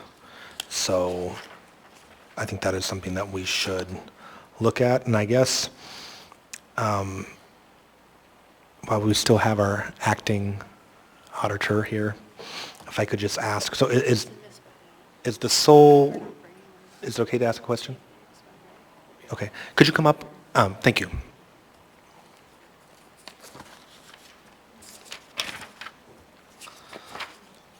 So, Mr. Lee, I guess my question is, what was the recommendation that the board be allowed to sunset primarily based on the fact that the chair said that they believed the board had done their job, or were there other findings that led you to conclude that it should be sunsetted? Through the chair, Mr. Volland, yes, our decision or recommendation for the sunsetting the board was primarily based on our discussion with the board chair. Okay, but there was, it seems like from reading the report, other than the issue I just mentioned regarding assembly confirmation, there were not, substantial absences of members or failure to keep good meeting minutes, etc., that gave you concerns about the board. Is that correct? Through the chair, Mr. Volland, no, we did not find any other reason to recommend the board to sunset. Those four members who were not properly appointed according to the code there appeared to be some kind of confusion or misunderstanding of the code requirement, because these 4 members had to have a certain criteria to become the board member. But all 4 board members were meeting those qualifications.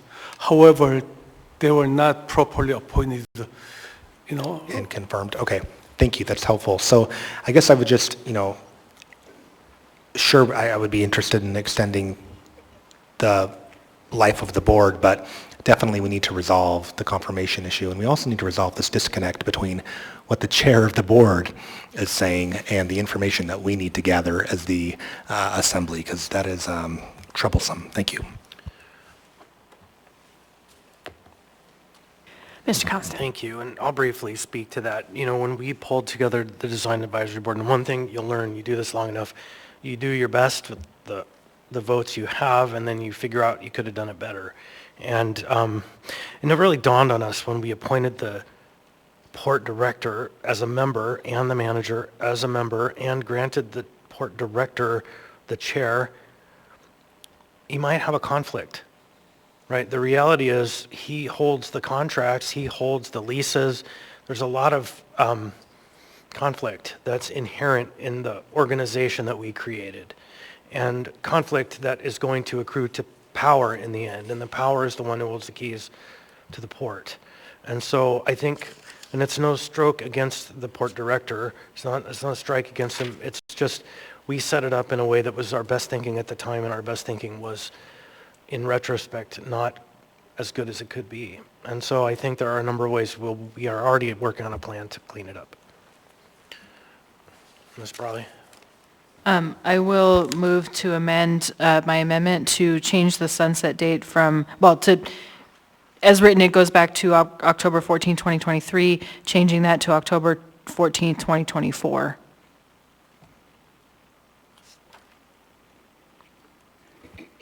Second for purposes of discussion. A motion to amend by Ms. Brawley, seconded by Mr. Rivera. Ms. Brawley.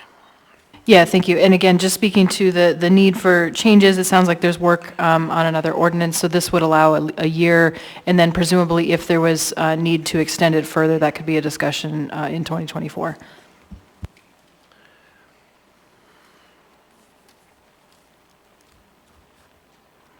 Anyone else?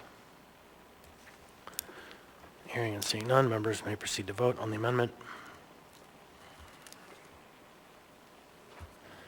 Member Perez-Verdilla, how do you vote? Yes.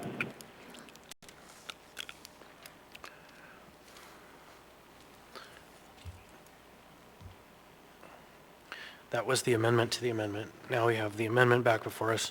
And I'll just say that it's my intent for the amendment that will come forward, the code proposal, to have a different sunset date. We can deal with it in that ordinance once we get there. So now we have the amendment before us. Anyone wish to speak to it? Hearing and seeing none, members may proceed to vote. Member Perez-Verdilla, how do you vote? Yes. Mr. Rivera. Oh, I'm sorry, that passes. That amendment passes 11-0. Thank you, Mr. Chair. So I'll go ahead and move Brawley Rivera Amendment Number 2. Second. Motion to amend by Mr. Rivera, seconded by Ms. Brawley. Mr. Rivera. Yeah, thank you, Mr. Chair. So this amendment mirrors Internal Audit Report 2023-S1, which basically says that this commission should only be extended through January of 2024, and that the, quote, the Assembly should consider holding a work session with the Commission to discuss its role and recent activities to help determine if the Commission should be reauthorized beyond January 2024, end quote. And that's pretty much what this amendment does. It moves the sunset date to January 31, if this amendment is approved, I would ask that the chair schedule a work session with the Public Safety Advisory Commission by the end of the year so that we can dig into this. As was brought up earlier, for folks interested in the history, this isn't the first time that we had to deal with this issue with this particular commission. In 2020, Internal Audit Report 2020-S1 had the exact same suggestion. We took very similar action. And in 2020, we were able to revitalize the commission, and we'll see if maybe that's the same route we take or if we go a different route. But I would suggest for us at this point to approve this amendment, and then we can figure out where to go from there. Thank you. All right, Ms. Altel. Thank you. I guess I can support this. I would like a little bit more time because I think we should take a look at the ordinance, particularly around this board, or the advisory commission, this commission. It really made a shift. It was really more of it became like it had voices of the community on it. And we lost all of those voices. And what we ended up with was, frankly, a law enforcement and ex-law enforcement echo chamber. And I think it's important that we get some voices from the community on this particular commission. And so it may take more than just a work session. It may take an ordinance change. And so I just want to be mindful that that might be the solution. And so we may be back here having to extend this date out further just so that we can, go through the ordinance process in a meaningful way. But for now, I think this is fine. I'm having that little bit of it's getting close to the end of the year and our calendars are getting really jammed up syndrome happening. So just want everyone to kind of keep that in mind as we're trying to figure out the time in order to really take these issues up. Thank you. Mr. Volland. Thank you. I have a question and then I think a thought, but I want to hear the answer to my question first for the administration. Who staffs the Public Safety Advisory Commission?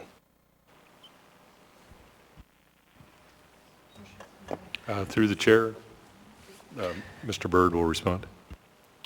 Through the chair, Member Volan, it's Richard Whitney from the mayor's office currently. Okay, thank you.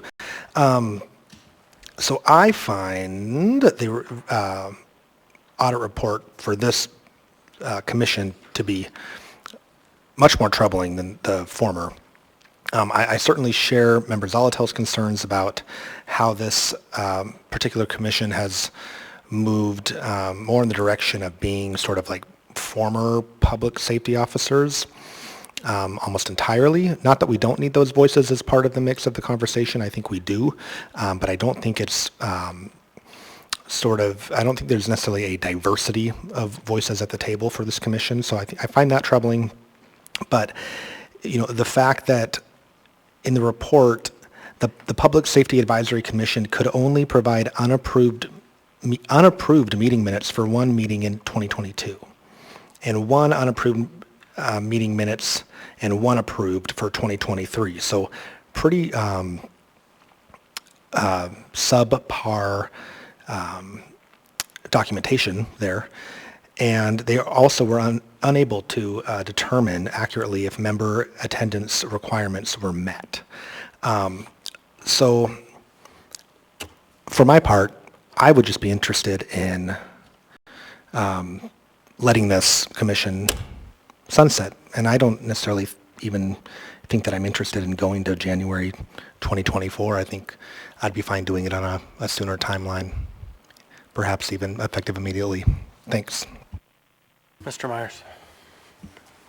I guess I'm not sure who my question's for as far as how the board operates, but I do know this is an active board and they are actively meeting, so I'm not sure where the disconnect is between the minutes and the attendance getting sent to the auditor. I'm not sure how that actually plays out, but I would not be in favor of letting it sunset since I know that the board does actively meet.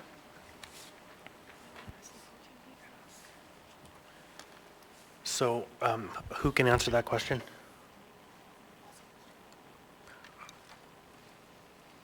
Mr. I really I'm truly... sorry, you're in the queue, Mr. Bird. I see it. Go ahead, Mr. Bird.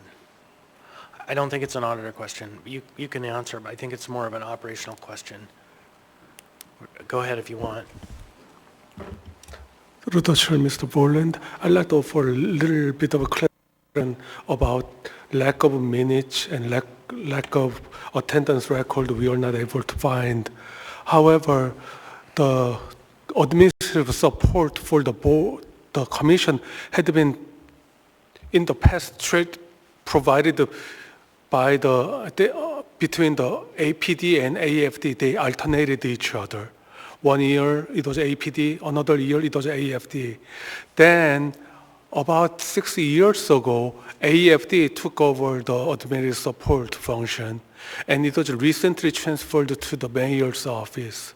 So during that transition, I believe those records had been lost. Okay.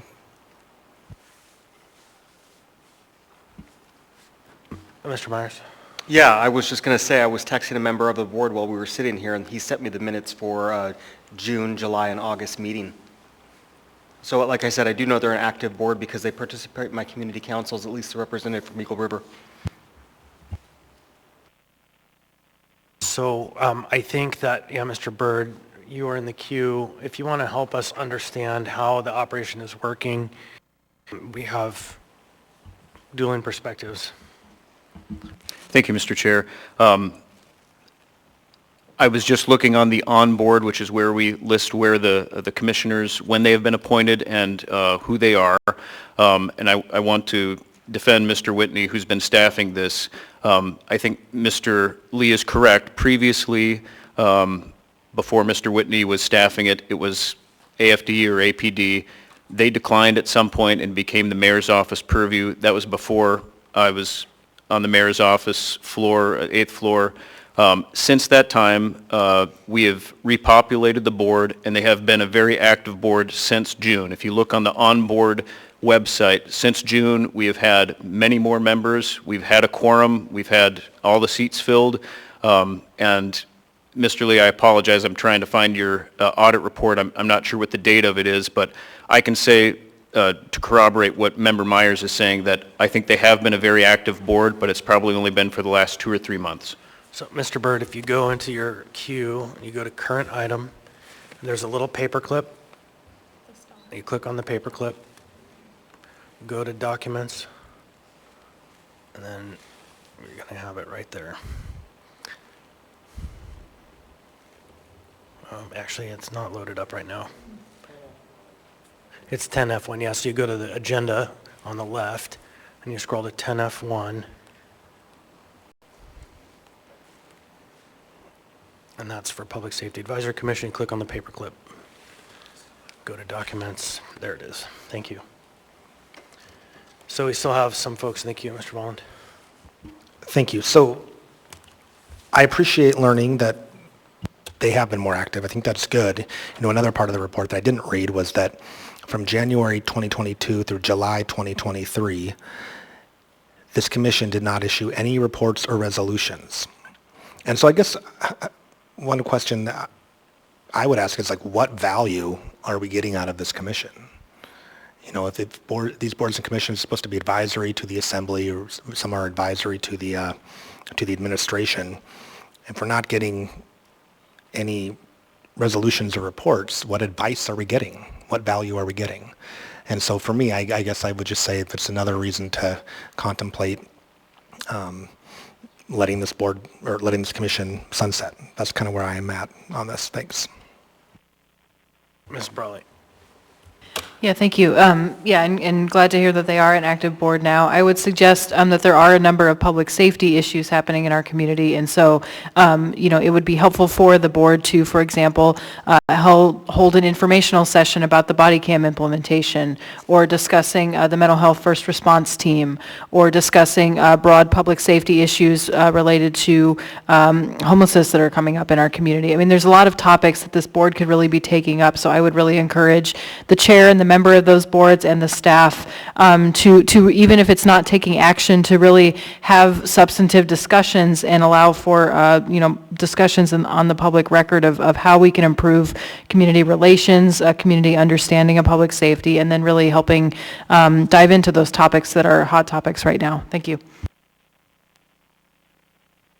All right, so we have the amendment before us, and I just want to say on behalf of Mr. Whitney, Mr. Byrd, thank you for starting to get these things in order. It's been a process, and it goes back, and it's in very many dimensions. And so these conversations about sunsetting always bring about some pointed conversation. So Mr. Whitney, thank you for doing your best to bring it into some sense of order.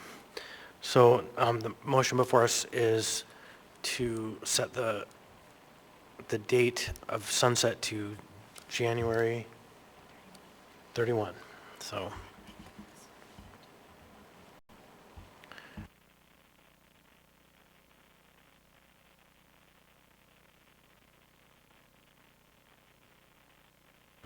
So I think this is just an amendment. So members may proceed to vote. Member Presverdia, how do you vote? I'm sorry, point of information. I just want to make sure I'm understanding. A yes vote is voting to allow this to sunset, correct? No, the yes vote extends the sunset date to January 31, providing us an opportunity to engage with the Public Safety Commission members to Thank you. ask the questions that have been asked around here. Why? Why are we Thank doing you. this? Thank you. That's what I understood. I vote yes. Vote of 11-0, the amendment has passed. Next, we have the main motion before us. Any discussion? Hearing and seeing none, members may proceed to vote.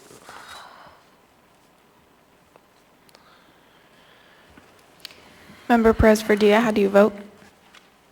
Yes.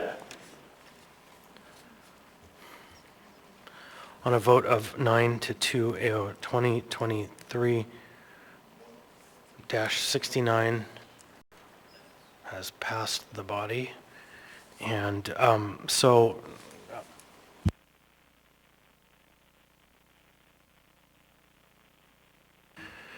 next we have item 14D, AR.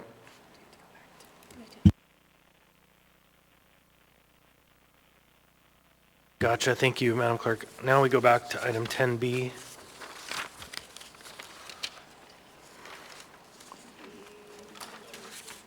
Oh, 10 Delta 3. All right, so now we have back before us AM 759-2023, Public Safety Advisory Commission. Regina Wright, what's the will of the body? Move to approve. Second. Second.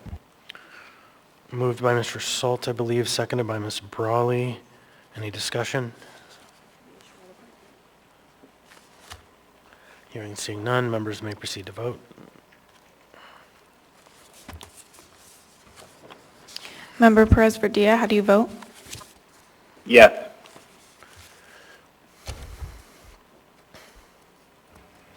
Member Rivera? On a vote of 11-0, AM 759-2023 has passed the body. Now we're back to item 14D. 14D, AR 2023-313 and 313S, resolution of the Anchorage Assembly reappropriating $1,775,000 previously appropriated to the Anchorage Health Department for early education grants and evidence-based grants to providers and improving grant agreements to the Alaska Children's Trust and Native Village of Eklutna, all within the Alcohol Beverages Retail Sales Tax Fund 206000. Public hearing on this item is now open. Welcome. Please come forward, state your name, what part of town you're from. You'll have 3 minutes. Okay, if you're not here to testify and you're here for questions, we can wait. Anyone else? Anyone at all? Hearing and seeing none. Public hearing closed. What's the will of the body? Move to approve. Second. Moved by Ms. Zalatel, I believe seconded by Ms. Brawley. Ms. Zalatel? Thank you. So we do have a representative from the Native Village of Eklutna here, and we also have someone from the Alaska Children's Trust on the phone, both should there be any questions.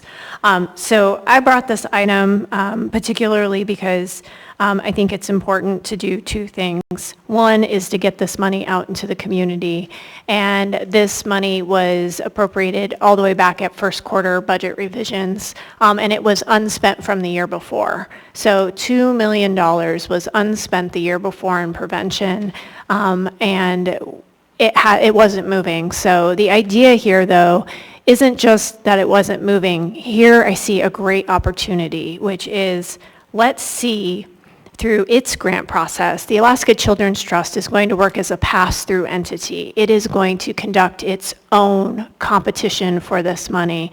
I'm so curious who they're going to reach that we aren't reaching, because we've received feedback from grantees or prospective grantees that we're just not fully accessible to them. So I think it's a great learning opportunity, and it accomplishes the necessary baseline for this money, which is to get it into the community. Second, with the Native Village of Eklutna, supporting their culturally appropriate after-school education opportunity is us fulfilling a policy goal we've had in our government-to-government relationships with Native Village of Eklutna. So I think we have the opportunity to do two things here tonight with this reappropriation, and I urge your support. Anyone else? Oh, Ms. Bronga. I'm excited with what could happen with this pilot program with the Native Village of Eklutna, but I did have a question. Were other groups, youth groups, able to vie for this, or was this just routed directly? I just wanted to make sure that was maybe a procurement process or some way that more than one person could have possibly had that money. So to answer your question, Ms. Bronga, no, this is a direct appropriation to fulfill a policy objective that we have with the Native Village of Eklutna. There had been 6 months for the health department to put this money out on the street, and it didn't happen. And so that is why we're here today. In the future with this, if the money continues through a continuation budget for next year, the $2 million, hopefully there will be an appropriation process and a competitive grant process, and there will be the opportunity for folks to apply. But this is because this money was all the way back from 2022 and is still unspent. And I believe I made a mistake in moving to approve. I should have moved to approve the S. My apologies. I hope that's okay with the second. Okay, Second thanks. agrees. Yep, you still have the floor. So I'm sorry, I don't know your name. I'm Brenda Hewitt, the Tribal Administrator for the Native Village of Eklutna. And is it all right if I ask her, they have a plan? Do you have a sketch out of what you're doing with this money? I would really like to hear. We do, and I may have provided that to a couple of the assembly members, but maybe not all. I'd be happy to send it to you too. But we will be meeting, the students arrive back in the village around 3 or 3:30, depending upon which school. And so we would be having them meet in our clinic conference room, and we would keep them until 5 o'clock each evening. And then when we have the spring breaks and things like that, we will be able to have students from throughout our areas, so from the Wasilla area as well as Anchorage, and we'll be able to do some activities with all the kids. So this is an opportunity to do that after-school piece that will be, which I think a lot of studies have shown are real critical pieces for kids. And then we will also be able to do things that are larger to kind of keep them and be able to teach some of the Athabascan values that we've been wanting to promote. And I think this is a really great way to use some of this money, and I appreciate the chance for the pilot project. Thank you. Thanks, and we're talking about 25,000, right? Not the huge amount. Yeah, good. I just want to be really clear to the record that we're not proposing a grant that scale for our neighbors to the north. So, Ms. Brawley. Yeah, briefly, just want to speak in support of this, and even though I'm new to this body, I'm not new to alcohol tax appropriations and kind of the theory behind them. So, all the way back when the first appropriations were made by a prior assembly, the focus was, and from the advocates as well, was to say we need to be funding upstream, we need to be funding prevention programs, and in fact, by doing those things, by focusing on early childhood and education and other issues, we will over time reduce the incidence of the downstream effects like child abuse, sexual assault, domestic violence. And so that is the general theory. And just to state, the grant appropriation to the Alaska Children's Trust is to create, or not to create, but to use their competitive process to make grants the way that they do. They are a grant-making entity, and they are very experienced with it. One of the challenges that I had working as a contractor with the health department, again, spanning multiple administrations, was that it is a challenge to stand up a brand-new grant program within the department. It takes designing what your intended outcomes are, what your measurement factors are, all of those things, and so it's been a challenge for the last couple of years, and as Member Zalatil said, the money just hasn't gotten out of the door as it's intended. And then I'll also note that prior assembly decisions as far as direct appropriations from the alcohol tax grant have been made on multiple occasions for multiple different organizations. I'm thinking of some that were 5 times this amount that I believe are still standing line items in our budget. And so this is perhaps unusual, given that the intent was that we are doing the grant making, that the city is doing the grant making, but given where we are, I think this is well within the context of what's happened since the tax began in 2021. Thanks. Mr. Byrd, on behalf of the mayor. Thank you, Mr. Chair. I'm going to defer to Alexis Johnson. Through the chair to the body, first and foremost, I want to correct the record. This was appropriated to the Anchorage Health Department in first quarter budget. We did flag concerns that the grant administrative period was very small and it was a quick turnaround to dream big, which was asked of us. We had alerted the body multiple times that we had drafted an RFGP that we wanted to put forward in hopes that we could have a full grant execution period of January 1st, 2024 through the whole calendar year. That was agreed upon. That was the way that we were working towards. We had an RFGP, and by happenstance, I attended an assembly committee meeting and was told that this money was being sole sourced. Members were alerted that we were in the RFGP drafting, so I don't want it to be on public record that Anchorage Health Department was not actively working towards getting this money out into the community. We absolutely were working full steam ahead, all while continuing to do emergency cold weather shelter operations. So we thought that was the most fair and equitable way to get smaller entities involved. Secondly, we're concerned, Anchorage Health Department is concerned about a spend down period. If this is approved tonight, you're asking the Anchorage Health Department and then ultimately ACT to, solicit grant applications, enter into and enforce grant agreements with providers, receive, track, and distribute grant funds, and follow reporting requirements required by the ATAX, all before the end of this calendar year. If that money is not administered, it goes back into the fund balance. So we have heavy concerns that in the next 60 days, $2 million is going to be out. So I guess the question to the submitters would be, how do you envision $2 million being allocated to ACT going out into the community without us writing a $2 million check to them with no oversight? So just a matter of process, and I understand why you would do this. Your boss just did it. But I think it's an unwise practice to continue the administration saying, I want to correct the record. The administration is allowed to have a different perspective. It's a pattern, and I'm not blaming you. I'm not coming at you for that, but I'm putting it out there for folks to hear. There's probably a better way to communicate difference than to say what you said is wrong. So, Ms. Zalatil. Thank you, Mr. Chair.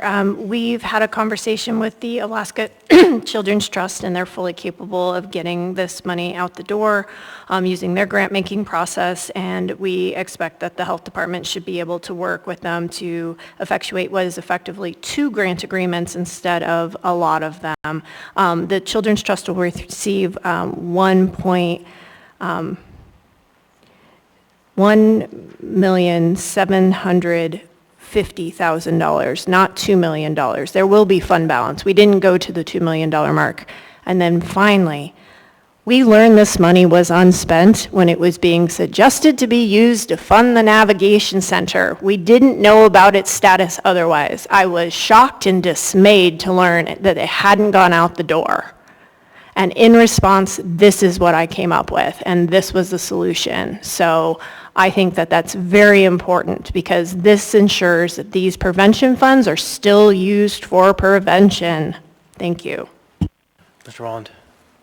Thank you, Mr. Chair. So I actually want to follow up with Mrs. Johnson, Mrs. Johnson. So, okay, you're saying there's an active RFGP?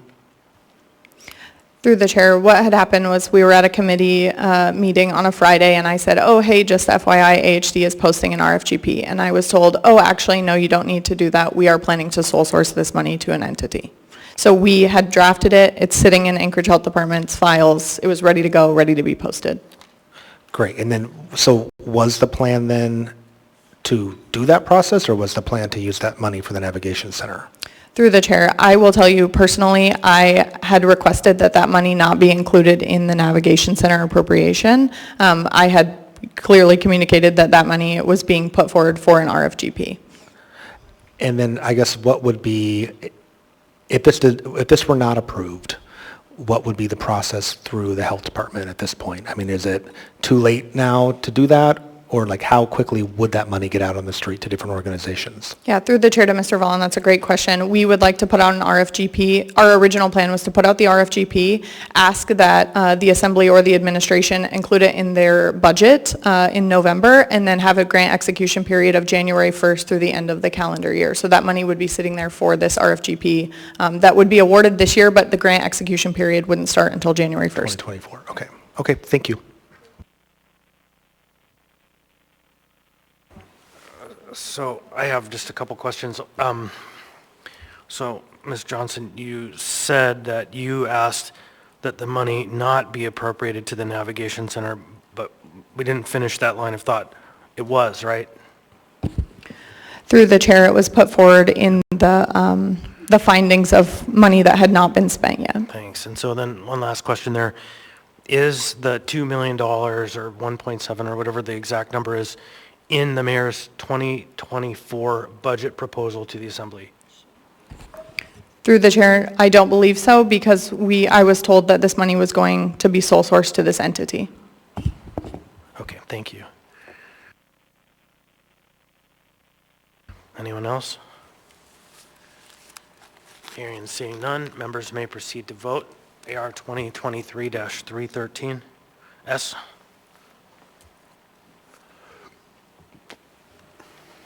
Member Perez-Verdia, how do you vote? I vote no.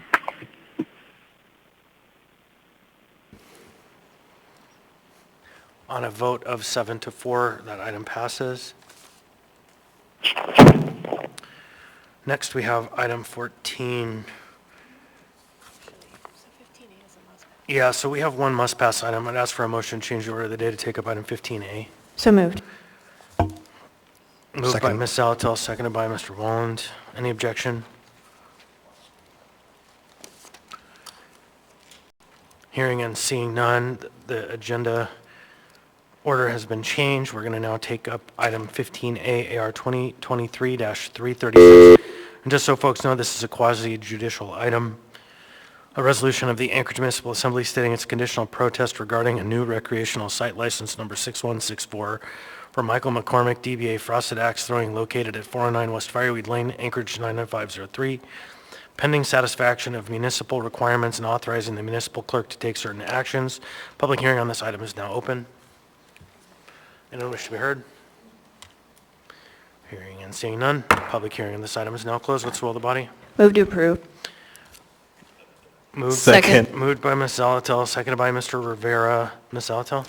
Yes, very briefly. I hear some chuckling and around the recreation license. So a big part of this protest is the special land use permit is not yet approved. It will be coming before us shortly. And I think a lot of the questions you may be having will need to be answered then. So I would urge your approval for now so that we get this protest in before the deadline. Thank you. So, and I'll just briefly speak to it as well. The kind of the laughter around the room is there is some question about the wisdom of alcohol service around an axe throwing event. And there are a number of questions that are involved, whether it's just the sensibility of having alcohol when you're throwing axes, which is like the lowest level of question, but then there comes a number of other questions like, does this fit under the special license that they're proposing, a recreational site license, which historically has had some requirement that you have seasonality or an event or some kind of an activity, but I know these things have changed slightly. And so then there's also the issue of the special land use permit and the question of, is this use wise? So that will be a question for another day, but that's the laughter you're hearing from people is like a bar inside of an axe throwing operation. So. Ms. Brawley.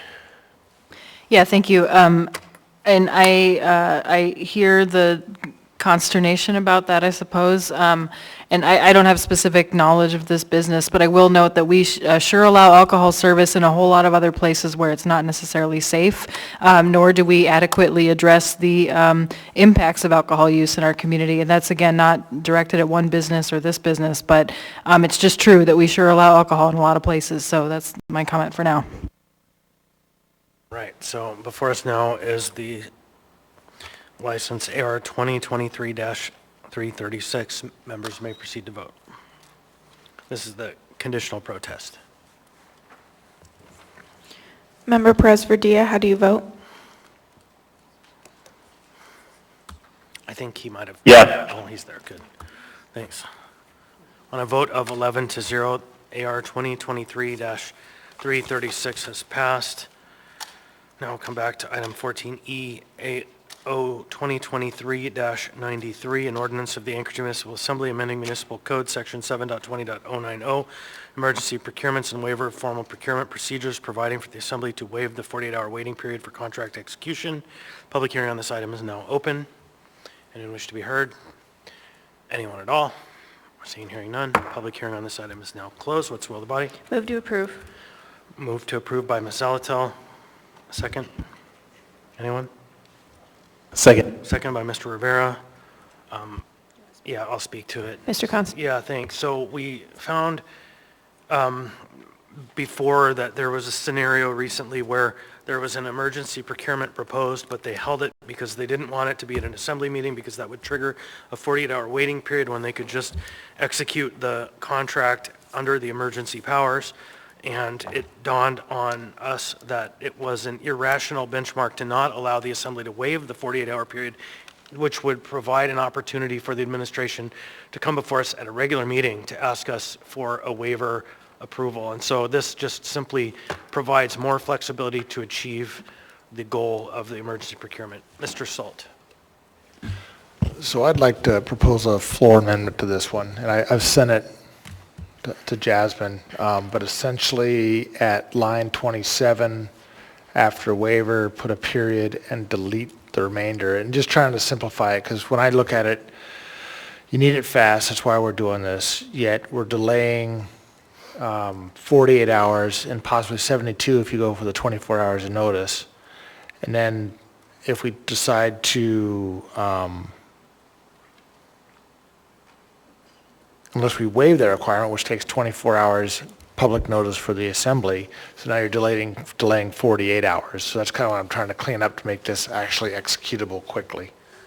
Thank you. So move to propose, move SALT Amendment 1. Point of information, can the amendment be restated? I wasn't clear. I was pulling up the document as you were talking. So the specific language you wish to amend? Yes, so it's real simple. So at line 27, after contract under the waiver, period, and then deleting the rest of the paragraph. Right.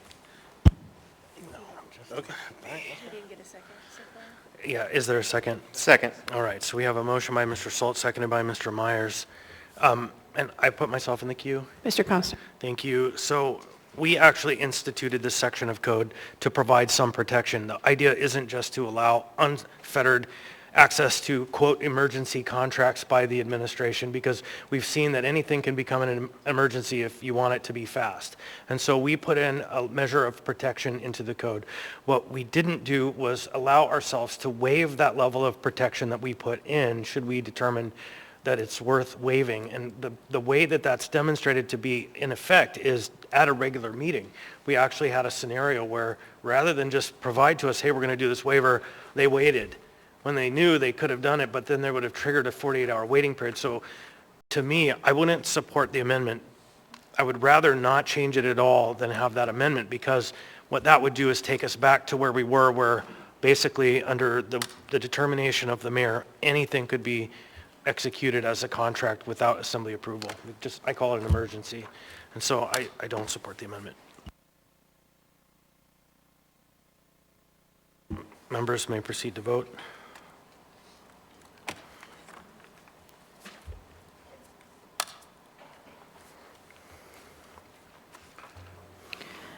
Member Perez Verdilla, how do you vote? Yes. So we are adjourned.